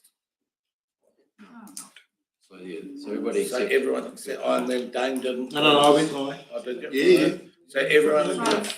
what was the number? So the amendment is 1. Now we put the amendment as the substantive motion. Do we need any discussion before we do that? Put it to the vote. It's now the substantive motion, so now it's only 1 year. Please raise your hands and say aye. Right. Everybody except obviously the conflicted resolution. That's done. So now can we please put a line on there? I'm nervous that I've got a quarter of an hour left and Sharon has asked me, please do the fees. It's only 3. What page? So we're looking at page something or other. The next one's out, isn't it? Close. Just keep a hold on that, because I'm going to try and come back for a few minutes of it. But on page 428, we've got fees and charges. We've got 3 recommendations. We've got a quarter of an hour to do it, and I'm hoping to go back for 1, maybe 2. So, page 428, the first one is that we received the fees and charges report. Poll mover, second of councillor Herbert. All those in favour? Aye. Those against? The second one is that we adopt the schedule of fees and charges. Move councillor Ludeman, seconded councillor Graham. Have we got any discussion on that? Put to the vote. All those in favour? Aye. Those against? Third one is the dog registration fees. Within the fees and charges. Someone prepared to move that? Councillor Ludeman moved, councillor Boyle seconded. Has anyone got any discussion? Put to the vote. All those in favour? Those against? Just checking before we go back. Sharon, does that cover everything that you had to do for tonight? So I can now just go back and plug away. Right, we're going back to page 390. And it is the Clutha Development Incorporated. For you, your worship, please disregard that. It's a double up from the report earlier. Already done it. So we're down to Clutha District Combined Museum Group. Questions for Lil? Councillor Catholic. Oh, probably only question, obviously it comes under out of the UAGC and the cultural, I presume. 260 grand in that.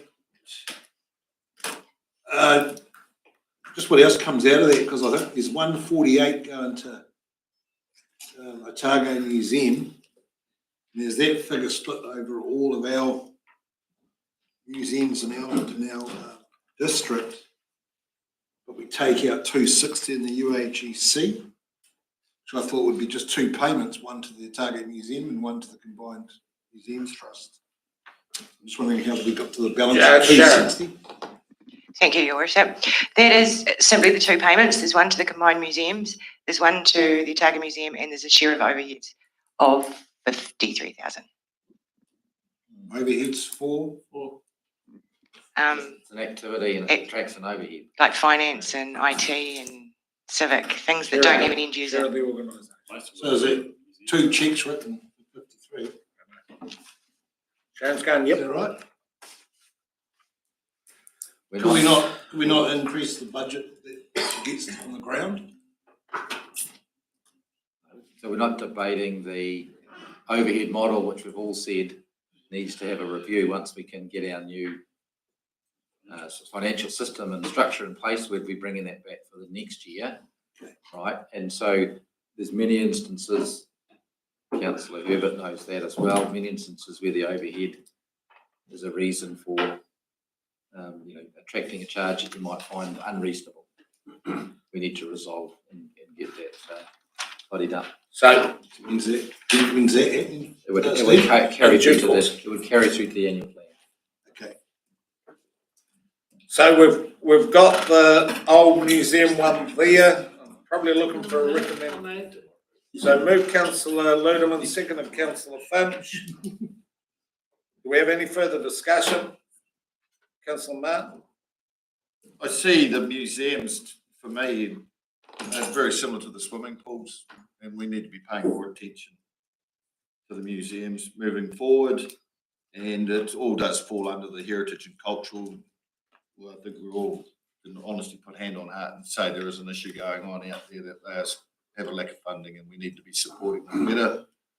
We know our contract with the Targo, so that's all I'd like to say, Your Worship. Councillor Grant? Does the Koi Museum get any of that money? Yes. Yep. Yes, they do. All six of the, sorry for you, Your Worship, all six of the museums in the district get that whole of 58,000 distributed, and they split it between themselves. Right, put it to the vote. Since Clinton doesn't have a museum, could we have it for our pool? For the crack. No, it wasn't. To a picker. So, all those in favour, please raise your hands. Those against? Thank you. Clutha District Emergency Services Trust. No brainer, I'll move that we approve that. So we're Very gonna, important service. hold on, let's roll it in. We're gonna move her in a seconder. Can we keep it to just that? We're gonna move her to Councillor Finch, seconded Councillor Martin. Open for discussion. If not, put it to the vote. All those in favour? Aye. Those against? Clutha Foundation. No. Sorry, Ali, were you stepping back? So please have it noted, Councillor Ludeman stepped back. What do you discuss? It is the Clutha Foundation, you're onto it. Councillor Finch? Thank you. I've been put on there as council representative, and if we give out the $10,000 fund, they give out $50,000 out of that. So that's a win-win. That is $50,000. The council, no, it is.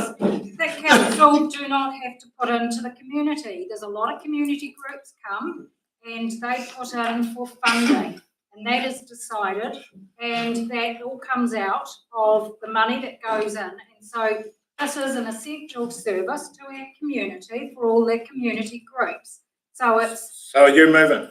Yes, most definitely. And second, It's for please. shoes, it's for all sorts of things. Yeah. So second, please, Councillor Pate. Now open to discussion. Councillor Cathal. Just put in, you'd be jumping if you put 10 in and got 50 out. I'd love to be here too. Give you 100. We have an investment fund, council, we great return from it this year, so I'm actually not going to support this. They'll still continue to give 50,000 out in our community because the people that have invested those funds into that fund is for our community. So they'll still share that around. So we've got our investment fund, and here we are today giving those profits back out to our communities right as we speak. So I take that to then give back to another investment fund. Just so I'm supporting it. Councillor McTammany. Yeah, I've got a slightly different take on it to Councillor Cathwood. I'll preferably not be putting that money in, but personally, I think that Clutha Foundation, I want to see it grow as quickly as possible. and have as much money in there to distribute, so that these organisations that are all applying here today will be going through the Inclusive Foundation in the future for funding and not coming to the rate base. That's why we need. Hold on, sorry, Gaynor, please. Yeah. He's spoken, you're spoken. I've got to pull it in. Councillor Grant. Through you, counter to Councillor McAtee, I would suggest they'd probably go to the Foundation and come to us. So I think there's probably room to just give a year off to these guys and look at it again next year. So I want to be supportive. Councillor Page. Just voicing where I'm going, I will be supporting, because for all the same reasons that Councillor Mackie has just said, and I think it's fantastic what they're doing at the moment, and we're getting good feedback within the community as well from what they're giving. It's all about growing that fund as quickly as we can. Okay, so if the hands have stopped going up, we're going to put it to the vote. Everyone quite clear what we're voting on? Could everyone that's in favour please raise your hands and say aye? Aye. Aye. 1, 2, 3, 4, 5, 6, 7, Your Worship. All those that are against, please raise your hands and say no. 1, 2, 3, 4, 5, 6, 7, Your Worship.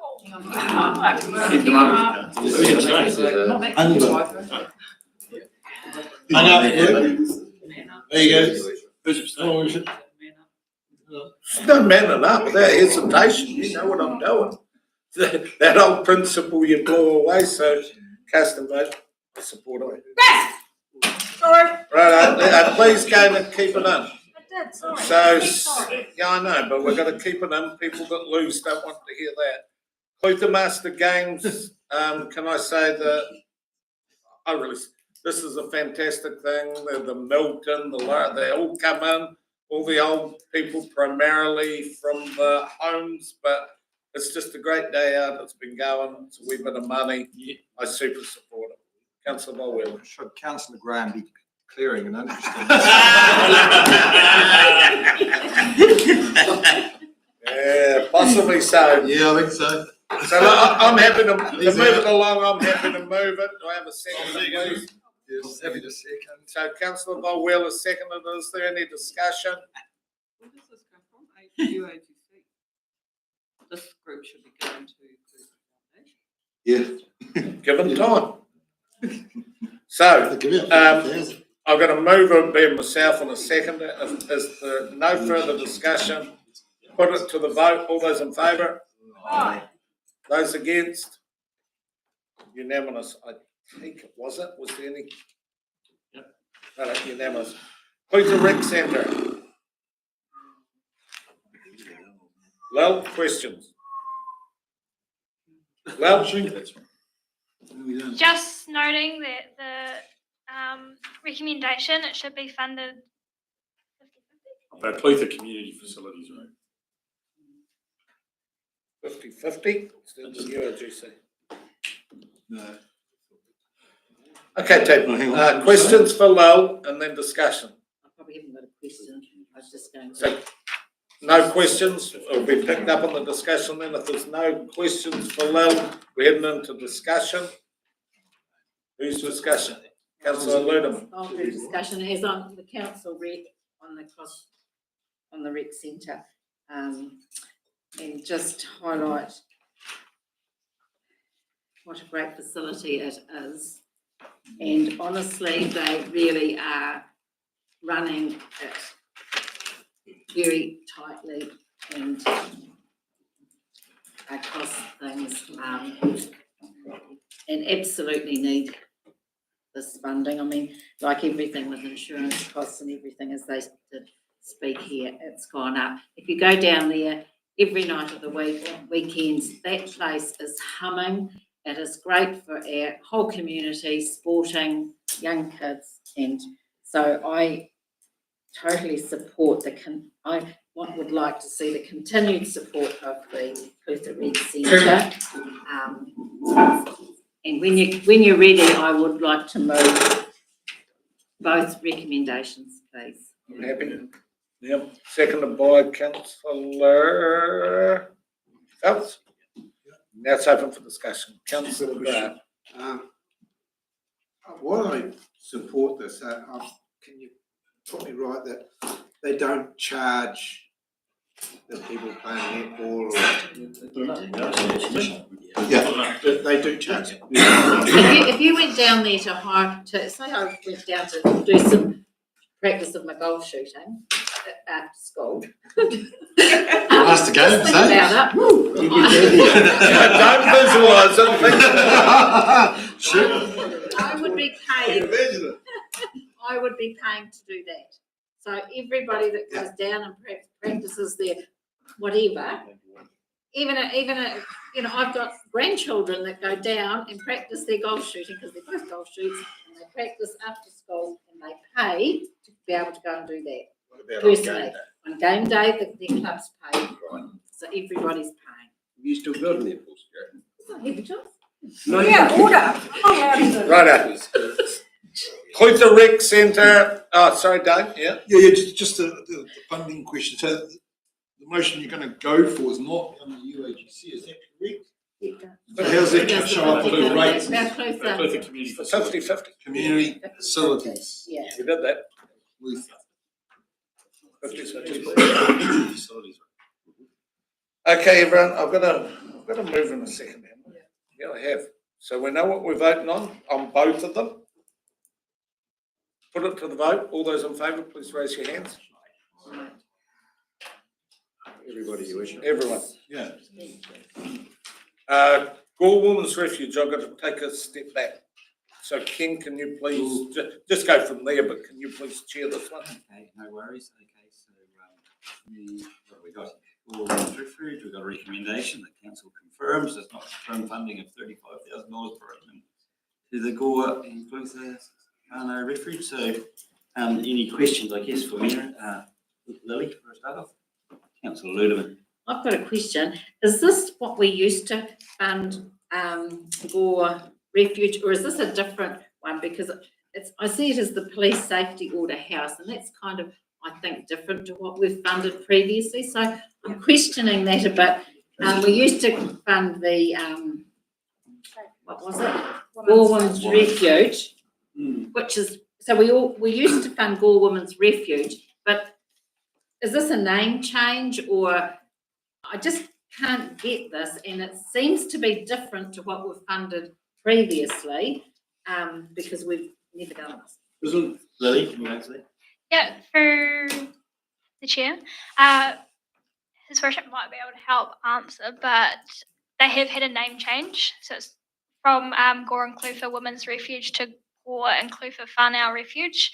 As well as this, the funding amount that they're requesting this year has not changed. They're just changing the service that they're asking to provide. So historically, off the top of my head, I'm not sure what they used to get funded for, but it was for this year they've asking for the PSO house. So therefore, what's happening to the funding that we used to get? So is there no longer the need for the house that we used to fund for in Balclutha? That's what I'm asking. I used to support funding that, but I'm a wee bit. This is it. No, it's not. No. This is different, and I believe it's not even in our district. We actually had a women's refuge house in our district that we used to fund, and I have a feeling that this is not in our district. No, they're going to be taken down to court. So that's what I'm questioning. Yeah, okay. We've got more questions, or I'll go to the floor. Councillor Martin. Yes, Lily, so what is the clarity? I've been looking for the submission. It says, please note the submission is requested the same amount, but for the funds to be used differently. And I can't find the submission, and does it say in there what the funds can be used differently for? On the PSO house rather than the PSO house. the police safety order house. Right. So can I ask a question, Lily? This was for the men's refuge, was it? Yep. And the house will be located in Gore? Yep. And also, I believe, I asked about the funding, and there's very little funding from Southland, if I'm correct. Yes, or? Yes. Do you know the answers? Yeah. I'm not sure about the funding from Southland. Can't comment on that. Okay, so we'll go back to questions. So zero funding from Gore. We're still on questions? Yes, at this stage. It is a question, councillor. Yes, so this was in our verbal submissions, a man came here and submitted on it. And so I want to know if the women's refuge has shut down and we haven't got that anymore at all. So when the women have to move, there's nowhere for them I in think the. this is a discussion for another day. No, I'm asking a question. Is there still funding for the woman, for the house, or is the house included shut down? I'm pretty sure the answer is they take the bloke away instead, leave the woman in the house. It means You that don't need both, the you kids, need one. it means that the kids aren't rooted out of their home. So we're not funding at all, right? That's all I want. Right, I'm going to cut to the chase a little bit. Councillor Volwiller, sorry. Well, actually, I'm more going to make a comment there, just sort of responding to those questions. Yes, there still is a house in Belfast. It's not a complete refuge, and that it is actually, I think, publicly known where it is. This, looking at their submission, they say the property is located in Gore and it's available to the entire Clutha district. So enables police, as it's already been said, it enables police, and there is a lot of domestic violence in this district. I work with an organisation that attends weekly meetings here regarding family violence as well. So it's something that might be placed in our district, but it is will be used by people from our district and benefit people from our district by enabling women to stay in their own house, women and children to stay in their own houses and not having to be moved to a safe house out of the district. Thank you, Councillor Volwiller. Are you prepared to make a motion? Or somebody else prepared to? I'll make the motion. Okay, well, Councillor Ludeman's got a hand up, prepared to make a motion. I'm going to make the motion. Recommendation that council does not confirm funding of 35,000. Have we got a seconder for that? Councillor McCrosty, thank you. Sorry? We don't confirm. I guess before I take the vote, is there any further discussion? Well, through you, Mr. Chair, once again, I think it's another demonstration of central government putting it back on local government to kick the can down the road. So I'll be in favour of Councillor Ludeman's motion. Further discussion, Councillor McCrosty? The only reason I've gone that way is Gore's not supporting it a whole lot, and it's not in our area. It's not what we used to support. I'll be sticking to my policy of it's not our business, it's let the government sort it out. Okay, I'll take one more because Councillor Mackie, you put your hand up and just mindful of time and we've gone past it. Yeah, I know it's confusing because it's gone from woman to men side of it, but if you take the man, if he has a protection order taken out on him, away from the situation, it means that mum and the kids are left in the house, which is their environment. It's easier to do that than take the kids and find a house for them, you know. Yeah. I did say one more, but okay, Councillor. Yeah, look, I'll carry on from what Councillor Simon is talking about. If we don't support this, who's going to? And the day that the gentleman spoke here, there was an absolute genuine need for this. And if we don't support who's going to, and as far as them going to Gore, I think it's great. In fact, further away would be even better. All right. Well, we do have it. Order. We do have a recommendation on the table, so have a show of hands. All those in favour, please. Oh, sorry, no. So this is to have no funding. Oh, not approve. It is. Yes, it is.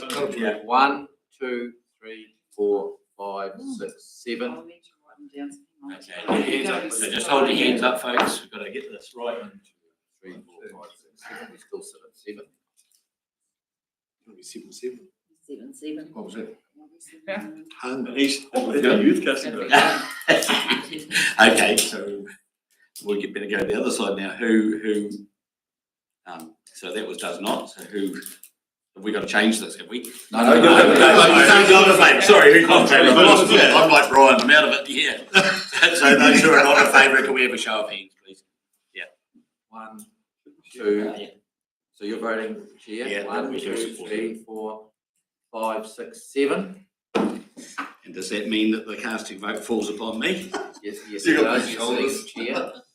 And so I'll be voting for it. Thank you. Sorry, thank you. For it? No, you. Or against? No, you're just going against the motion. Going against the motion, yes. Yeah. With the team. Yeah. So the motion is lost. The motion's lost, yeah. We have to move it. Mr. Chairman? So we have to start again. I would propose another motion. Order, we have Councillor Volweller, he's going to propose another recommendation. Another motion and. No, Julie, can we just wait, sorry? Wait a minute, I'm getting Julie, tired. he voted. Yeah, we all know, yeah. The casting vote was to vote against the motion. So the motion failed.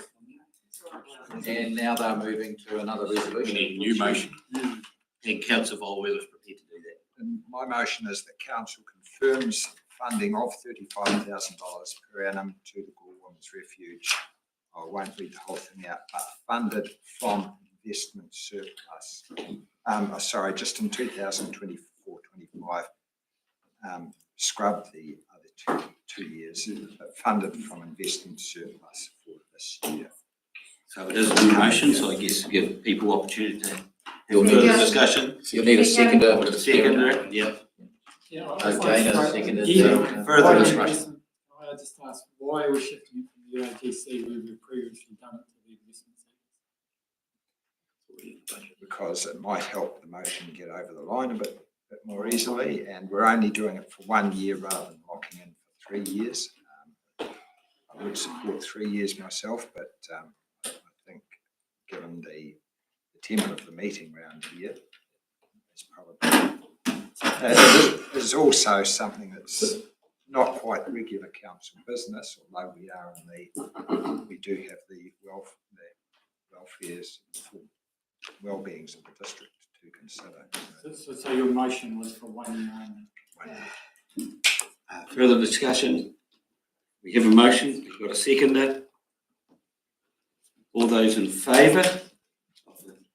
Confirm. Please raise your hands. 1, 2, 3, 4, 5, 6, 7. Hang on. Keep your hands up, please. Keep your hands up. Making my life difficult. No. Social issue.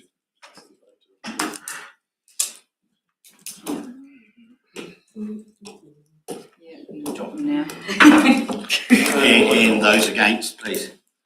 1, 2, 3, 4, Same 5, again. 6, 7. Just keep it up, please. I think Julie's going to get it. Say. Keep it up, please. Change your mind. Can't go from one side. Mr. Chairman, she's got it, so that's 7-7.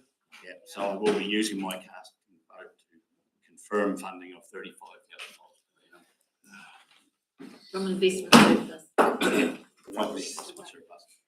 Thank you. You got that, Julie? Yeah. And with that, I'll hand it back to you, Your Worship. Oh, you're too kind. I think it's probably closing time. So that's, I will confirm that we've gone past the 15:15 now. I was so hopeful of getting through that, but we've got another time. So please have it noted that we adjourn the meeting halfway through an agenda item, which I've never done. So we will, what we get, your woman's refuge. 4.1. 4.11. Oh, that's how that's just down there. So we've finished and we come back to Life Education Trust, Heartland to Target Southland. When? Oh God, Stephen, I'm. No, I would like to make sure that there's a decision tonight, now, what day we're going to get the majority of councillors, so we can lock it in tomorrow and go forward. All right. So, What time does the council meeting start on Thursday next week? You've got a That's council too late. workshop in the morning. 1:30. You've got a workshop in the morning, though. I thought we could do it in the morning. No.